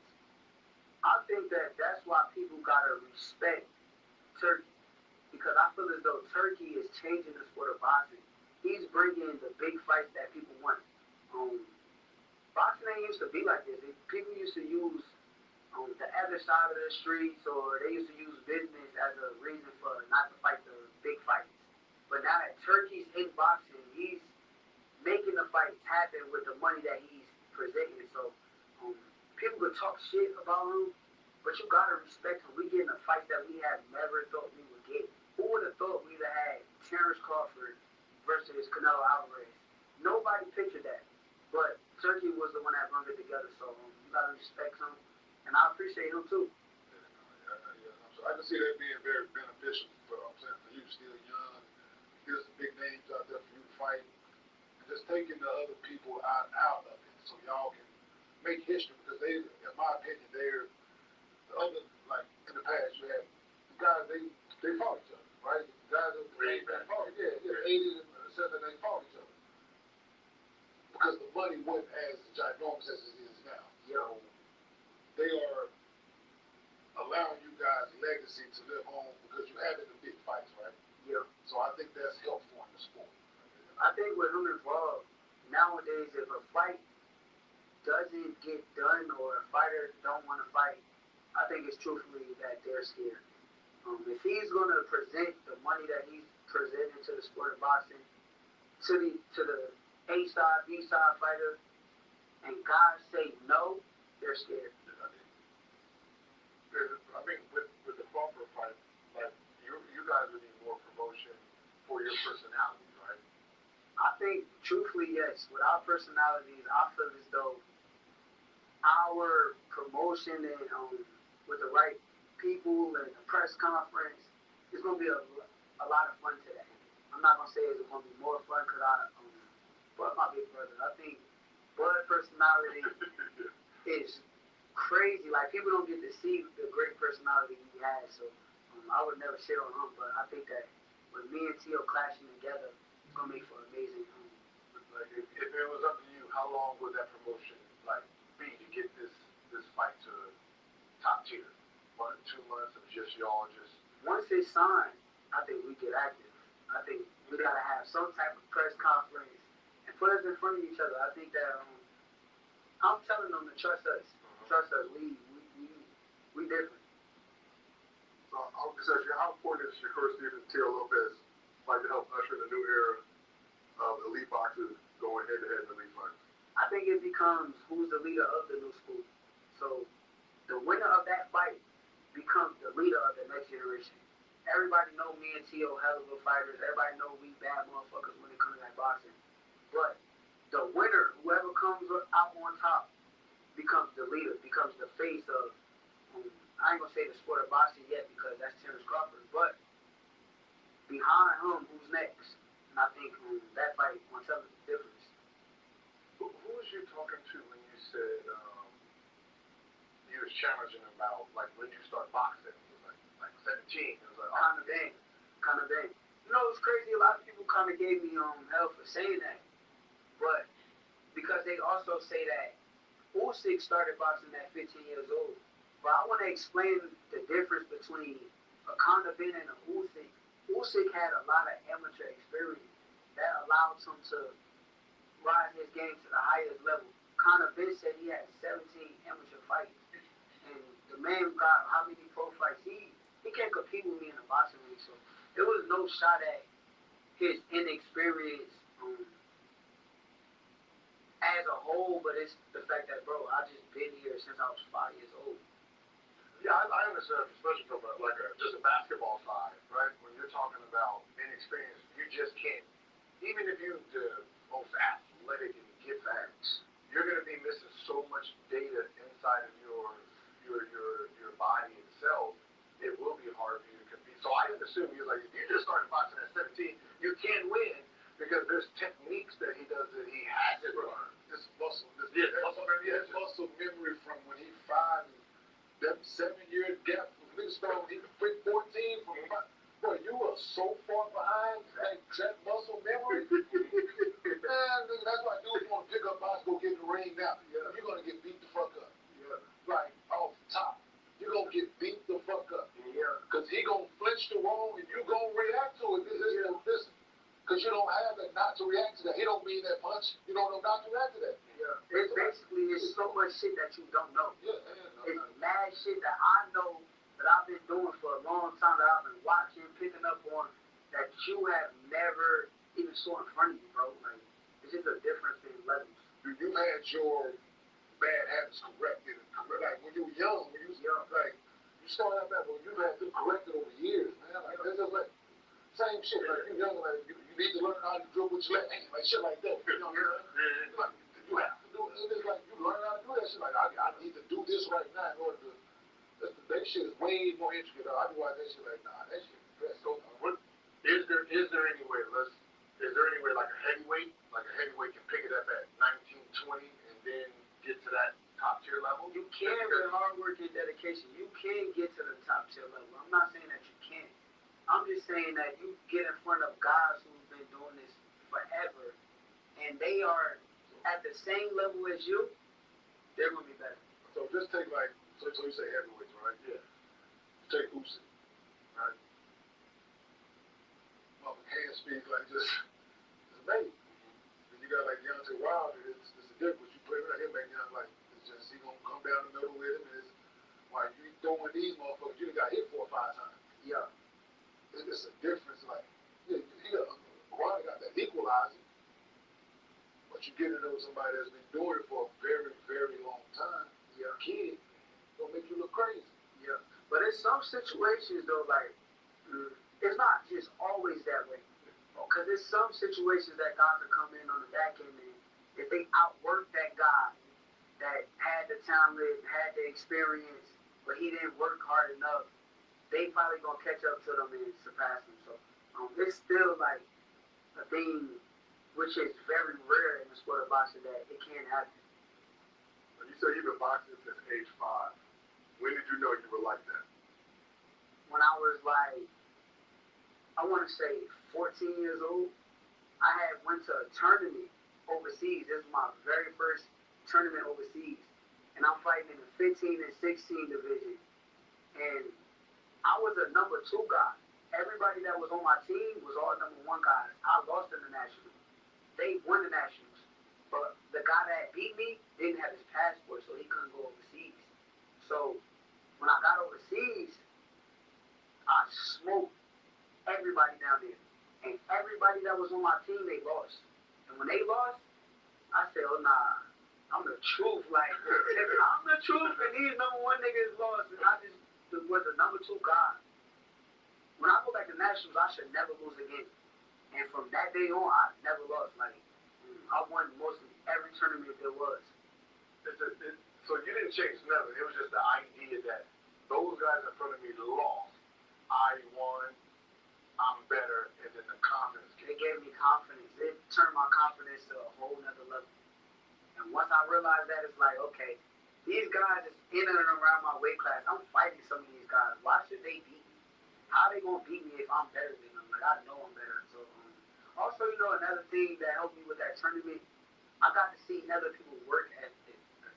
So when I seen they work ethic, it's like I kind of worked harder and I wanted to outwork them. And my talent wasn't just getting me by no more. It was more so, okay, my work ethic caught up with my talent too. You remember saying that in basketball. I said, like we were talking about the Lucas situation, and I said we all work hard until we see somebody else doing something that we've never seen before. So we supposed to have the idea like, yeah, this is what I'm supposed to do, run the 2 miles, do this, because that's the, until you see somebody else, and you're like, yo, what is this? And then once you see it, it's like, all right, this is how I get to the next level, because he's here, I get there, and then hopefully somebody else above me opens the door for me to see their work ethic. Like this tonight. Like I guess it was it Adrian Broner? Adrian Broner, yeah. And I remember him watching, he was hanging around Floyd a lot, right? And I was like, man, I wish, because people always say he was just naturally gifted, just his attributes was just, he was naturally gifted. He was. And I was like, man, I wish you could watch Floyd before it became Money Floyd. Because Money Floyd is a machine at this point, and you're watching the fun part of Floyd. You're not watching the 2 a.m. You're not watching what he's doing to be this billionaire. And I said, sometimes, man, you got to go straight to the dude and like, hey, man, forget the club part, but let me see what you do. Let me see what you do under when you the stuff people don't see. Like, I want to see, do you train? How much do you train? What do you do? And sometimes you look at the part that gets you excited and not the part that made him. Yeah, that's all that. Yeah, that's just all that. Do you? Yeah, no, Adrian Broner had access to every part of the floor. He just, listen, he quit back to up to Cincinnati. That's the issue. Only Cincinnati. Big from Cincinnati, dog. I ain't gonna lie though, I think that with AB was a hell of a fighter, like you're saying. I feel like the only thing is like, if he was a disciplined athlete, he will be the biggest star in the world right now. He had speed, he had power. It's just the discipline part. He was charisma. He's actually a funny guy. Without like no cameras or nothing around, he's regular funny. So I think if discipline was added to his game, AB will be the biggest star, the best boxer. Nobody could even say nothing to AB, but y'all right about everything that y'all said. I think it takes everything. Like, it's not just one thing that makes you great. It's like it takes everything. It takes hard work, dedication, discipline, to be the best is like you got to go through so much and do so many things, and a lot of athletes and people in your sport, they're not willing to do that. You know, what if he dedicated, let's just say he dedicated the next 2 years, just, you know, damn, stop. Dedicated, the hard work and dedicated. No, I'm just saying, these next 2 years, he just dedicated, just like, I'm just going in, and I'm just going to give it my all for the first time. You don't think he can get back? Who? What? No, we'll start from the beginning again. It don't work that way, kid. We'll start from the beginning again. We didn't see him on this. We see him on that canvas. It don't work that way. Nah, but that's the undisciplined one. I'm talking about it. It don't buckle down and just say, you know what, I'm going to take it serious for the first time. Listen, hand speed slower, your feet slower, that chin been tested. All that shit matter, kid. That was the undisciplined. Now, discipline the chin. Listen, they were attached to the same person. But it was a discipline chin. Doing chin workouts. Nah, it is kind of like, I feel like it's late. It's late in the game to where it's like throughout the years, you missed out on so much. Where it's kind of hard to get back. Now, I'm not saying it's impossible, but it's very hard to get back to the top level when you missed out on everything. You probably don't even know. You're in the sport. You ain't gonna say it. I said, fuck, he ain't getting back to the top. Mike Tyson was up for 2 years, came back, boom. What did I say? Mike came back still. You know what? One thing that I will say about AB though, a lot of people gotta give him respect because of the fact that he put a lot of people on in the sport of boxing. He put a lot of people on his back during his come up, and I think people gotta give him that respect because one thing about Adrian Broner, I always say, I think he's a real nigga. Like he's really a real nigga outside of the undisciplined part. So much respect for him. Give flowers, all that shit, and listen, all what you is. Yeah, can't man, anybody can't. I'm winning, nigga. Like that was the most nigga shit ever. So you know, I'm getting your play. I'm a realist, you know. I'm gonna keep it a beam with it. Like he had the opportunity to beat that. Absolutely. 135, 140, 140. He could have been everything that he just absolute. But that train has left the station. But we always know sometimes people who are just more gifted than everybody, they got a little bit more wiggle room. And when hard work beats that, you know what it say, Gil? What's that? When hard work, come on, man. I ain't gonna lie, I ain't with you right now. This is 2 years, man. This is my discipline. It's a very hard thing to do. Very hard. No, it don't. And I be loving the entertainment, man. Just that part of it. It is, but the thing, if it wasn't entertainment, I hear you, yes. But that shit ain't for play, dog. Like you get that motherfucking listen, that shit ain't for play. All that entertainment, you saw what happened on Rocky, and this mother got his ass up all that party, Apollo, all that living in America, got his ass put in the motherfucking casket. Like, it was a different turn-up back in those times. It was a different turn-up back in those times. But no, the Russians were sneaky back then. I ain't like for them though, for real. Like, you not telling me you get out with the wrong person, it's life or death. Rest in peace, Apollo. And you know, he got a slick mouth, so he don't tell you what he might say leading up to the fight. Say something crazy. Say something crazy before the fight. Really piss this motherfucker on. And your skill set ain't here no more. I don't think it's the skills though. The skills are always going to be kind of here. It's just the fact that you done so much damage to your body to where it's like it's hard to catch up. But I pray you do it. You're awesome. You're a good man. Now you gotta realize I got a real relationship with AB. That's stick up for your man. We're talking sports here. He's a great human being. I'm all of that. I respect any man that brushes his hair. Like that's the shit I like about boxing. Just that shit. Like when you brush your hair, look at him. Look at shit. He was winning. He was winning, kicking ass, taking aim. Yeah. Well, speaking of kicking ass, like I said, you were in Vegas, watched Bud Crawford win by unanimous decision over Canelo, to improve to 42-0, new undisputed super middleweight champion of the world. So Bud had been asking for that fight for about 2 years. They went up 2 weight classes to make it happen. And dethroned the former undisputed champ. So what does Bud Crawford's win over Canelo mean for his legacy? I think Bud Crawford is the Michael Jordan of boxing. Like, being realistic with y'all, we have never really seen this ever. A guy goes up 3 weight divisions and beat the guy that's been a guy for years. I got nothing but respect for Bud. I'm actually grateful that I've been a part of his process to see, share the ring with him, be around him, and see how he trained. Outside of camp, I'm seeing how he lives. It's times with Bud, they just come to Houston, pull up on me. Nobody knows this, but he don't got no fights coming up, nothing. And here, talk about let's spar. And we'll get in there, we'll spar 12 rounds and straight. And just for a guy to just be that disciplined and that active throughout life, I don't think Bud human. Like, people want to say I'm blazing and all that bullshit. I'm telling you, like, I've been around a lot of boxers in the sport of boxing. I have never seen nobody like Bud. So you said Bud like Michael Jordan. He is.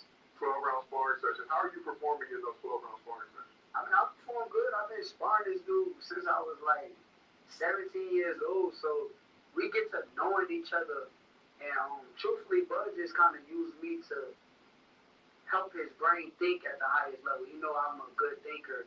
So he used me at times where he like want to think and have a chess match. So like I said, brother, he different, dog. He different. I think everybody got to see that come Saturday. But I've been telling people for years, Bud was going to cook Canelo. I've been saying this. I don't know why people acting like this is a big surprise. It is a big surprise because you've done it and it's good to get a credit. But for me, I've been knew what he was about. So what was that like for you to be in the building to see that prediction actually come true? How turned up with 70,000 people, Allegiant Stadium, home of the Raiders? Nigga, I felt like I was crying that bitch. Nah, no bullshit, because it's like you get to see somebody's come up from fucking the start, like, and then somebody that really like supported me from day one. Like, I want him to win more than I would be wanting myself to win sometimes. Like, I'm sitting there like I'm just filled with joy the whole time. Like, it just felt like a surreal moment for me. Like, it felt like I just won undisputed, but my brother just did it, and like it's just a whole different like I got a different type of love for bro, cause bro really a real nigga. Like, he ain't just no celebrity. He's really a real nigga. Like, outside of this boxing shit, nigga, that nigga's a real nigga. So as you sit there watching the fight, knowing what you know, right? You know what you're looking at, right? Yeah. As it's going on, as Bud is doing what he's doing each round, like, what is your thought process as like each round is like going by? My thoughts was coming up. Ask anybody who was sitting next to me. I'm sitting there screaming the whole fight. Kill him with the jab. Kill him with the jab. He can't stop the jab. I swear to God, he can't stop it. Bro, you ain't got to bang with him right now. You bang where you want to bang. Like, the whole fight, I'm into it. Like, the whole crowd looking at me like I'm crazy. But nah, I want my brother to hear me. Even with his corner, like, I'm talking to his corner. I wanted them to know that Canelo was trying to hit him on top of the head. So one of his coaches, Coach Red, my family, I'm telling him like, yo, Red, he trying to hit Bud on top of the head. So you'll see Red go tell Bud like, yo, he trying to hit you on top of the head. So just little things, like I was locked in. Like, for me, it's like shit. I'm fighting in that bitch. Like, my brother going to war, we going to war together.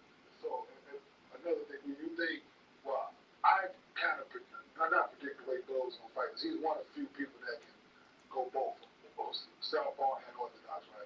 And that's really elite at it. Yeah. You think he learned something like watching the Laura fight, like Laura, how much of a problem Laura presented to Canelo? I think Bud just got full belief in himself. Yeah. So, like, the belief that he got in himself, he may have picked up some things watching other guys, but he knows that when he get in there, Canelo ain't fight nobody like Bud in his brain. In his brain, it's like, you ain't never been in nothing that this good in front of you.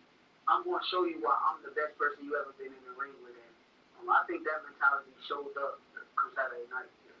Yeah, I just think, like, the fact that some people get hit right during the fight, like he can go for like him going like southpaw. Most people like if he get hit with a clean like, oh shit, let me switch back up and go back what I know. But for him to stay southpaw the whole fight and to dominate him southpaw was he tough? Yeah, he might not like me saying this. He might not like me saying this. Because Bud is a switch hitter. He's probably one of the best switch hitters there is. But like, him when he kind of in the moment, his crutch is southpaw. Okay. Like when he go to that he knows is going to show up that night at his best. To the power up front, right? He's southpaw. The power up To front. me, I think he's the best southpaw in boxing. Besides myself. I was going to. But you pay homage to, I did not. But yeah, so now put the power up front, killing this. What makes you look at a style, even though like it's dominating, and say, yeah, Bud can beat that? Is it like are you evaluating how they fight, and you can, this style can neutralize that style? Hell yeah. That's why it's a video from me in 2021, right after the Sean Porter fight. It's a video of me saying, I think Bud Crawford could beat Canelo Alvarez. And when they asked, why do you think Canelo can't beat Bud, I said, the styles. I think styles make fights. I think Canelo's style is tailor-made for Bud Crawford. And there's no disrespect to Canelo. He's one of the best to ever do it too. But his style is like a come forward, aggressive, throw big shots, try to hurt you with big shots. And Bud is a boxer. He's a boxer puncher, actually, not just a boxer. Because if y'all pay attention in that fight, if Canelo's defense wasn't good, his ass would have got knocked out too. I agree. And that's the underrated part of about Canelo's game as well. People don't really know. It's just the big punches, the knockouts. It's this. You got a chin and you got defense. And for Bud to go in there to do what he did, that just speaks volumes to Bud's IQ, his savvy, his willingness to go in there. Even when times when people like he wasn't going to trade with him, he stood in the pocket with him. Yeah. And like he got the best of those exchanges. So what's okay, because he had to move up 3 weight classes. Like that's such a big difference because his weight itself, right? So 160. So what's his natural weight? His natural weight he started at was, I think, 135. But he been at 147 campaigning for a long time. Then he fought one fight at 154. That's why I call it 3 weights. But they're going to tell you it's 2 weights, which it really is technically 2 weights. But for me, it's 3 weights because he only fought one fight at 154.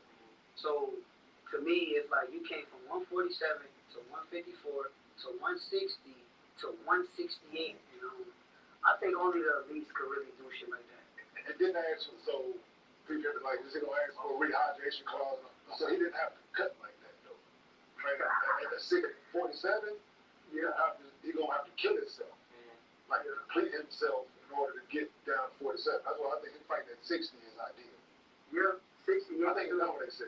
I think at, I ain't gonna lie, they're gonna say that's why I gotta let y'all know, because they're gonna say I'm blazing, but I'm telling the truth.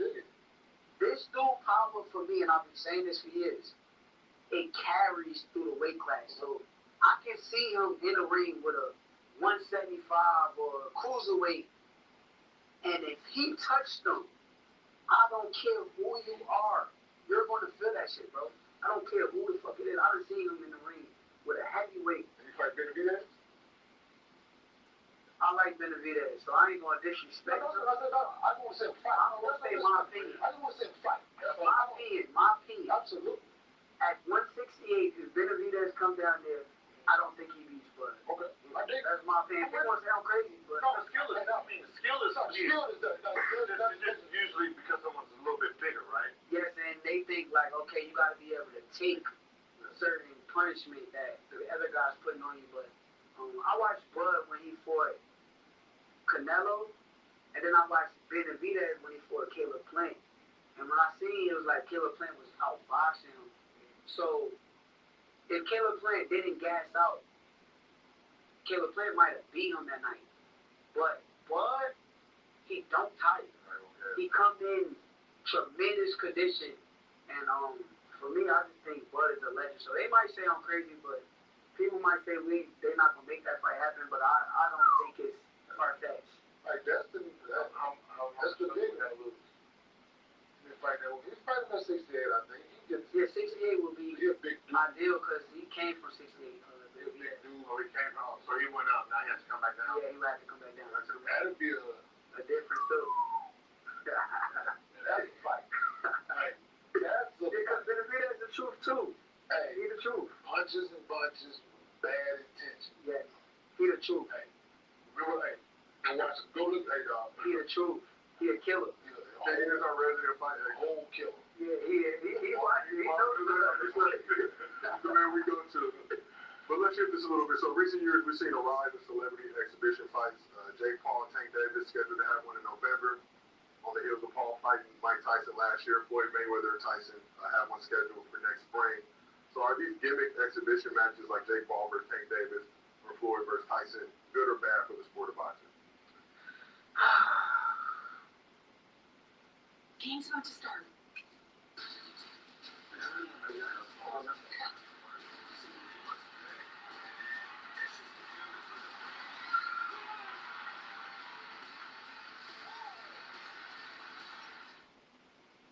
I mean, I feel like in Floyd and Tyson situation is different than Jake Paul and Buddy. I feel like with Floyd and Tyson, it's like, okay, y'all deserve it. Y'all legends, y'all paid homage, y'all did the most for the sport of boxing already. So you deserve a big payday and be cool. I'm cool with it. I like you. But with Jake and Buddy, I feel like Buddy is participate in the sport of boxing right now, and he just came off a draw his last fight. So if you're a real champion and top level guy that you say you are, which I think you are too, I think you're the truth. But if you're that guy and you just came off a draw, I think rematching will be the most competitive thing to do as an athlete. With the Jake Paul situation, it's like it's a money grab fight. So to me, it's like some WWE shit. Yeah, he get choked out. Like, I mean, okay, so he gets this fight with Jake. His value goes up. No, it doesn't. You don't. Not in the sport of boxing. I think it may. The man more because he's, because when we looked at the Floyd and just hypothetical, we speak hypotheticals at times, right? Mm-hmm. You go in there and that big ass nigga knock him the fuck out. I'm just saying hypothetical.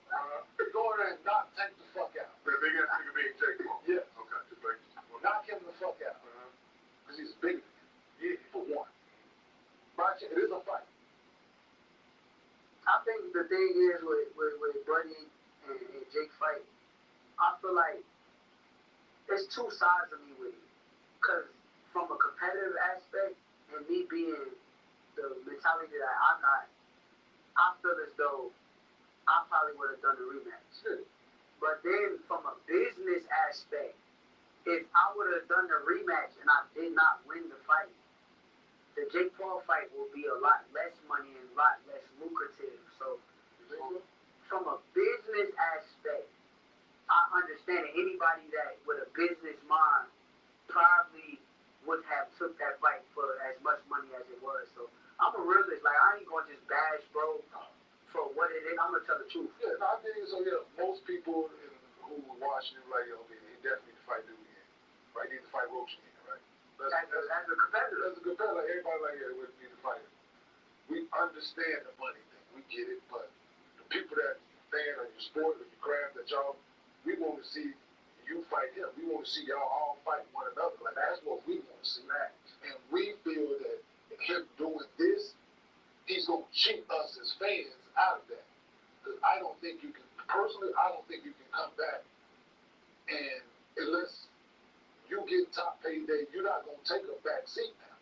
Yeah. Right? Before, just because height, he might have a bigger name than you at the time. If you make the fight right now. He do. But there's no question. After this, I don't think that. You're going to fight him. Nobody's taking that serious. You come back over here, it's like, Let the clown back in. Okay. Hold on. I was saying, hold on. Let me think about. Let's go. Let me go down the middle here. Right? Yeah. You have one who just had a draw, right? Meaning he don't have his name the way he needs his name to be, right? Now you have Jake, who's trying to get into, I'm a real boxer, take me serious, because most of his fights is been some bullshit, right? So the fact that he got him to say yes. Now let's just say, hypothetically, it's a draw. That's what works both. It works best for both of them. That no one actually wins, right? If it's a draw, they both get to stand on, oh man, I could have won. When he goes back to real boxing, that payday wouldn't be better for him. Because you couldn't watch the fake boxing. No, but he's bigger than me. But you couldn't, but if people don't take him as a real boxer, but he's bigger than watch this. He's a heavyweight. Yeah, but at the end of the day, you're not fighting somebody who's been in it as long as you are. The fans kind of respect you as a fighter that's one of the elite fighters, one of the next up and coming best fighter to take over the sport of boxing. That's how they look at you. So for you to be fighting against Jake Paul, who has not been doing it, and I don't think Jake Paul's doing nothing wrong. Jake Paul is in the right with everything that he's doing. He's fucking the best businessman of my damn near era that I've been seeing. So I just feel as though he's right. Like people gonna look at you a lot different than how they used to look at you. Yeah, bro. If he knocks him out, which I don't. Okay, it's supposed to. So he's not him out. It's supposed to. I don't know if he's supposed to. But that's what I said. I don't know because he's not one. Yeah, because of the weight. And that's what I'm saying. Because of the weight. But skills and all of this, we looking at it as he's a much more. He's an elite fighter. I know, but it's still less a fighter for money. But it's still a weight thing that he still has to get through. This big difference. That just make it entertaining for the character. But if you're a real boxing fan, just like somebody being a real basketball fan, how you feel? As a real boxing fan, you're like, 9 out of 10 you don't want to watch that shit.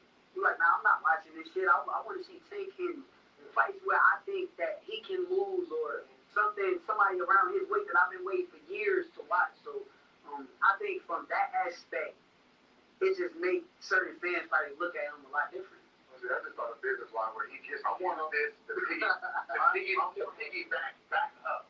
Like as you use jump up just like McGregor. At the end of the day, you gotta realize, bro, he's the truth when it comes to boxing. He got all this talent. With that much talent, fans just want to see you in there with the guys. Oh, bro, they want to see you. I get my. They don't want to see that. That's what active boxing. But I'm thinking about the McGregor, right? He gets this big ticket when he goes back to his sport. Here's what happened. This ticket change. He didn't win I know, but his ticket changed. When he was getting paid before. The business, you're right. When he was getting paid before, when he was getting back, his dollar was very different. That was outside of the ring. When he came back to the sport, he had to go back to things. His bag is different. Like, no, this is what I got here. I'm not taking this bullshit before. I don't know about the UFC, so I can't really speak about Johnny. I watched that as well. So I hear your deal. But his price changed. You get pennies on the dollar. He got to fuck the sport up. And that's what made Dana say, no, we can't do this no more. Because he went here, took this big payday, and when he came back down, he was like, nah, I need more money. I'm going to keep fucking over here now. This sport is like fuck. But sport is different. My thing is, too, because we don't know at the end of the day. It's all... Because this is the first time it's going to happen. Yeah. But my thing is, too, what if this is a retirement plan? Like, what if he already been telling us, like, he don't like the sport no more. He's kind of standing away from the sport. He don't like guys in the sport. He don't like the reporter. He don't like all this stuff. So if this is a retirement plan and I'm going to go fight Jake Paul and this is my last fight, as a fan, if I'm a fan of Tank Davis, buddy, I'm going to keep... I'm going to feel some type of way. I feel some type of way about it. Yeah, no, it's just that, right? You looking at it and you like, oh, yeah, he's next. Like, I've been, I watched this, I've been for years. And you watch dude, man, want to see him fight other people. And if the payday is what you're looking for, we get it, cool. But when you start, well, I got 4 more fights, like, nah, it's all it takes is the one, right? For it not to go the way you expected it to go. And I think the draw was that. He was lining it up like, I got 5 more fights, I got this many more fights. And it was a 6-fight deal. And with me in it. And one of them don't go the way that you. The first one don't go the way that you expected to go. You like shit. Well, the next one, well, I can't get past him. You damn sure can't get past him. I'm just saying, like that's the way. That's the way I would think about it. Shakur's, in my opinion, Shakur's a better fighter than Roach. There's other people at 135 but they go fight that out at 130, 135.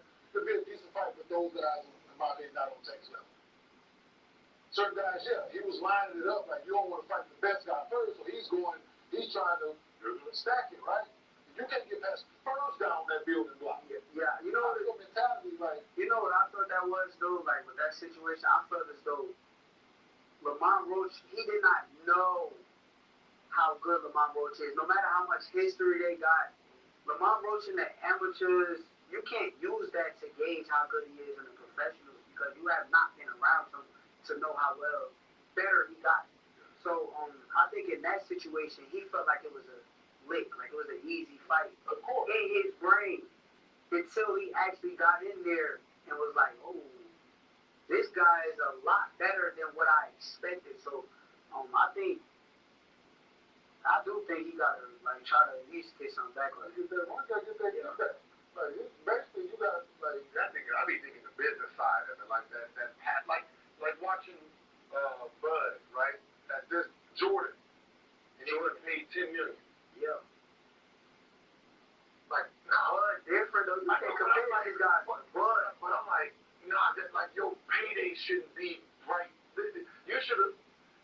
You should have already been here, but I don't think he's like went against that other superstar to get that dollar. Now his dollar gonna be big. Yeah. You know, I get what you're saying as far as a business. Yeah, like you just putting on your business hat and just speaking specifically business, then that is the right because Bud didn't have opportunity to be able to become the biggest star until he finally got opportunity. And then now the world is like, damn, like this dude been this good all along, but y'all just didn't recognize it. Y'all didn't respect it when it's not commercial guys, when it's got guys that's not big names in the sport of boxing, but they good fighters. So we just talked about the man you referred to as Buddy, Tank Davis, but are we ever going to get the Shakur Stevenson Tank Davis fight? Yeah, we should get the Shakur versus Buddy fight. I think Shakur versus Buddy, excuse me. Yeah. I think that's a hell of a fight in the sport of boxing. I think that we both guys who's been doing this since forever, and truthfully, I feel like we've been special fighters our whole life. Like in the amateurs, all people used to talk about was Buddy. In the amateurs, all people used to talk about was Shakur. So it's like as we turned professional, nothing changed. He became a big star. I became a star in my own right and getting bigger as I go. But to me, I've been saying I thought it was one of the best fights in the sport of boxing. But right now, I'm kind of questionable if it's really going to happen. Obviously, right. Now, that's a big fight between you two, right? Yeah. Huge.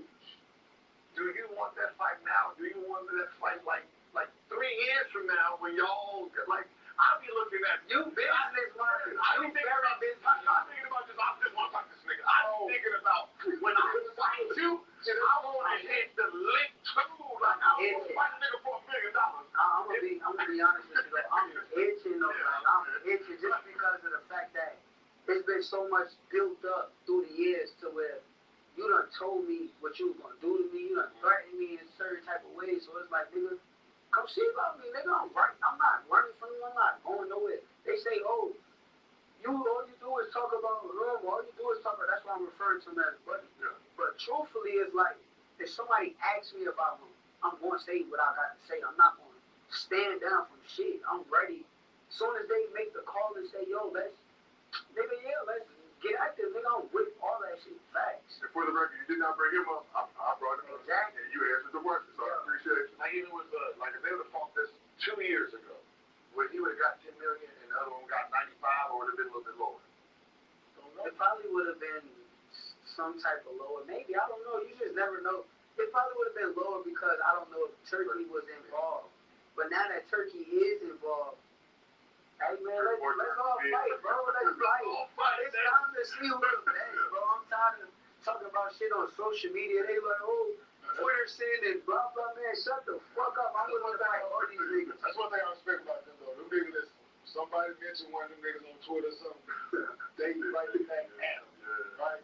They be going back and forth. Obviously, it's hilarious to see them niggas talking shit. Yeah, but that's just promotion at the end of the day. I'm with the real shit. Like, I'm with the, as soon as they call about the contracts, yeah, nigga, I bet, let's negotiate, let's see what this is, blah, blah, blah, blah. Set the fight up. I'm ready. That's what I'm into, like, I dig it. So you said you want to be great. To be great, you have to fight the best in their primes. Do you feel like modern day boxers are more concerned with staying undefeated versus becoming great? Yeah, because of the generation we living in, like, it's a lame-ass generation to where it's like, a guy loses, you clown that guy. A guy fights the best. If I go fight the best fighter and somehow this nigga find a way to beat me, why should I be clowned? Why should I be beanies all over? Why is it this big digital attack on who I am? And that's why I feel like guys in this generation is scared to put it all online because there's so much that comes with this shit now. Like, this is a different era. Like, these new generation of people is different.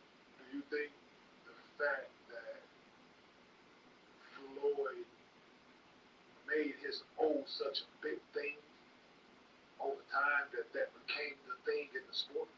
I mean, everybody knows that Floyd changed the way boxers looked at boxing. Everybody wants to be undefeated. People are scared to take chances. They would rather go fight a bigger notoriety fight than fight a guy that's the best guy. The guys don't want to compete and be the best guy. They rather just be the most known and most guy with the best following and all that kind of stuff. So Floyd definitely changed that when he went undefeated and talked the way he talked and did everything that he did. He changed the sport of boxing. So yeah. So do you see both sides? Look, it seems like from a business standpoint, you obviously want to get the bag, but what you're saying is from a boxing standpoint, you want to face guys that you actually think have opportunity to be able to beat you, right? I think it's 50-50. Like, it depends on how much you talking. I like making money too, so. Everybody on this couch does. But also, I feel like guys don't also realize that when you fight the best guy, you're still gonna get paid a big ass bag. There's guys I feel like ducked me over the years to where they fought certain guys and they lost, and they didn't get a chance to make a bag with me. Like Pitbull, for example. You could have fought me, bro, and made way more losing rather than to fight Wayo and lose for the money that you took for that fight. When you could have made way more fighting against me. So you could have whooped his ass, but he would have made way more money. Yeah, like you could have made more money, but you ducked on some whole ass shit. So where it's like now you lost to Wayo, so now fighting me, you ain't even as big as it would have been. Pitbull obviously he's facing Lamont Roach, I think, December. Yeah. How do you feel about that fight? I got Lamont. I think Lamont is the better boxer, the better fighter. I'm one of the few people that put money on Lamont when he fought Tank. And I didn't put money on the win. I just put money on the fight going 12 rounds. I knew that they wasn't going to give Lamont a decision versus Tank. Like, I knew exactly how the fight played out in my head is exactly what happened on fight night. So, for me, Lamont Roach is a hell of a fighter. I'm picking anybody against Pitbull Cruz. Yeah, because he's so basic. He's basic. I hate it. Basic. I fucking hate it. Don't listen. You get the right nigga and hit it. Just back up. Who you think is ever gonna be a boxer that goes like doing 4, 6 fights a year? You think it's ever gonna go back to that? I think it's hard. hard because boxing is really a hard sport. I do see like the point to where the fighters back in the day used to fight a lot more than the fighters now. But you also gotta take in that the fact that a lot of them fighters back in the day, no disrespect to them, but they punchy now. They talking like you can't understand these guys. Like so, when you just getting your brains punched 4 or 5 times a year, and then you gotta live a life after boxing. This shit ain't just about boxing. Like I want to be here for my kids. I want my daughter to understand me, and I want to be able to articulate well to my daughter. So, yeah, like I hear, fight 4 times a year and fight 5. That shit sound good. At the end of the day, dog. It don't sound good. At the end of the day, It's just like every 3 months, it sound good. Every 3, 4 months. come on, man. Training camp after training camp. Mind you, in training camp, you sparring. So now you going rounds and rounds of getting punched over and over. Man, I'm trying to talk to my kids the right way, dog. Like my grandchildren when it comes down, so I want to be able to talk to them, like tell them things and give them experience in my life, to where they can sit down and really talk to me and understand me. That is a fact. I be looking at Superman breakers like, God damn. 2 fights in one night. What? What's the one next fight? Yeah, that's so. I'm saying Canelo, fucking 69 fights, bro. Yeah, That's a lot, right? You think? No, but I'm just saying, like, more than 35. it's guys back in the day that had 100 or something like that. Yeah, but I think with Canelo, the thing that helps him a lot is where fans don't see. He has great defense. It's not just easy to hit Canelo. So I don't think he's gonna be talking crazy after. He knocked a lot of Mexicans down in Mexico. Yeah, exactly. Like He was down there. They was just going hard down and let line the Mexicans. He was at 3 in one night. Lining the motherfuckers up 3 in one night. They figured out sleep. Hey, putting to sleep for the 250. 250 pesos. They come here and take this thing. What? You take this ass whooping. We got these young up. Should have walked in that motherfucker, saw that red head and be like, man, I think no red head Mexican before now. Yeah, I just think that nowadays, like when they see us fight twice a year, they gotta appreciate us for that time being. Like appreciate us, bro. Like some nights ain't gonna be the greatest night, but if a guy's still getting it done, support that guy, be a fan of that guy, and don't just change up on. I think I went through a process where I felt like people kind of changed up on me and turned on me for me going through with a fight, knowing I was injured. And when I got in there, all I knew was make sure I come out victorious. But people don't respect the mental part about that. Like people don't respect it. All they want to say is, oh, you were scared or you ran. But y'all don't understand the mental power it took to make sure I held on to my undefeated record that night. You got one hand in the ring, bro. You handicapped in there, like you a handicapped fighter, and you being a good fighter that got 2 hands and sharp on point and trying to make sure he make a living for his family too. So He trying to hurt you. Right. Yeah, I mean, it's like that whole idea of calling something boring. Yeah. Winning is boring. Like, especially Exactly, bro. It's like basketball, bro. If you sit there and you watch a game, I watch basketball too. You watch a game and guys up 20, 25 points, you turn the TV off, this shit over. I'm about to go do something. That's not entertaining. That's my boxing. You watching my fight. I'm up 5, 6, 7 rounds. Guys like, all right, man, we ain't getting knocked out cool, but you feel me? So it's the same kind of similarity in the sport, but people don't respect it the same way. Yeah, I was Eagles yesterday. Where Jalen Hurts was like, it was like, you ain't even got 100 yards. We won the game. Kicking your ass. We won. That's it. Like 2-0. This is it. Like there's some fights I get to go in there, right? And some fights is like I just need to win. That's the most important part. He needs to do whatever he got to do to win. Like sometimes I'm gonna play just defense. Sometimes I gotta play a little bit of offense. And like that tape don't always do it. Listen, that tape don't always do it, bro. You can watch as much tape as you want to. That don't determine the determination that's in the motherfucker who you is in front of. Yeah. Like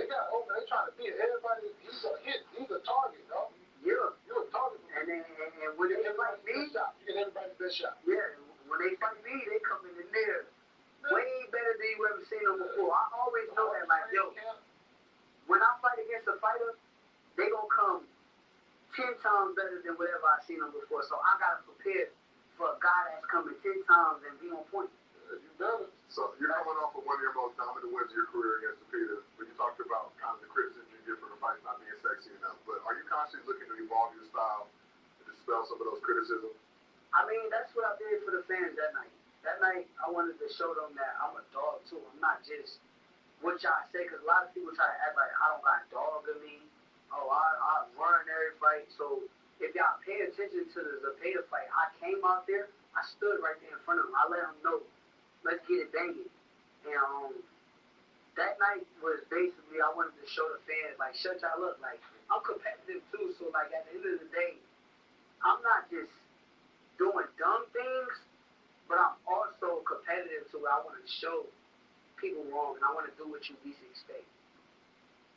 Competitive, not reckless. Yeah, me, I'm a follow fighter, man. I just want to win. I don't give a fuck what y'all talking about. I took more punishment in that fight than I ever did in my career. I get it. You want me to go out there and just, nah. Yeah. But it's Not about that, I'll get my win. It's not part of the process, though, right? If you make the fights more quote unquote entertaining, right? You can get bigger bread, bigger bag, bigger purse down the road.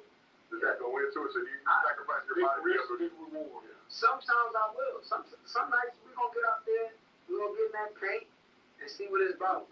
I can't say that for every night. At the end of the day, I'm gonna make sure I come out victorious every time, and I'm gonna do whatever it takes to win. That's my competitive nature. But some nights we might get in that paint. Some nights we might outbox a guy, make it easy. It just depends on how I'm feeling that night. So it depends on whatever I want to do. Like, somebody like, yo, you driving the whole time, like, man, shoot the ball. No, I'm trying to win. I'm just keep making these layups, bro. You stop me from making the layups, then I'll shoot. But you just doing this, come on, shoot. Nah. So, a couple more questions for you, but you talked about your competitive nature, wanting to win. I want to go back to the 2016 Olympics. Obviously, you're emotional, taking the last L of your boxing career, getting that silver medal. Your post-fight interview said, I don't like to lose. You've gone 24-0 since. So how did winning the silver medal at the Olympics impact your mentality when turning pro? Yo, that's so crazy. I feel like in that situation, everybody turned that to a meme. But now that I'm old enough to like understand and know exactly what that was just my passion. My passion was boxing. My passion, I dreamt of being the Olympic gold medalist. That's all I knew during that time. I worked super hard to get there. I got there, I felt the gold. Yeah, I cried. Yeah, I was hurt. That's part of the process. But I think nowadays, it made me into who I became today. Like, if I won that gold medal, I don't know if I would be the same person that I am today. I'm not sure if I would have been big-headed. I would have felt like I'm better than everybody. I don't know what would have happened. I probably would have a loss on my record if I hadn't had that experience. So I just feel like also like they don't understand. Like I ain't the only one that done that. Floyd Mayweather done it in the Olympics, and look at him today. He the GOAT. He the greatest. So I enjoy it. I love that. That's part of my story. So I'm heavy a meme culture. I did not make a meme. Have a ton of respect for you. I don't want to get my ass beat. I want you to. Yeah, I was gonna say that last man, they can't beat you. I have a heavy respect for people who want my ass. So that's how I live my life. But so you were 19 years old at that Olympics. We always hear the stories about how cracking the Olympic Village is. That Olympics in Rio, which obviously had another layer of crackiness to it. But how cracking was the Olympic Village at the Rio Olympics in 2016? I feel like it was cracking for everybody else. No cap, like. I feel like a lot of people had fun during the Olympics, but for me, I was kind of in the tournament the entire time. So I had to like stay focused. I didn't really get no time to like party and have fun and actually enjoy the environment around me. So, I mean, I heard and heard from people, but truthfully, from my point of view, it was go to my room, go to the cafeteria to eat, go box, go train, and then go fight. Other than that, I really didn't get the fun experience to enjoy it. Is that what hurts the most? as disciplined as people there. Like I'm sacrificing for this goal and you give me silver. I could have partied and got the silver. Yeah, you know what's crazy? I just feel like in my fight, I'm not gonna say that I got robbed because I don't believe in it. If you let the fight in the judge's hands, that's what happened that night. But I do feel as though if you pay attention and actually watch my fight and judge it from round 1 to 3, it could have went either way. Like it could have went my way. So I was right there. That's what really hurt the most. Where I'm like, you're right there. But also I knew it was some things that I didn't do on the discipline side. And I also felt as though I could have trained harder leading up to that moment. So it was a learning experience. Well, that's something I've always been fascinated with. So boxing, we always hear about boxers cutting weight. Obviously, the wait for the weigh-in, they rehydrate immediately after the bulk up when they get to the ring. I talk about Bud versus Canelo, no rehydration clause in there. Obviously, Canelo was very thick and beefy in there, still got his ass whooped. But what's the process for cutting weight, and what are you doing to rehydrate after the weigh-in? Honestly, the process for cutting weight, for me, when I was at 130, it was a lot harder. But as I got to 135, I feel as though it's been easy. Like it's been very easy. But for some fighters, there's some fighters that's really weight bullies. And people say, like I said, a debate with Andre Ward and Roy Jones to where they like, oh, well, Drake said he don't believe in weight bullies. Like he think it makes it worse on the fighter. But for me, it's like I do, because I done been in there some nights where it's like I done got in there in the ring and I feel like guys had to been 20 pounds, 25 pounds bigger than me that night. But I do also agree with skills when the fight, because if you pay attention to Bud and Canelo, Bud looks like a smaller man. If you really watch and pay attention to it, Canelo looks bulkier, thicker, pause. But Bud was skillful enough to where it's like skills mattered the most. Even when Floyd for Canelo, skills mattered the most. So skills will always overwhelm size. But sometimes you just gotta be reasonable in some situations. Like when you lose the trouble, how many pounds you gotta lose? That's what I'm like, do you have like not eating fast and what do you do? It's guys that lose 25 pounds. It's guys that lose. I'm walking around like some of them dudes that fight just take like 147. Right? Just take 147. Some of them dudes walking around 175, 80 pounds. Facts. Like they got lose. They don't get to 147. Facts. How are they losing? Like how quickly are they losing that weight? They're trying to go over here like you gotta eat right. You gotta drink a lot of water. This is a technique that people don't really know about. It's you get in a bathtub and you sit in there for like 45 minutes to an hour. Sometimes if you got a lot of fat on you, you'll cut like 5 pounds from that. Especially if you got a lot of water. So just sitting in the bathtub, it's hot. Yeah, sitting hot. Hot. It's hot. Very hot. Gotta be hot. 45. You're gonna sweat. I'm about to get some ass now. Like jacuzzi hot. Or hotter. Probably sometimes hotter than the jacuzzi. I don't like that shit though. I ain't gonna lie. That shit be feeling like. So you just sit there and just. You lose weight. Just spit. Spit and also eat 2 gums. Spit in the cup. Just spit. Just that's like when you gotta lose 0.5 or 0.6 pounds. You trying to lose that little 0.6, you spit in the cup. But then you get the gain back right after the fight. That was the point. You made the weight. Because you ain't trying to go fight a nigga at 160. You want to go fight a nigga at 147. You know what I'm saying? Okay, but what I'm saying is, I gotta be at 147. And then I get there, and then I can go back to the weight I want to fight the same dude. Like, what is the point of going down to 147 then? It's good enough to go back to 155. You made the weight. So since you made that specific weight, y'all are equal in size, supposed to be that day. At that moment, but then the fight until the next day, 36 hours later, and I'm coming back. But how are you rehydrating putting that 15 pounds? So is that a disadvantage?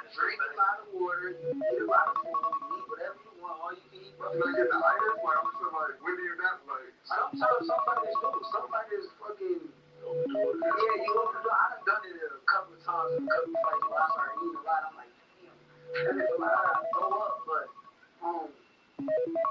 yeah, you're not allowed to use IVs, right? no. So yeah, so it's They get it back. you certain you're not allowed to use IVs. There's certain things you even somebody recently got in trouble. They was in the little sweatsuit thing. They was like somebody had a trouble. They were in the sweatsuit. So some says it was something because they said somebody's weight cut recently, and I was like, for him to get there, you gotta do certain things in order to get there. You gotta drink a lot of water to get it back. You gotta get it back there. You gotta find like 2 gallons to get it down. Yeah. Flush on that. Yeah. So that has to be, is that a big disadvantage for that person who's trying to drop weight? That's You gotta drop weight so that then that was the argument me and Andre Wood had. Well, not argument, but debate. Because he felt as though it's a disadvantage. But Ward kind of said, shit, I was doing the same thing. I was 20 pounds bigger than my opponent. So it's like it can be a different disadvantage. But sometimes I think if guys got the right team with them, they'll be kind of. So the good thing about certain, one thing you can do to help yourself in this is staying active, right? Not smart, but just make sure you ride, going for your runs, you're on the bike, you're doing all those things so you're loading up 25 pounds from when you were. Right? That's the difference between Bud 38 and normal fighters 38. Bud is a guy who's always active. He's always doing something. And it's naturally he's just that way. It's not like he's purposely doing it. He's just naturally, I gotta get up and do this. I'm going to play basketball. I'm going to do ping pong. I'm going to just doing stuff. So I think that's something that really made him. So one final I question. can't be giving y'all secrets on everybody. I just want to be 1-0. Undefeated. Yep. Put me in with the great. And then retire. Undefeated. And all happened to your homeboy. Yeah. But no. So he got his ass in there. I knew he was. But you all knew he was going to do that. He gets tired, and then from there, he's going to quit. Everybody knew your discipline goes up the window. No, that's just Nick. No, that's everybody. Nick can't finish nothing. They can't know that. I want to challenge him. All you do is just got to last long enough for him to let you know, I'm out. I have to get that back. I'm thinking y'all talking about Nate Robinson. Him too. Oh, no, yeah. Oh, him too. Yeah. Hey, don't get fucked around and find out. That's one thing. Yeah. Hey, that's the thing. Don't do it. Get it. Hey, because you don't know it's an actor. Don't know it's like actor fight. Just booty in the air. I ain't gonna lie, that's a feeling that I always prayed that never was gonna happen. That's why I take my defense so serious, bro. Hell no, You just don't know, man. You just get my there. Next thing you know, you go back like, booty was in the air. That's crazy. Yeah, but it's the risk that comes with being an athlete and doing our sport. So before you get to booty, you get hit, you go face forward. That's the one, dog. Unless hit you, you go that way. Yeah. Oh yeah, it's like, hey, that's why I always say, that's why you don't have to roll your own check and your mouthpiece out. Doctor, right in front of you, okay? That 12 people, but you like, did I die? Oh man, a piece of tranquility. Did I? Don't say it's being read. So I got one final question for you. So you want to be known as the pound for pound king, right? I think that's the goal. That's what it says in, I think, Engineer Future Pound for Pound King. What's it going to take for you to get that recognition? Just beating names and just conquering, bro. Conquering every challenge that they put in front of me. I think that's my main goal. And not being scared. Like, I'm not with that scary shit. Like, scared money don't make no money. When you believe in yourself, you truly will bet on yourself. And I feel like just give me opportunity. Once I get the opportunity, like the TOs and all the other guys that's coming up behind me and showing these guys that I'm the best and still being on top. I've been on top for the last since I was 19 years old. I've been at the highest level of boxing. So I just want to keep showing everybody how great I am. We appreciate you pulling up. We got Tourist Davidson coming through the Gills Arena, presented by Underdog. Whoop, whoop, whoop. So what I'm saying is, like, if I become a celebrity boxer, right? Yeah. and I challenge you. You gonna take the challenge? Nah. Oh, then I ain't nah. He's scared. We're gonna do it on Tubi. I got a lot more competition to worry about. No, you see these and you Nah. We'll do it on Tubi. Go fight one of them. No. I want him because he's gonna say no. So I get to see how you say he ducked it. So technically you were ducking him. He's in the contract, man. I'm saving him from himself. I'm like, yo, you said that. I'm saving you from yourself. That's all I'm doing. Big six in the contract, you sign that bitch and send it back. You gonna get scared of him? Hamstring. I'm an internet thug. I'm internet all day, baby. Bitch in the ring in 2 minutes. He done climbing through the rope. Shit. Y'all actually put a fighter like that. The guy, what's his name? Kitty Austin. I didn't fight him. I was supposed to fight him. And then he pulled a hamstring or a bicep injury or flu. I think he got the flu. Yeah, that's me. One of them shit. Nigga, Shakur, that's what he said in the league. No, that's what we should stay in the league. yeah. Motherfucker, they know him to start, right? Yeah. He ain't playing tonight. Like, who the fuck is this matchup? Oh, you got the ice tonight, huh, nigga? Yeah. Oh, you okay? Jack coming to town. What? You was running around this motherfucker with 360 videos. All of a sudden, you hurt. Yeah, 55 left. And not on my watch. Next night, 47. Jack left. Yeah, I ain't never seen that before in boxing, but that was one of my first times seeing that, dog. Shakur, we appreciate you pulling up. This has been another episode of Gills Arena presented by Underdog. We'll be back with more very soon.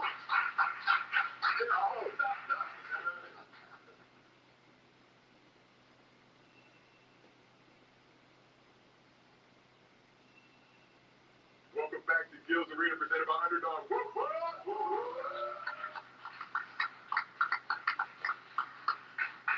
Good to be back home. As always, we got the legend Gilbert Arenas here with us.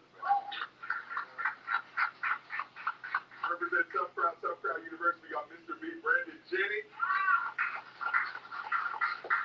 And before we introduce our special guest, I ain't gonna lie, Gil, it feels good to be back here. It's a little shaky in those streets. Almost had to update my ZipRecruiter profile. Had me a little nervous, but we back here. I know some of y'all praying on our downfall. Keep praying. It's not gonna happen anytime soon. But we got a special guest making his second appearance in the arena. Host of the Stephen A. Smith Show on YouTube and everywhere you get your podcast. New York Times best-selling author, host and executive producer of ESPN's #1 morning show, First Take. And very soon we're bringing 2 new shows to Sirius XM exclusively, including a daily sports show, as well as a weekly show focusing on current events, pop culture, some social commentary. He got more jobs than the Heavy family from Headline for all my Living Color fans out there. Stephen A. Smith, welcome back to Gills Arena, presented by Underdog. How you doing, man? I'm good, man. Good to see y'all. How y'all doing? Good. So you was ducking us for a while, but you came back on in March, and now you're back here again. Well, first of all, I was never ducking y'all. I was busy. I'm busy as hell. But I promised them I would come, and I came. And then this particular time, I rearranged my schedule just to make sure I was going to be here. Okay. So I'm here in the house. I know you are right. There's a lot of people rooting for y'all downfall, but they're damn sure ain't me. So I'm here rooting for y'all. Well, appreciate you. If you want to get your bread right, go ahead and download the Underdog app. Use promo code GILS, get up to $1,000 in bonus cash, plus a special pickup. If you can't watch the show with us on YouTube, we got audio version available on Apple, Spotify, so wherever you get your podcast. So I mentioned in your intro, stay working. Back in March, you get a 5-year extension with ESPN for some FU level breaded chicken.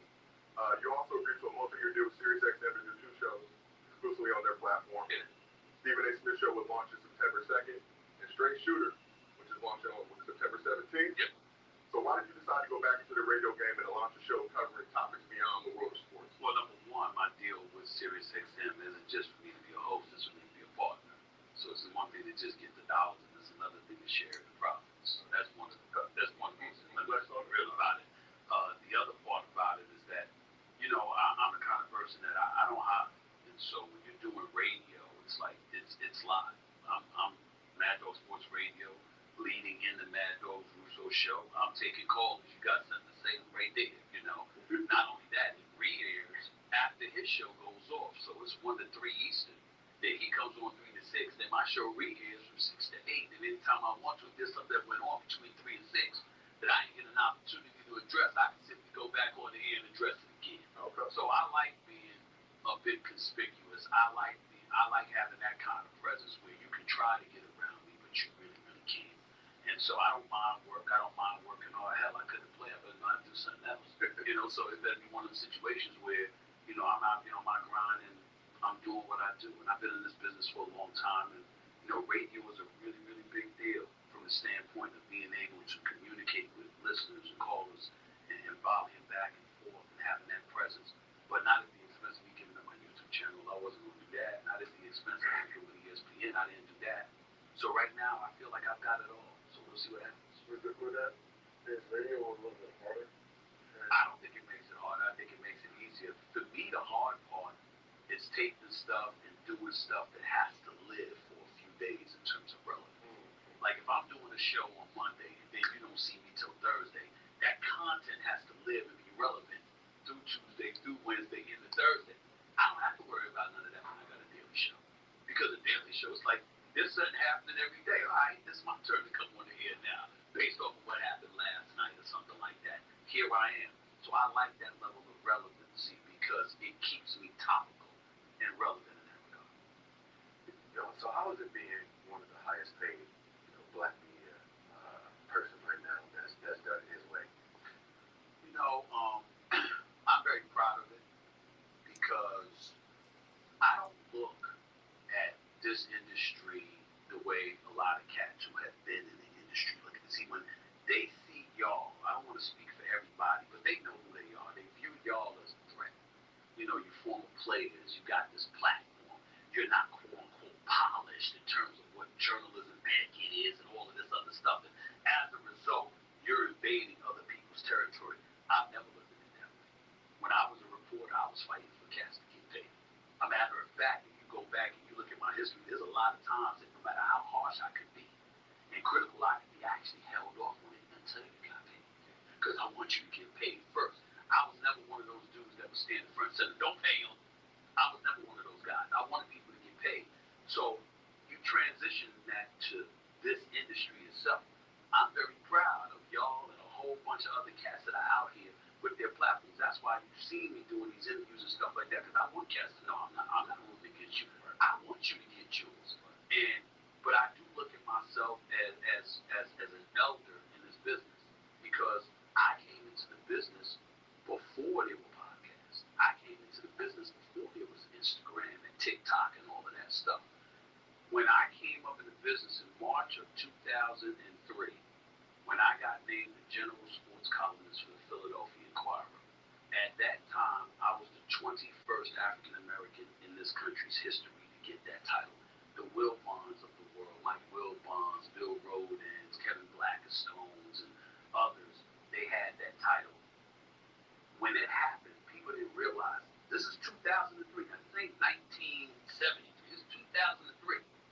You understand that you didn't have a license to give your opinion unless you were a columnist. So in order to express your thoughts and perspectives, not just report on the facts, but give your opinion, you had to be licensed as a general sports columnist or an NBA columnist or an NFL columnist to give your opinion. And in 2003, there were only 20 people in American history who were given that license in sports, even though the vast majority of athletes were African American. And so think about that for a second. When you look at it from that standpoint, and then you see all of this happening today, where all of us got an opinion and all of us got a voice. Yeah, the advent of technology has assisted in that dramatically. We get that part. But the point is, people actually care what you have to say and what you have to say. Not just because you're players, but because you have an informed opinion. And to me, I pride myself in being one of the guys that help open doors like that and make people think about what we could do outside of playing the game itself in terms of speaking on a plethora of issues. And I've always been supportive of it. And that's why I'm so proud of everybody that's doing it. So 2003 is when you became a writer. When did you? No, a general sports columnist. I was a beat writer for the Philadelphia 76ers. So that beat writer, when you're a beat writer, you go wherever the team goes. It's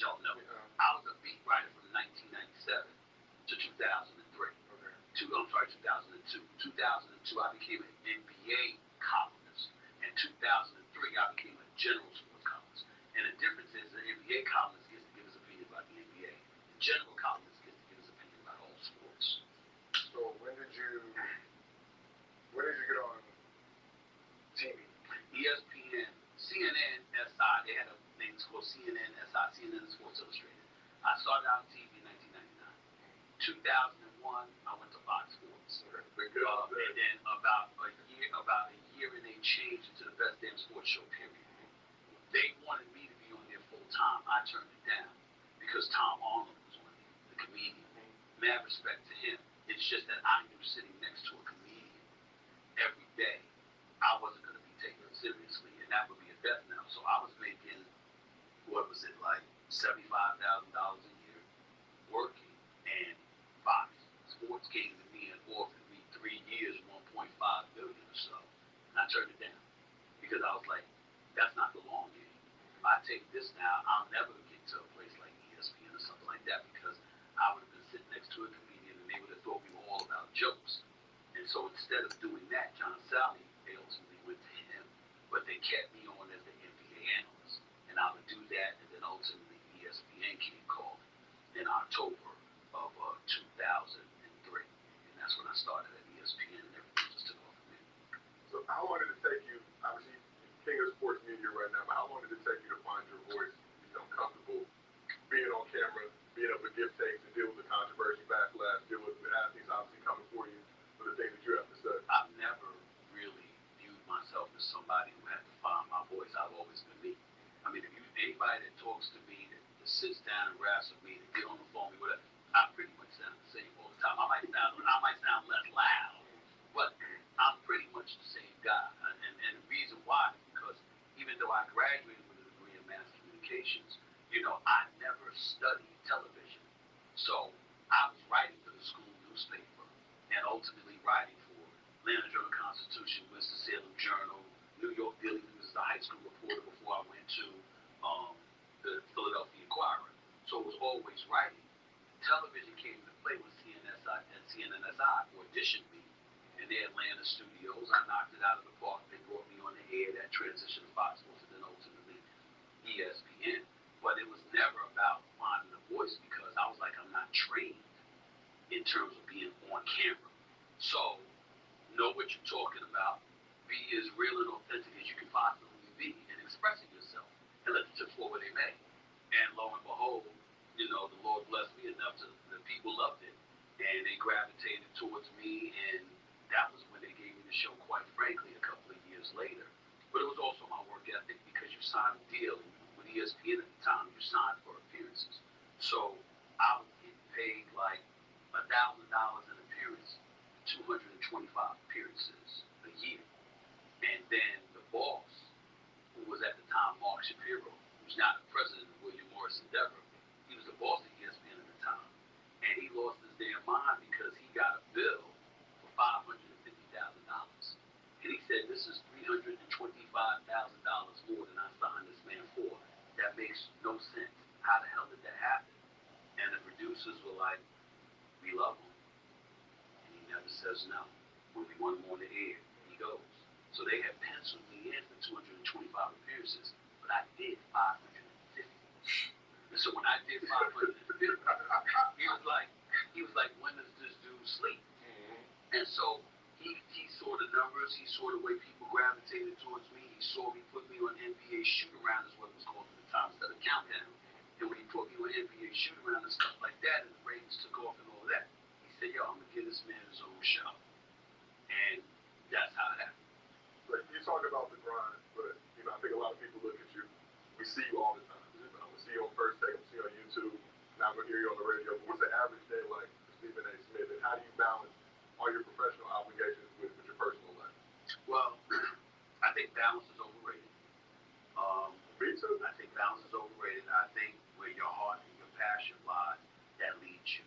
Like you can have 50% family and 50% work, but if you're miserable with your family at this particular moment in time, that 50% ain't something that you need to be happy at that particular moment in time. If you're miserable at work, that 50% ain't something that you need to have. You got to balance it out. It fluctuates. It's fluid, as I like to say. It's fluid. And So you have to look at it that way. But for me, it's really about getting up every morning. First of all, I go to sleep at night with stuff on my mind about what I want to talk about the next day. I have an idea of what the pulse of the world of sports or anything that I'm doing, where it's at that particular moment in time. That is an advantage that you have as a journalist. Because as a journalist, you eat, live, and breathe what's relevant, what's percolating right now. What's happening at 3 o'clock? All right, this ain't relevant at 8 o'clock tonight. This ain't relevant the next morning at 7 o'clock. You got to stay on top of it.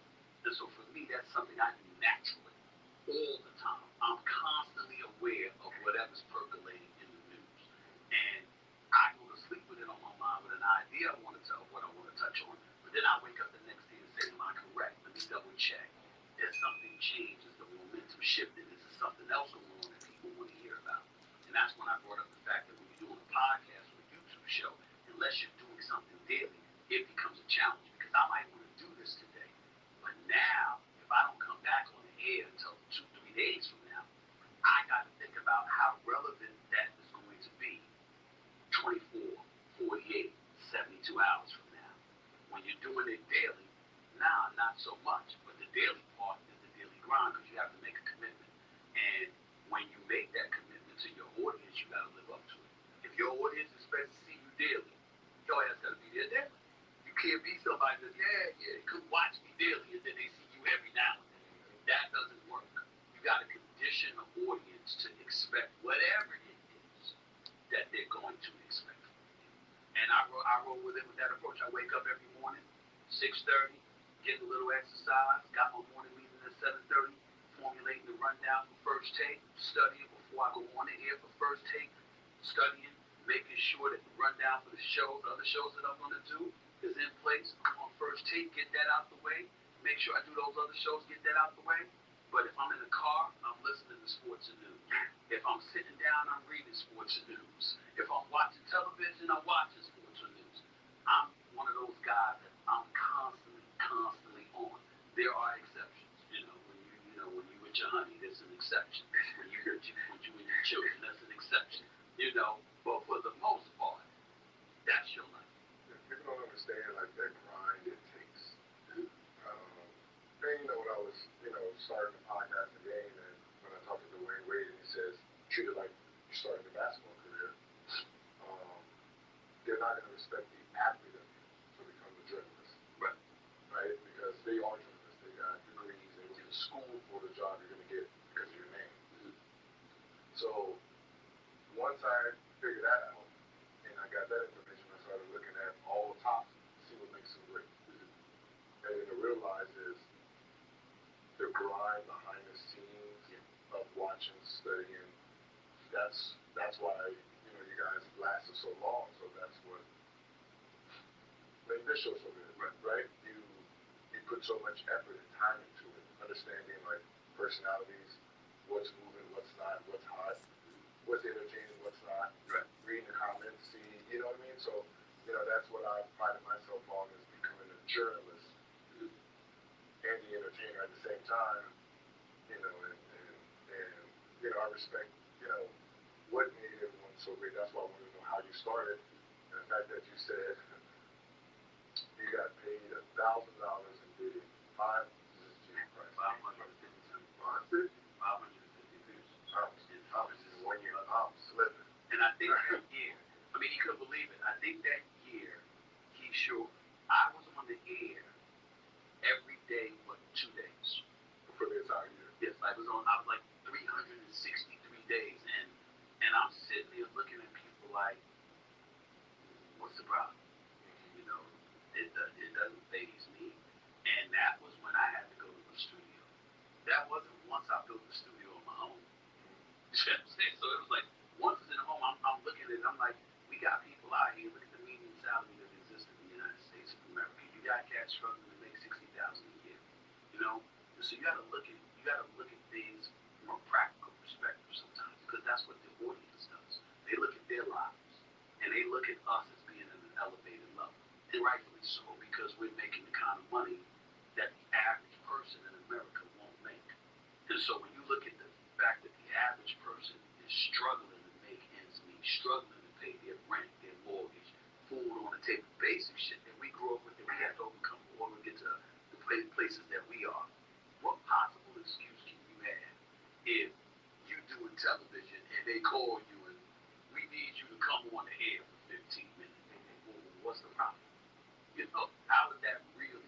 I know cats who remain nameless that have lost their jobs in our business because they were assholes to producers and stuff like that who call them, yo, man, I need you. The sports center, I need you for this show. I need you for that shit. I ain't got time for that. The greatest, I remember my former boss, his name is John Wildcat. He's the former executive VP at ESPN. He's now the AD at Syracuse. And he asked me to come here and give a speech to the Syracuse football team about 3 or 4 years ago or so. And it was one of the proudest moments that I had, not giving a speech because I do that all the time, but what he said in his introduction. He had been in the business for 35 years. And he said, this young man that I'm about to introduce you to is the only person that I ever had to make take vacation. He said, he doesn't stop. You know, years ago when Dwight Howard was leaving the Lakers to go to Houston, and people couldn't believe it because I was on Sports Center from an undisclosed tropical location. This particular business, it was St. Thomas. I was on a boat going from St. Thomas to St. John's, and Dwight Howard had called me because the story was like they talking about, I'm not going to Houston, I'm leaving for Houston. Go ahead, let them know, you know. And he said, tell them I told you. And I was on the phone in the ocean. I don't know how I kept the signal. But from St. Thomas to St. John's is a 15-minute boat ride. And I was going to Trump Bay, and I was on Sports Center. And they were like, what the hell are you doing? You're supposed to be on vacation. Like, I would go. Plain and simple. You know, it's like you got a job to do. So certainly, you don't want to have your time and stuff like that. But shit, the audience don't care about that. The audience wants to know what it wants to know. And if you're the person that has that kind of access and you have that kind of information, and they want to hear from you, are you going to fulfill that obligation or are you not? It's like a play. And it's in a roundabout way, it's what enables me to hold players accountable. Because if you playing ball, right, when you in shape, when you taking care of yourself, when you doing what you're supposed to be doing, because when it comes to my job, I'm going to make sure I'm doing what I'm supposed to be doing. So I'm looking at you and saying that's the job you volunteered for. I'm not judging you against me or somebody else. I'm judging you against your industry, your contemporaries, about a job you volunteered for. This is what you said you wanted. Are you doing what you're supposed to do to maximize your potential? When I cover a sport, that's how I cover it. And I don't define success for somebody else. I let them define it. And then I say to them, okay, so we don't see if you're living up to it. Because you said it. And that's how you approach it. Yo, what's been your toughest interview? My toughest interview? Damn. That's a good question. Interviewing T.O., because you never knew when he was playing or when he was serious. I don't mean that disrespectfully, I'm just telling you the personality. That was always a tough one. I would tell you AI because Allen Iverson, because it was always tough for me because contrary to popular belief, I was protective of it. There are interviews that I've had with Allen Iverson that y'all have never, nor will ever hear. Okay? Because you just didn't need to say the shit you say. Okay? And I looked at it that way. It's like, wait a minute now. Now some people look at that, they be like, oh, see, he's compromised his journal. Bullshit. Every single journalist makes a call.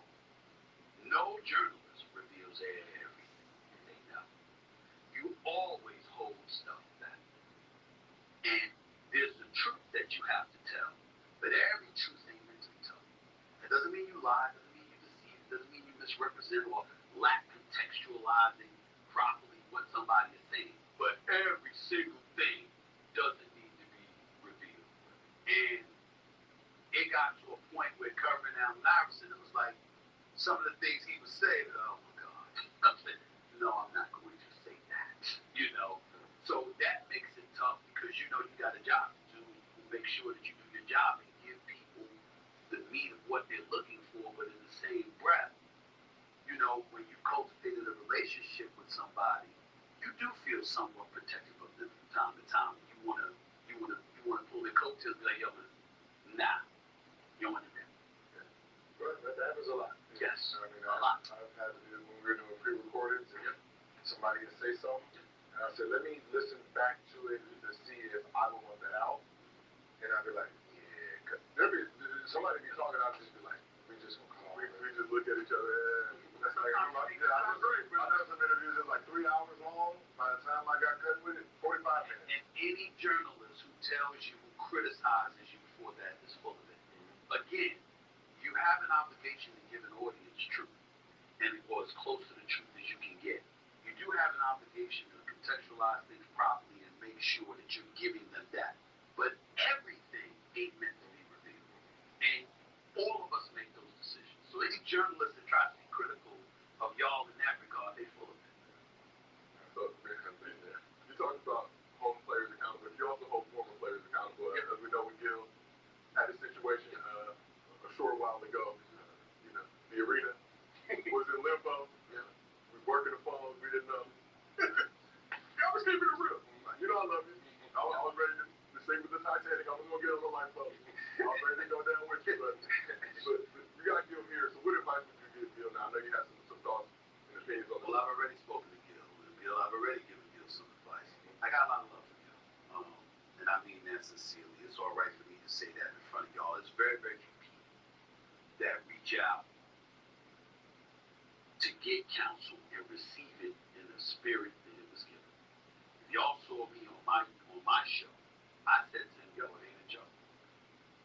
Because my point is that man say he innocent, I'm gonna give him the benefit of the doubt. He innocent. Shit. It's just that simple to me. But that's me and how I feel. That doesn't mean that when you're speaking on it, you have the license to just disregard what assertions or allegations are out there, because we all have to take that into consideration as well. So it's a very, very serious matter. And so when something like that happens, you're sitting there and you're looking at them, and it's like if with Brandon here, Kenya was here, Swaggy P was here, the whole nine, Rashad, of course, I would tell everybody the same thing. Yo, y'all got something special. You understand? And I can say that because for all intents and purposes, I've made it. You know what I'm saying? I'm going to do my thing. And of course, I want to be competitive numbers-wise, also like anybody else. But I'm not rooting for anybody to fail. There's a lot of people rooting for you to fail. You understand? And his name is attached to all of this. You ain't the star basketball player in Washington or anywhere else. This is a different platform, and it's a different game. It's a brilliant brother right here. Smart as shit. Knows what he's doing. And the team that y'all have assembled, I'm very proud of what I see y'all doing. Now you have to understand that other people see it. And now you're talking. It's like welcome to the big time. You're not irrelevant. You're not minuscule. You're not the person we get to ignore because please, that's just going to give them shine. Nah, you're talking. And so when you know that, you got to elevate your level of play. Meaning that in his case, it's time to embrace the seriousness that it deserves because of the greatness you've already shown you have on this platform. And to understand that there's people that don't care about you. There's people that are jealous of you. That means they're going to lie to you. They're going to celebrate your trials. They're going to root for your demise. They're going to do all of this. I know they're coming from me. That's the difference. He's learning they're coming from him. I wake up understanding I'm talking. Every day. I'm live on every day, every week of every year. Stuff that I say is embellished. It's reshaped. It's misconstrued. It's disseminated in its own way. I get all of that, And I come from a place where I'm more comfortable than any of y'all are at with this. Because no matter how great y'all are at doing it, it's still new. Me, I've been doing this for 30 plus years. It's a walk in the park for me. I wake up thinking about who I'm from. It's like, do you really, really want to go there? We can go there, knowing that 99% of the time I'm not going to bother, but I'm only not going to bother because I don't have to. Not because, I don't want to. Not because I'm scared. Because I'm at a place and point in my career where I can literally reach out and touch anybody I want to anytime I want. I literally have the license to wake up in the morning and go like this. Who do I want to touch? Literally. Seriously. I really, really do. What are they going to do about it? They first say, well, I'm the executive producer. Well, Stephen A. Smith, I'm the executive producer. The straight shooter with Stephen A. Politics, I'm the executive producer. You know, my YouTube channel, I'm the owner and the executive producer, and I host them all. What are you going to do if I really, really want to touch you? So, all you're going to do is talk. You might clap back, but there's a level of understanding that I have that y'all are going to grasp. See, because I've been in corporate America, contrary to what most of these cats tell y'all, they want it too because they want corporate dollars. Well, I have relationships with corporate executives. So it's like, when somebody's talking shit about me, they're not realizing the executive is looking at them going like this. Oh, that's what you do. We don't want his ass. Or her. We don't want him. We don't need him. You're our guy. I didn't say a word. Didn't do anything. They ran their mouth and all of a sudden they conveniently out of a job. Oh well. Should have ran your mouth. You gotta know who you're dealing with. Same principle.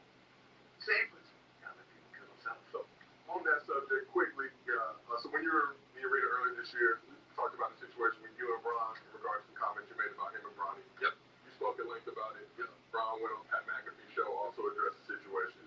But I got to know now as it stands, what's the situation with you and LeBron, and what's the relationship like? There's no situation, there's no relationship. He doesn't like me and I don't like him.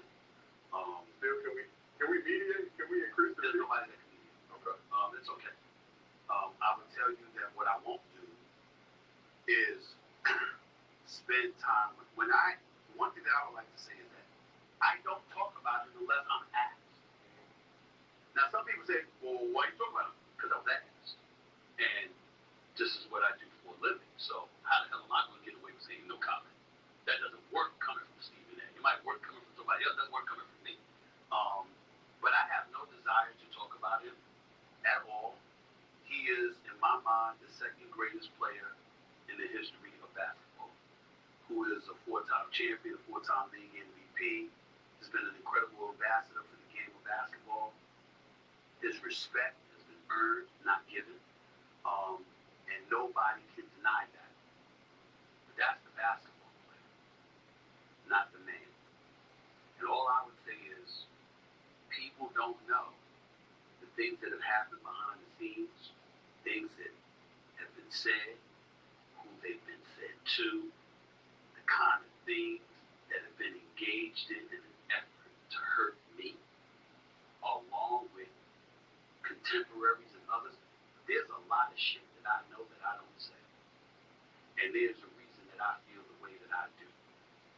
And the last straw was him approaching me and turning the Bronny thing into something about me attacking somebody's family when it was him I was talking about, not Bronny.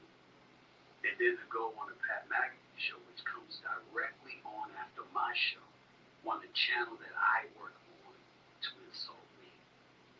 Now, people can get into all kind of components that come with it and all of that other stuff. I have nothing to say. I'm a professional. I represent ESPN. I now represent SiriusXM. But most importantly, I represent myself. And I'm never going to denigrate any employer, any partner, or myself by getting into anything excessively unnecessary. When it comes to him or anybody else, I'm going to do my job. I'm going to cover the game of basketball. But if I never, ever speak to him again in life, that will be okay. And I'm good with it. And that doesn't, and I want to say, I'm not encouraging anybody else to feel that way about him.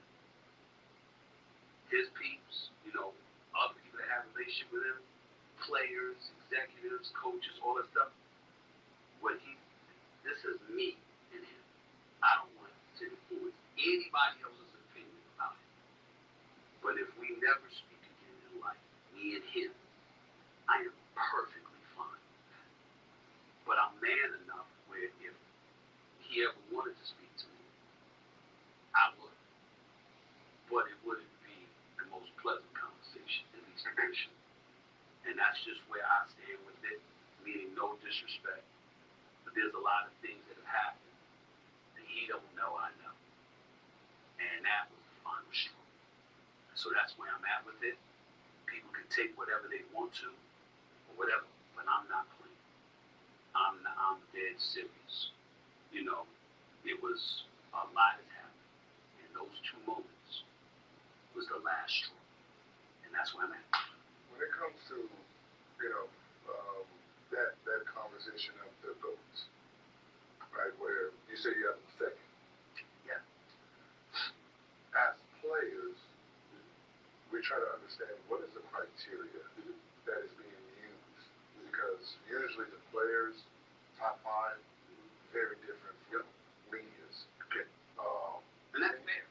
And it's we try to understand what is the criteria for you guys, because obviously it's very different from us, because we're in the Lions Den, so we know who is better than who. We gauge the value of the team, the players, versus their success. So we know, like, okay, you have this team. We know you don't supposed to win. We're tripling it. How are you performing? Right? So we gauge stuff like that. That's why our list is a little different. So, you know, for the most part, what is the criteria that media is being used for? I don't know. I think that's a legitimate question, and I don't think there's one definitive answer to that, to be in fairness to you. And I think that one of the great things about this podcast is that no matter how we feel, when y'all open your mouth and y'all start talking basketball, and I got to give Kenyon love for this too, because Kenyon's always been a serious brother. He means what he says, and he says what he means. And even if he's wrong, it comes from an edified place. He ain't speaking ignorantly. He's making points. It's just that sometimes you agree and you don't agree with him. But he's a rough rider, and I got mad respect for him. I think it's important to understand that when we look at Jordan, for example, we look at 6 finals, 6 MVPs, unblemished in that championship round, never allowing a Game 7 to take place. We've seen in one pressurized moment after another where he answered the call. We look at Kobe. He's a 5-time champion. You have a lot of people out there that put him ahead of LeBron because of that. I think Kobe was a killer, God rest his soul. The brother he'd be somebody that he'd give it to. And not to say that he didn't play defense, because obviously, you know, in his prime, he was an elite defender. The flip side to it, however, is that when you're playing with Shaq and the rest of the crew, and then ultimately Hussle and Bynum and the rest of the crew, you had a crew. When you struggled, you really, really struggled. That was never LeBron. See, when you look at LeBron took that team to the finals, and then you get swept by San Antonio. But you saw what he did. Everywhere he's been, teams have elevated. So you can't take that away from him. Because he's 6'9", he's 260, because he can play inside and out, because he can be, you know, lethal in the open court, because he can step things up defensively, because of so many things that he brought to his arsenal, and how he would create mismatches, which I think is one of the things that he did better. He's done better than most. You look at him along with the 4 championships and what have you, you say you can't take that away from him, because as bad as the Lakers were as they descended, right, in Kobe's final few years there, would that have ever happened with LeBron? The answer is no. With LeBron James, no team would have been as bad as the Lakers were at one point. So you take that into consideration as well. You think about all of those things. And then you look at a Bill Russell, for example. Yeah, different time, 11 championships, 13 years, you get all of that. But in the same breath, he was a defender and a rebounder, was far from an offensive juggernaut. You look at a guy like Will Chamberlain, arguably the most unstoppable big man in the history of basketball. But I'm looking at your number 1 nemesis, which was Bill Russell, and he outnumbered you 11-2 in titles. Plus, you had quit in an NBA Finals game in the eyes of a lot of spectators. So you got that going on. I'm looking at Jerry West, God rest his soul, with Silhouette, where you won 1 title with 9 tries. You see what I'm saying? I'm looking at that. I'm looking at a Tim Duncan, the 5 titles. Yeah, but it was Popovich. Yeah, Manu Ginobili and Tony Park and the crew. But you know what? You got the Lakers a couple of times. They got you a few times. Not quite the same. The Diesel, Shaq, dominant. But a big man that played bully ball, but struggled at the free throw line with 52% shooting for the free throw line, etc., etc. You got those things. There's so many different things that go. Tracy McGrady was big time. T-Mac was no joke. But you got the title when it didn't matter. When you were in your prime, certainly Grant Hill getting hurt didn't help in Orlando. It's not your fault. We know that you had those requisite skills. But what will forever be held against them was not only the absence of titles, but you go up 3-1 on Detroit. And basically said the series was over. And Chauncey and them brothers came back on it. I'm just saying. I'm not talking about, I'm not saying it was his fault. I'm saying his words before the series was over. You know what I'm saying? I mean, one of the things we marvel about when we talk about Kobe was that social media hit. Iman Shumpert was playing for the Knicks, and he talked about how he was going up against the Lakers and Kobe came up to him and said, "You had a really good game, pat him on the back. You had a really good game." And it was the end of the third quarter, and then Kobe in fourth went berserk. So you marvel at shit like that because you sit there, you're like, all right, you talking shit, and then you see somebody like yourself, his age is 0, and then you dropping 60 on somebody. That shit matters. And so you think about those moments, and then you go back to LeBron and his greatness, and you say, yeah, it's there, it's legit. But we do remember the finals against the Mavs. We do remember that you struggled in the fourth quarter of 4 consecutive games. We do remember that J.J. Barea and Jason Terry were guarding your ass, and you didn't do something about it. Two excellent defenders. No. So I'm just saying that you look at something like that, that don't stop you from being number 2, but it'll stop you from being number 1 because you know what Jordan would have done because Jordan did it. So those kind of things, again, it's all debatable in people's eyes, but not to me when it comes to Jordan. And then they say, well, why not Kobe? With Jordan, I said, because Kobe idolized and practically was the greatest imitation of Michael Jordan we may have ever seen in terms of style, right? Still came up 1 title short. Still got beat up in the NBA Finals twice. You remember that. And so it's like, you're up there, you're great, but who you aspired to be, you never caught nor eclipsed. And that's how you look at it. So you come to the conclusions for a variety of reasons. But my thing is, I'm not disrespecting you. We're having a conversation about the greatest. You're in the conversation. There's no reason to feel disrespected. It's just a matter of whatever somebody's opinion. Even when it comes to Kobe, I don't think anybody ever considers the start of it, right? When you're talking about top 10, top 5, top 20, shit, probably top 30, he's the only player that came off the bench 2 years. Yeah. So nobody realizes how great he had to become from where he started. That's fair. That should be factored in. Well, when you're talking about the top 20, they were given the keys as, this is your team. Yes, that was a starter. That averaged like 18. His first 100 year.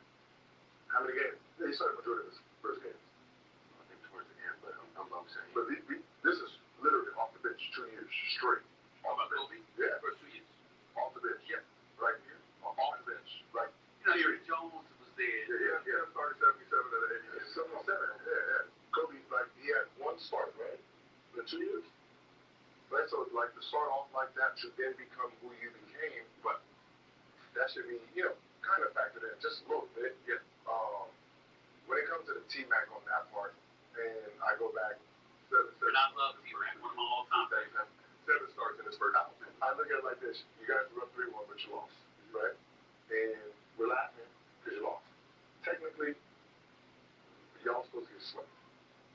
So we have to factor in that you won 3 games that you ain't supposed to win. Because it was a 1 versus 8 seed. I look at it like that. If we saying you're supposed to get 4-0 and you did get 3 wins, there's still 3 wins. Right. But you have to remember, and this is fairness to you because you're a basketball aficionado. So when you bring this up, basically you're saying these conversations should be left to the basketball aficionados, which I respect. Because you're right. Because most people don't remember they were supposed to get swept. Most people don't remember that. They don't remember you didn't have Grant Hill. You were carrying Orlando on your back single-handedly, and the Detroit Pistons were en route to winning the title, and here you are standing in their way.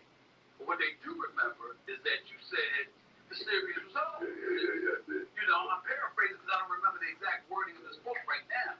But he said the series was over after they were up 3-1. He was basically saying, man, it'd be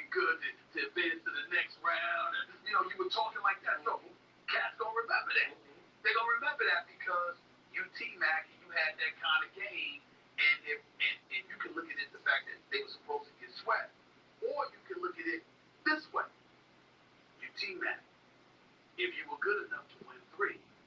How come you didn't get more? See what I'm saying? I mean, you can look at it that way too.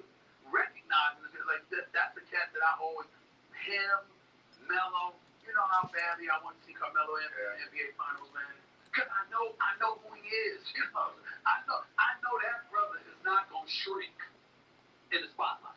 Whatever you see him do, you put that brother on center stage. In that moment, he's gonna rise up, and it's a damn shame because if Joe Dumars had drafted him instead of Darko Milicic, Carmelo Anthony has the title. Not to. There's no way he doesn't have time. But is he the same player? Like, do we view him the same? That's cool. Top 75 and 100. You saw that career playing with Larry Brown. I personally don't think so because Larry Brown didn't like rookies, right? He understood what this team was, so it took at least Larry Brown when he was coaching Detroit. That was Joe Dumars' thing. I'm telling you. Oh, no, yeah. Joe Dumars made that call because Joe Dumars was tired of Larry Brown after year 1. So it was no way it was going past year 2. You know? I mean, it was Joe Dumars' team, and Joe Dumars, in fairness to him, understand that Joe Dumars had Tayshaun Prince, he had Rip Hamilton, he had Benny and Rasheed Williams, eventually Rasheed Wallace, Rip Hamilton. And he's like, we got a crew. We can, Eastern Conference Finals, and then ultimately the NBA Finals back-to-back years. We got a crew. His whole mentality was that we didn't need it, but we needed another big. But Carmelo Anthony was Carmelo Anthony, coming out of Syracuse, a national champion, All-American, and what he brought to the table. And it's instant buckets. You know what he's going to bring. And if you know anything about Melo, even though he is Melo, that town was made for him. You know what I'm saying? Think about it. I mean, that kind of town, that was his environment. I mean, listen, imagine if you got Chauncey and ripping them cats with you, and you could score like Melo. I mean, think about that. I don't think they lose to San Antonio that year. When my friend, because I love my man Rasheed Wallace, we go back a long way. But when he left Dan Robert Horry in that left corner to make that 3 that sealed their fate in that game 5, I mean, that was a big deal. I'm telling you, when you talk about Carmelo Anthony and the scoring machine that he was, you put him on a squad like Detroit. Too. Oh, my Lord. That would have been special. I think like they're the one the first year, and I think when they started like digressing, I think that's when Melo would have been very important for them. Yeah. Like he would have kept them on the floor. Yeah, he would have kept them on the floor. Melo ended up playing with Chauncey Billups anyway. Yes, he did. Yeah. And it showed. They went to the conference. Yeah. So with him younger, it seemed like they needed bigs back then. Yeah. Because Rasheed wasn't there yet, right? He came midway. Right. Yeah, he came midway. Correct. And, yeah. But I mean, from Larry Brown, he didn't play him in Olympics either that year. No. Yeah. So he didn't mess with them. That's true. But they should have thought about the future. And listen, if you don't think about it, here's the picks. LeBron was 1, Melo was 3, and then you had Bosh and D Wade at 4 and 5.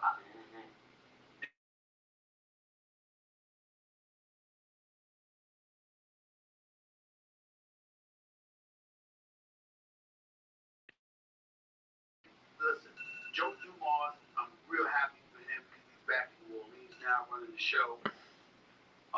Because he did an exceptional job in Detroit. They got the 6 consecutive conference finals. They got the back-to-back NBA finals and won a chip.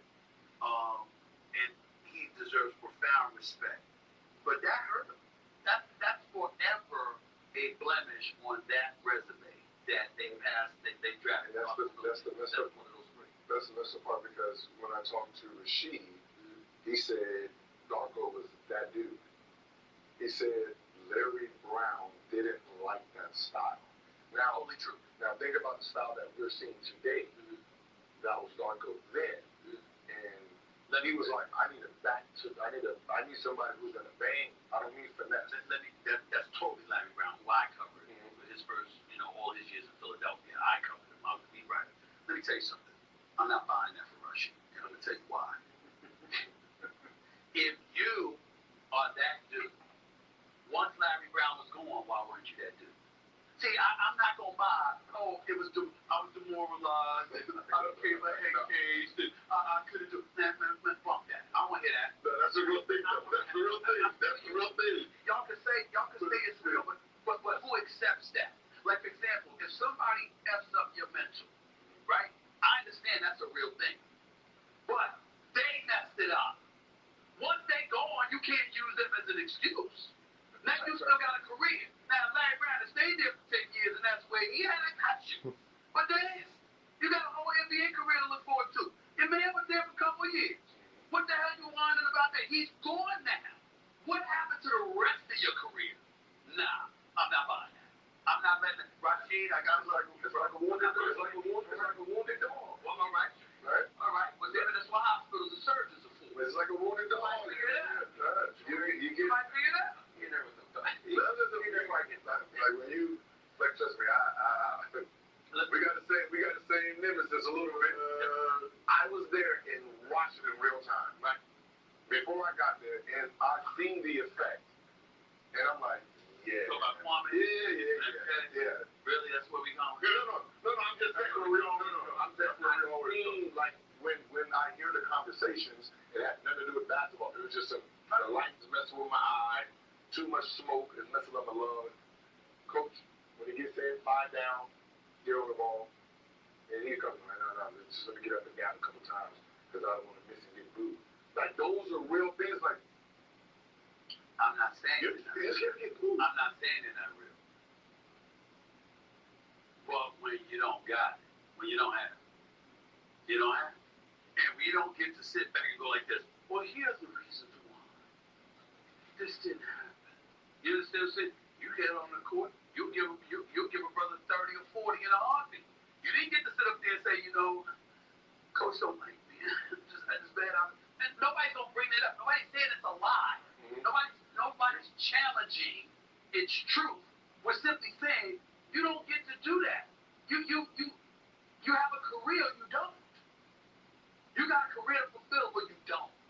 And when you haven't done it for a decade plus, you don't get to hide behind some coach that you had for a couple of years. What about the other 10? What's up? Come on, y'all. Come on now. No, I can know. Come on now, you don't get to do that. What you're saying is you're right, because the players, we don't care. Either you're a player or you're not. So I when he upset and he depressed and the mental ain't right. But you in a playoff game and you dancing on cats and you flinging him the ball and he missing a wide open layup. You want everybody mental like this? Oh, this is gonna be all right. But you're gonna make that layup. Facts. Make that layup. That's what you did. That's what you're doing. That's just how it is. Nobody gives about the excuse. How do you feel about the new style of the NBA? How's it going? A lot of 3-point shots. I don't like it because most of them can't shoot. That's the problem. And I don't like the fact that the mid-range has been taken away to some degree. What I loved about watching Shea was him doing his thing. Not the strongest people should have. God help him. The NBA, Shea Gilgeous-Alexander gets a 3-point shot. God help the NBA because he got everything else. All right, and the brother brings it. And so I look at covering basketball. To me, there's 5 different positions for a reason. I know things have changed. I know the power forward spot ain't what it used to be. The center spot ain't what it used to be. I get that part. I totally understand it. But that don't mean we should like it. Like, you don't want to see pounding the ball, getting physical, a whole bunch of fouls being called. You want an up-tempo style. You want more fluidity brought into the game. So I understand what the NBA was thinking. But in the same breath, when it gets so that you eradicate toughness from the game, and I don't mean literally as if the imply the players are in toughness, I would never say that. I'm talking about when a game is called tight, unless the pace is on it. That concerns me. And people keep thinking about Steph Curry. That's not me. I think about my mentor, 7 seconds or less. I think about when Jimmy Jackson got traded and arrived here, and this brother comes in the game and he commits a turnover, and the cat is racing down the court, and Jimmy fouls him and makes him go to the free throw line, and Mike D'Antoni whistles him to come over here. He said, we don't do that here. You don't foul him, let him score. It quickens the pace. I don't saying? I want it made tough for you. I want to see what you can do against a bona fide defense not assisted by the league and its rules. I want to see that happen because that's how we also get to judge players regardless of errors. And it's all a fun discussion. This notion. Please stop letting people don't fall for what these cats are. Oh, please, everybody got their own errors. Why y'all talking about that? Goddamn it, because we want to. Because we want to. We're talking sports. Nobody talking about you and your woman, your wife or somebody, your family. Talk in the game. What's wrong with talking the game? What's wrong with looking at MJ and comparing him to LeBron or Kobe or somebody? What's wrong? That's all part of the game. What's wrong with looking at a T-Mac and saying, yo, if he had this teammate, if he had this squad, if he had this coaching, he would be able to do X, Y, Z. Oh, Grant Hill, what's wrong with speculating about? What if he had never had those ankle injuries? Could he have been of the same lineage as MJ and Kobe? Because I remind you, let's go back to college for a second. UNLV's in the national championship game, and what did they do to Duke? They annihilated them. They beat them by 30. Stalled them. The very, very next year, in the Final Four, Duke beat them. Same as UNLV squad, same Duke squad, with the exception of one person, Grant Hill. Grant Hill showed up there, and all of a sudden, Duke got a national championship. This Grant Hill we're talking about. Wasn't considered somebody that had the greatest jump in the world. Then gets drafted, comes to the Detroit Pistons. Brother was a Skywalker. Brother was doing his thing on everything. Grant Hill was legitimate. Why wouldn't we talk about that? Why would we say, let's not talk errors? I'm gonna look at Kareem and not compare to Ewing, Olajuwon, Sampson, Shaq, or anybody else. Why would I not do that? That's talking basketball. Those discussions, that dialogue celebrates the game. People don't want you to do it because they want to win in the argument. Because they believe losing will ultimately compromise their brand because of what they're trying to accomplish in this day and age. Bump that shit. It's a conversation. It's part of the game that we love. There is nothing wrong with talking about it as long as you're acknowledging somebody's greatness and you're talking about them compared to other greats. So what? They don't finish first. They've convinced you in this day and age, led by people who will remain nameless because they don't want to have that damn conversation still playing, okay? That, oh my goodness, us talking about this, we shitting on the game. We are not. We are celebrating the game. We're celebrating the game. We're even celebrating you. If we got you 2, 3, 5, or whatever, because there's thousands upon thousands of players who played in NBA history, and they ain't in the conversation. We are celebrating you. Don't let them convince you that we dissing them. No. We're talking about the game. Talk about the game. I'm not gonna lie. Man, I can watch fucking my eye up. It is blinking on the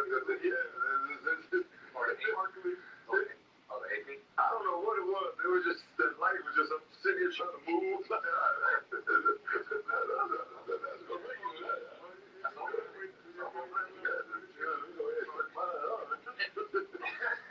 talk a little bit current state of the game.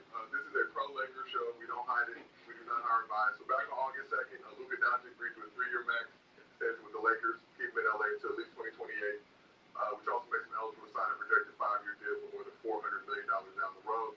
Luka been looking slim and trim this summer, focusing on his diet and workout regimen, following with Slovenia and Eurobasket. He obviously still has a chip on his shoulder based on how that math situation ended with him getting traded to the Lakers. But what are your expectations for Luka in his first full season with the Lakers?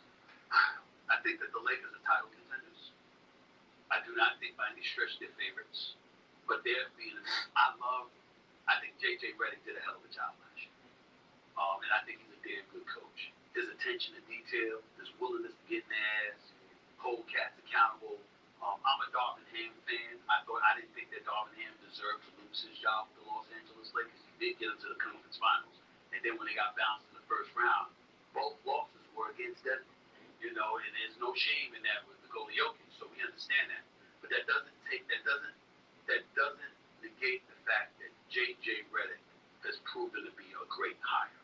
That brother can coach, you know, and we got a good relationship because he worked at ESPN with me and a whole bit, and I was rooting for him to get job once it was open, and I'm happy he got it. Having said that, I don't think they have the personnel to upend Oklahoma City, a healthy Dallas squad. Kevin Durant's in Houston now. Let me tell y'all, son. Listen, it's KD, y'all. We can act like we don't know, but we better recognize the brother the truth. So if you got him with Amen Thompson, who I love, all right? Shaquille's still there? Dave Lee's still there? Yo, y'all, they can do some things. I can't see the Lakers beating those teams. And they weren't even the ones that knocked them out. It was Minnesota who sent them home. And Ant-Man's game ain't going anywhere. He's going to continue to elevate. So when I look at Luka, here's what I love about him being in shape.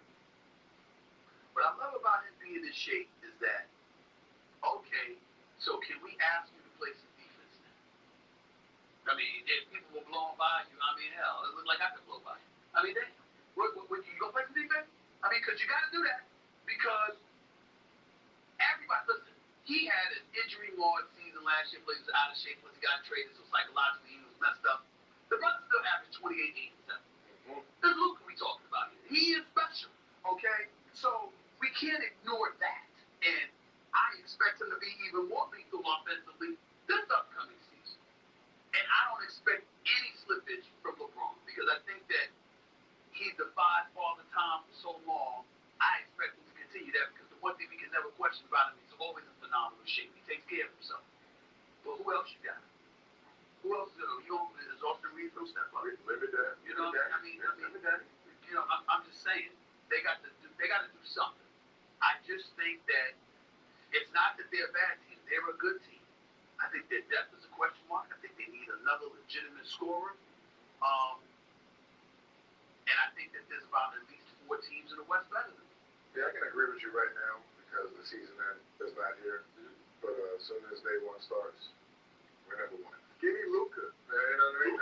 The delusion hits. The delusion is right now normal. It's like, it's not delusion. It's very rare. No, once the season starts, it's all straight delusion because it's all 0-0. Cannot be knocked because, listen, in AA, the first thing they say is an acknowledgement. Which one? You already. It's okay. It's like I can't, like anything that you say about the Lakers. Look, y'all, the brother did say, let's just get over it. When it comes to the Lakers, he's not all things. We got it. Okay. Ain't no problem. Ain't nobody gonna lose. He's a fanatic. It's all right. I don't blame him. And this is the thing that kills me. I got a Laker I never root against the Lakers because where do I want to be in June? For years, I have never apologized for my interests in my social life. Where do I want to be in May and June? I don't want to be in Utah. You understand? I want to be in LA. What's my dream match? What had me depressed? We had a pandemic comes like damn near once every century. And when did it come this time? The Lakers and Miami in the finals in the damn ball. Do you have any idea that I waited my entire career to be able to cover an NBA finals where I'm going between LA and Miami? Now, do you understand the magnitude of that? I waited forever. And the one time it happened is when they in the damn bubble in Orlando. Yeah. So it's like, when I'm sitting there with Rounds in Miami and them and I'm going off, I'm like, look, man, I'm trying to inspire y'all. Could you do something? Because where do I want to be? I want to be in Miami and LA. I never would. Look, it's bad when you don't mind the Clippers. You like that. They in LA. Okay, at least they in LA. They quite the same as the Lakers, but they in LA. So I ain't rooting against the Lakers. Safe to say, Lakers final in LA, no solitaire, locked in. Why do I need solitaire? Why do I'm saying? We were playing solitaire. What's wrong with solitaire? We were solitaire during the finals as well this year. Yeah, all of us. My brother, I respect it all the time. I respect it. Kiss my ass. I'm gonna pull out my phone and play it anytime I want to. I'm doing the same shit. Traveling on the road, covering all these games all year long, and I pull out my phone to play solitaire for 2 minutes. And wait, stop focusing on the game. Shut up. Don't you wish you were sitting here? We were not focused. The person who was recording was a focus.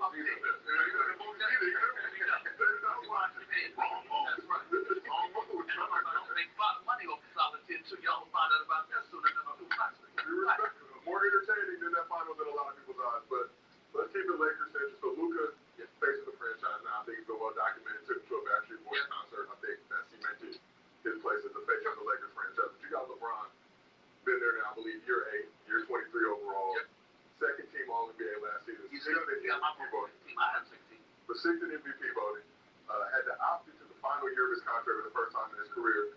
So during Luka's extension press conference, Rob Pelinka had this to say about LeBron's future with the team. Pelinka said, if he had a chance to retire a Laker, that would be great. So, personal feelings and opinions aside, but should LeBron feel disrespected by how the Lakers are treating him at this point? No, I don't think so. They got new blood. A cat that's going to be the face of their franchise for the next decade, where he's contemplating walking away from the game in the next year or two. Last time I checked, that's business. Secondly, it's pretty hard to be insulted when you pay $52 million for 1 year's work. You need to get over that. Number three, no, don't get me wrong. He deserves more.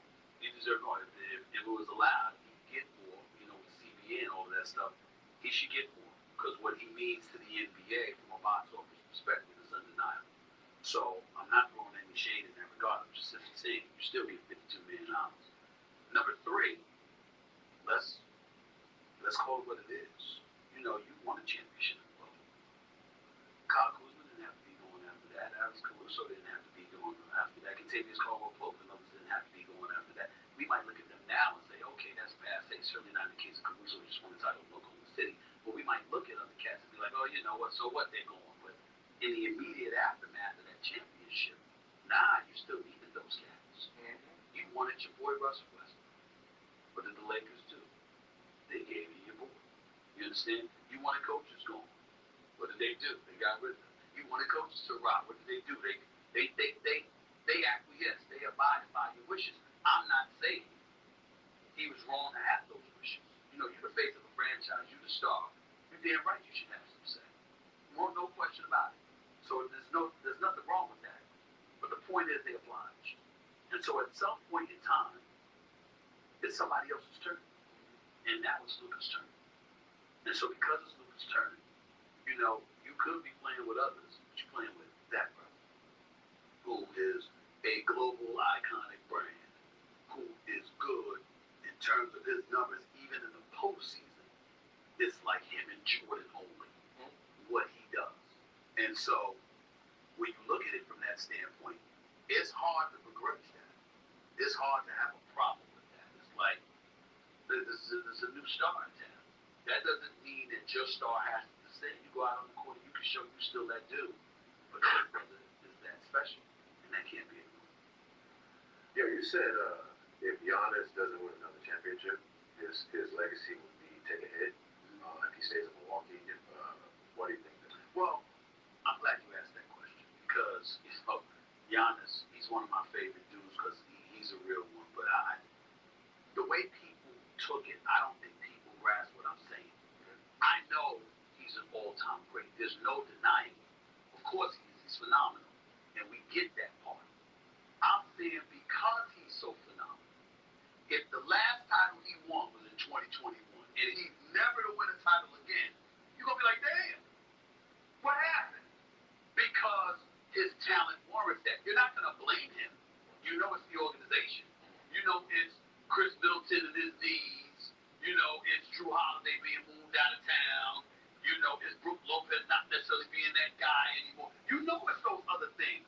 But what I'm saying is that when you're Giannis Antetokounmpo, as great and phenomenal as you are, although it's through no fault of your own, it's hard to imagine you won a title in 2021 and other than that, you've been going home in the first round. That's underachieving. Now that doesn't mean he's to blame for it, but it means that with that level of greatness, more was expected, more is on the scene. We're looking at KD, for example. KD got his 2 titles. What have we been saying over the last 5 or 6 years? Where have you been? You've either missed the playoffs or you're going home in the first round. Okay? The one time you went in the second round was when, you know, Kawhi Leonard went down and you were able to knock off the Clippers. Because Kawhi Leonard went down because, remember, the game before, Kawhi Leonard had played and he dropped 38. You know, so we're looking at stuff like that and we're saying, okay, because you're on this level, more is expected of you. And when that doesn't happen, particularly over a lengthy period of time, we're looking at that greatness and saying it wasn't enough. Now, in some instances, it could be you, but not Giannis. It's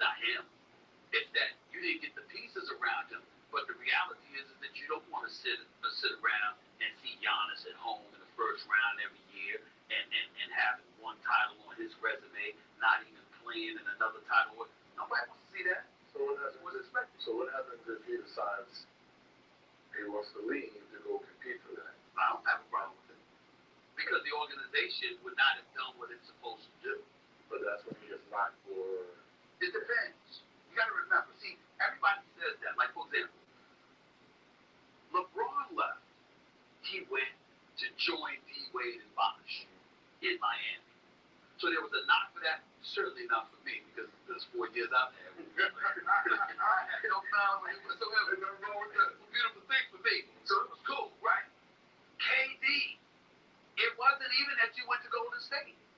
It was that you did it after Golden State had beat you a month earlier. You were up 3-1, lose a 3-1 lead, and then when you lose the 3-1 lead, and you end up losing that series, and you were less than yourself in that game 6 and that game 7, to join that same exact team, had he left and went to another team other than Golden State, nobody would have sweated it. It was that he went to the people that knocked him off. So that's a different scenario than somebody like a Giannis, who wants to be in Milwaukee, has stayed in Milwaukee, delivered a title to Milwaukee, is a greyhound coming right at you, a locomotive coming right at you all the time, and you look at the pieces around him literally falling apart. You got Damian Lillard to come there and help him, and when Damian Lillard comes back from his injury, what happens? He tears his Achilles. So everywhere you turn, he can't catch a break.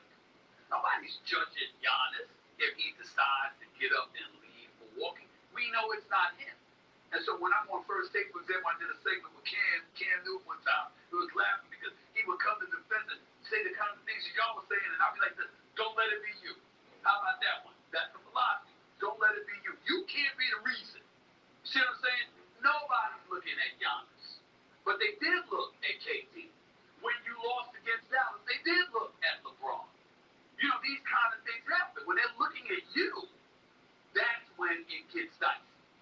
As opposed to everyone knows it's not you. But the pieces around you, the organization couldn't help you, and you decided to move. How many other players do you feel that's in Giannis' position have that type of pressure, like you said, to win another one? Like, Is that pressure? Yeah, would you say like Jokic? Would you say Tatum? I don't think Jokic, because we've seen Jokic be phenomenal, winning league MVPs, and we know, first of all, what you let go of Bruce Brown for, what you let go of Jeff Green for, money.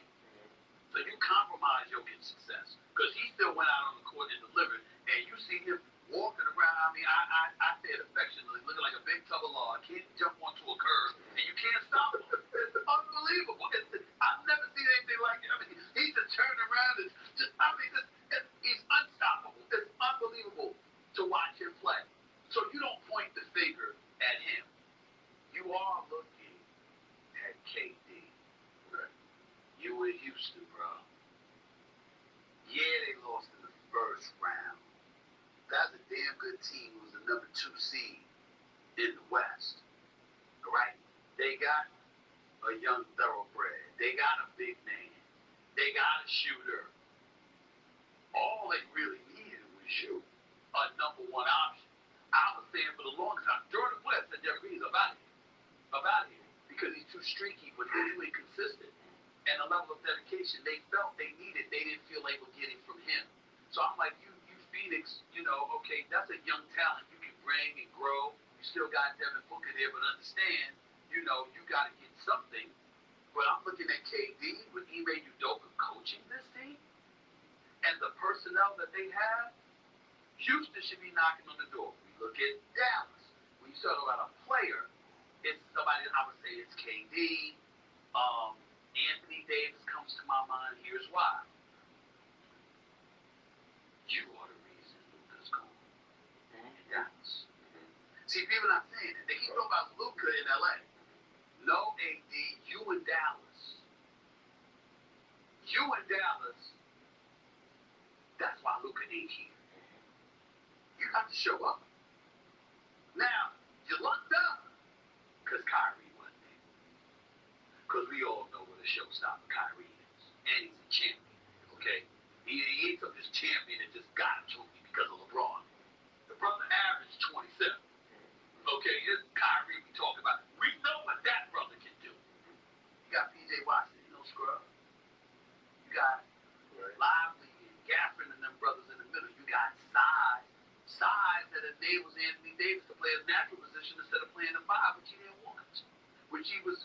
was complaining about when he was in LA. So you look at them, you know Jason Kidd can coach. You got some depth. You're looking at Dallas and you're saying, okay, well, how can they not win if that brother, Anthony Davis, shows up? Especially since Luka the reason, and God help him, if Luka's playing all world and the Lakers elevate and they ascend and they're successful, but Dallas ain't, oh, that's a bad thing right there. Don't let that happen. I'm saying right now, you know what, you could have a flag and that's nice, you lucked up, you got someone over a bit, and that took some of, you know, some of the venom out of them or whatever. But it'll creep right back up if Luka gets out on that court and busts everybody's ass. And Anthony Davis is just average. Anthony Davis is an all-star. Anthony Davis is an all-world player. That brother can give you 28 and 12 every night. You gotta do it. You gotta do it. If you don't do it, folks gonna look at you. It's just that simple. So I look at it from that standpoint. Those two names definitely come to my mind when you say not Giannis. Well, it would be KD and it would be AD. So let's talk AD real quick. Kyrie, they missed. What do you think? Am I missing anything? No, listen, he was number 2 without Kevin Durant. If Kevin Durant comes and averages about 26 like he does, and they're not winning, will they be on a coach? Yeah, if they're not winning, that's not what I mean. What I'm saying is, we watched them during the playoffs, and even when they were going up against Golden State, what were we saying about them? You know what we were saying?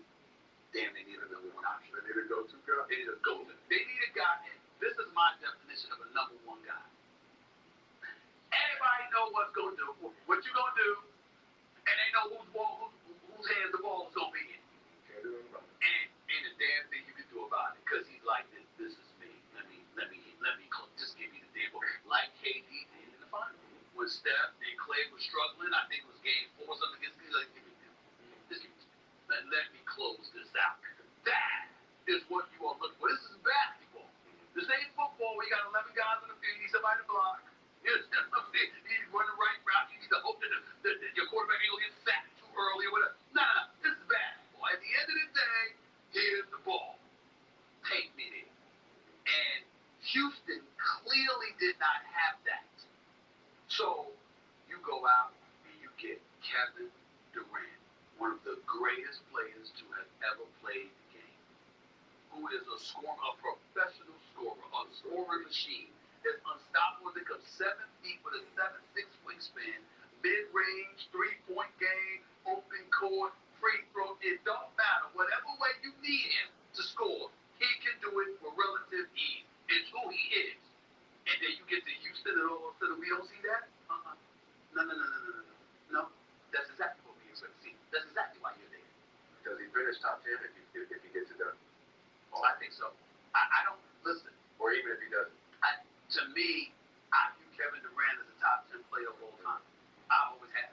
You know, people say, like, when they bring up, let's say, for example, hypothetically, if somebody were to bring up Larry Bird. This is me with a Larry Bird. I ain't picking nobody over him in the last 2 minutes. Maybe Jordan, maybe. But Bird was money. Just him with his marksmanship and his IQ. The brother was special. But I take into account who you are for over a 48-minute period and what you bring on a night-in, night-out basis because of your overall skill set. And I don't view this game as definitively pointing to me 10 dudes that you can pick over Kevin Durant. I think it's insulting, you know, for people to act like, oh my goodness, why would you think about Kevin Durant? I'm like, are you watching basketball? Are you watching what this man has done? What this man does with a basketball on the offensive side of the ball, the brother's special. And I would put him top 10. But with that being said, you can't go to Houston and fizzle. Cannot happen. And you AD, the pressure's on him because of Luka. Because Luka's not going away. So you have to make sure you are what you were in the first half of your first game as a Dallas Maverick, where you was going, you like, this is my house. You were staying there. Okay, they got hurt. That's fine. Injuries happen. But your game has to be on that level because Luka is not going away. So on the AD front, obviously Kyrie,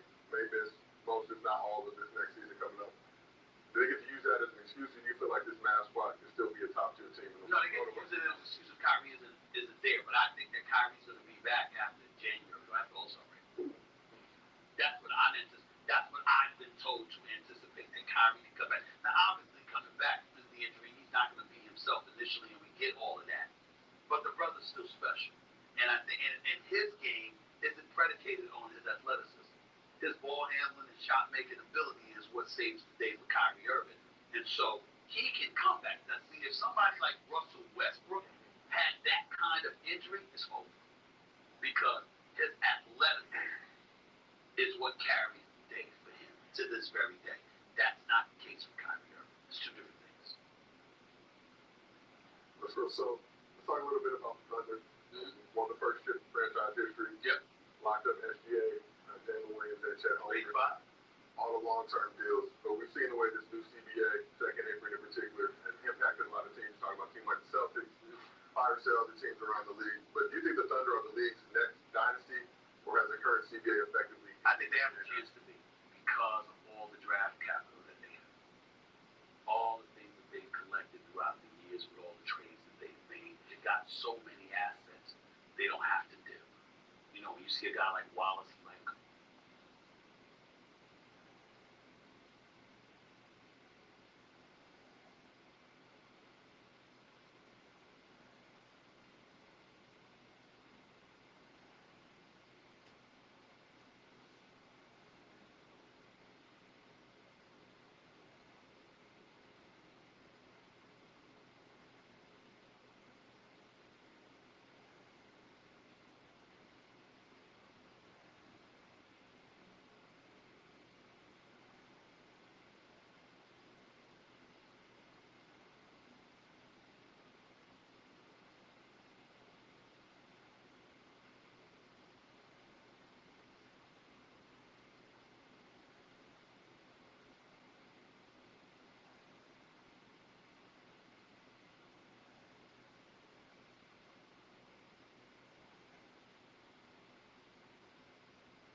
Like, share, comment, subscribe, man.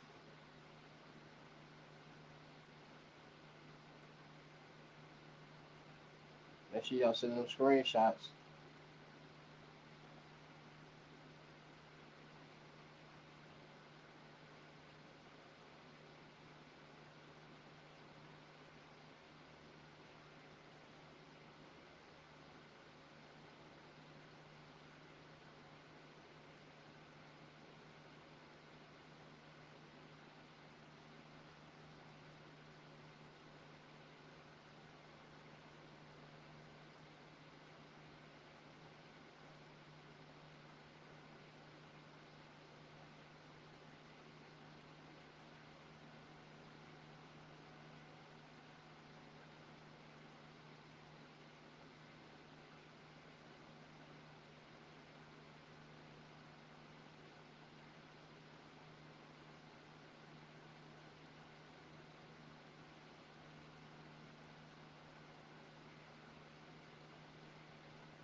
Like, share, comment, subscribe, man.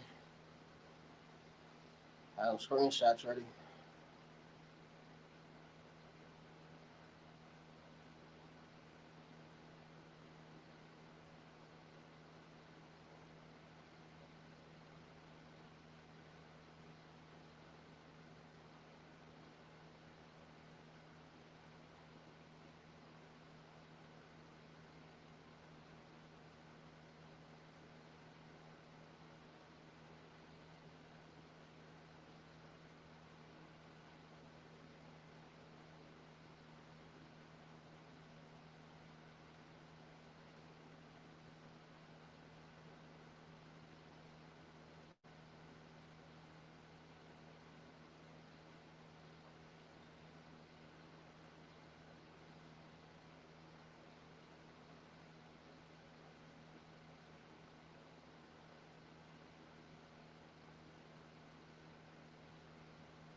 Did I move? I don't remember what setup you remember looking at.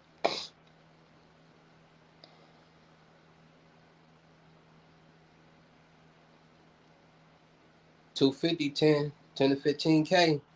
See them screenshots. Don't miss out on the play. Let's get it. New day, new dollar. Tired of being broke because it ain't no joke. Let's get to work.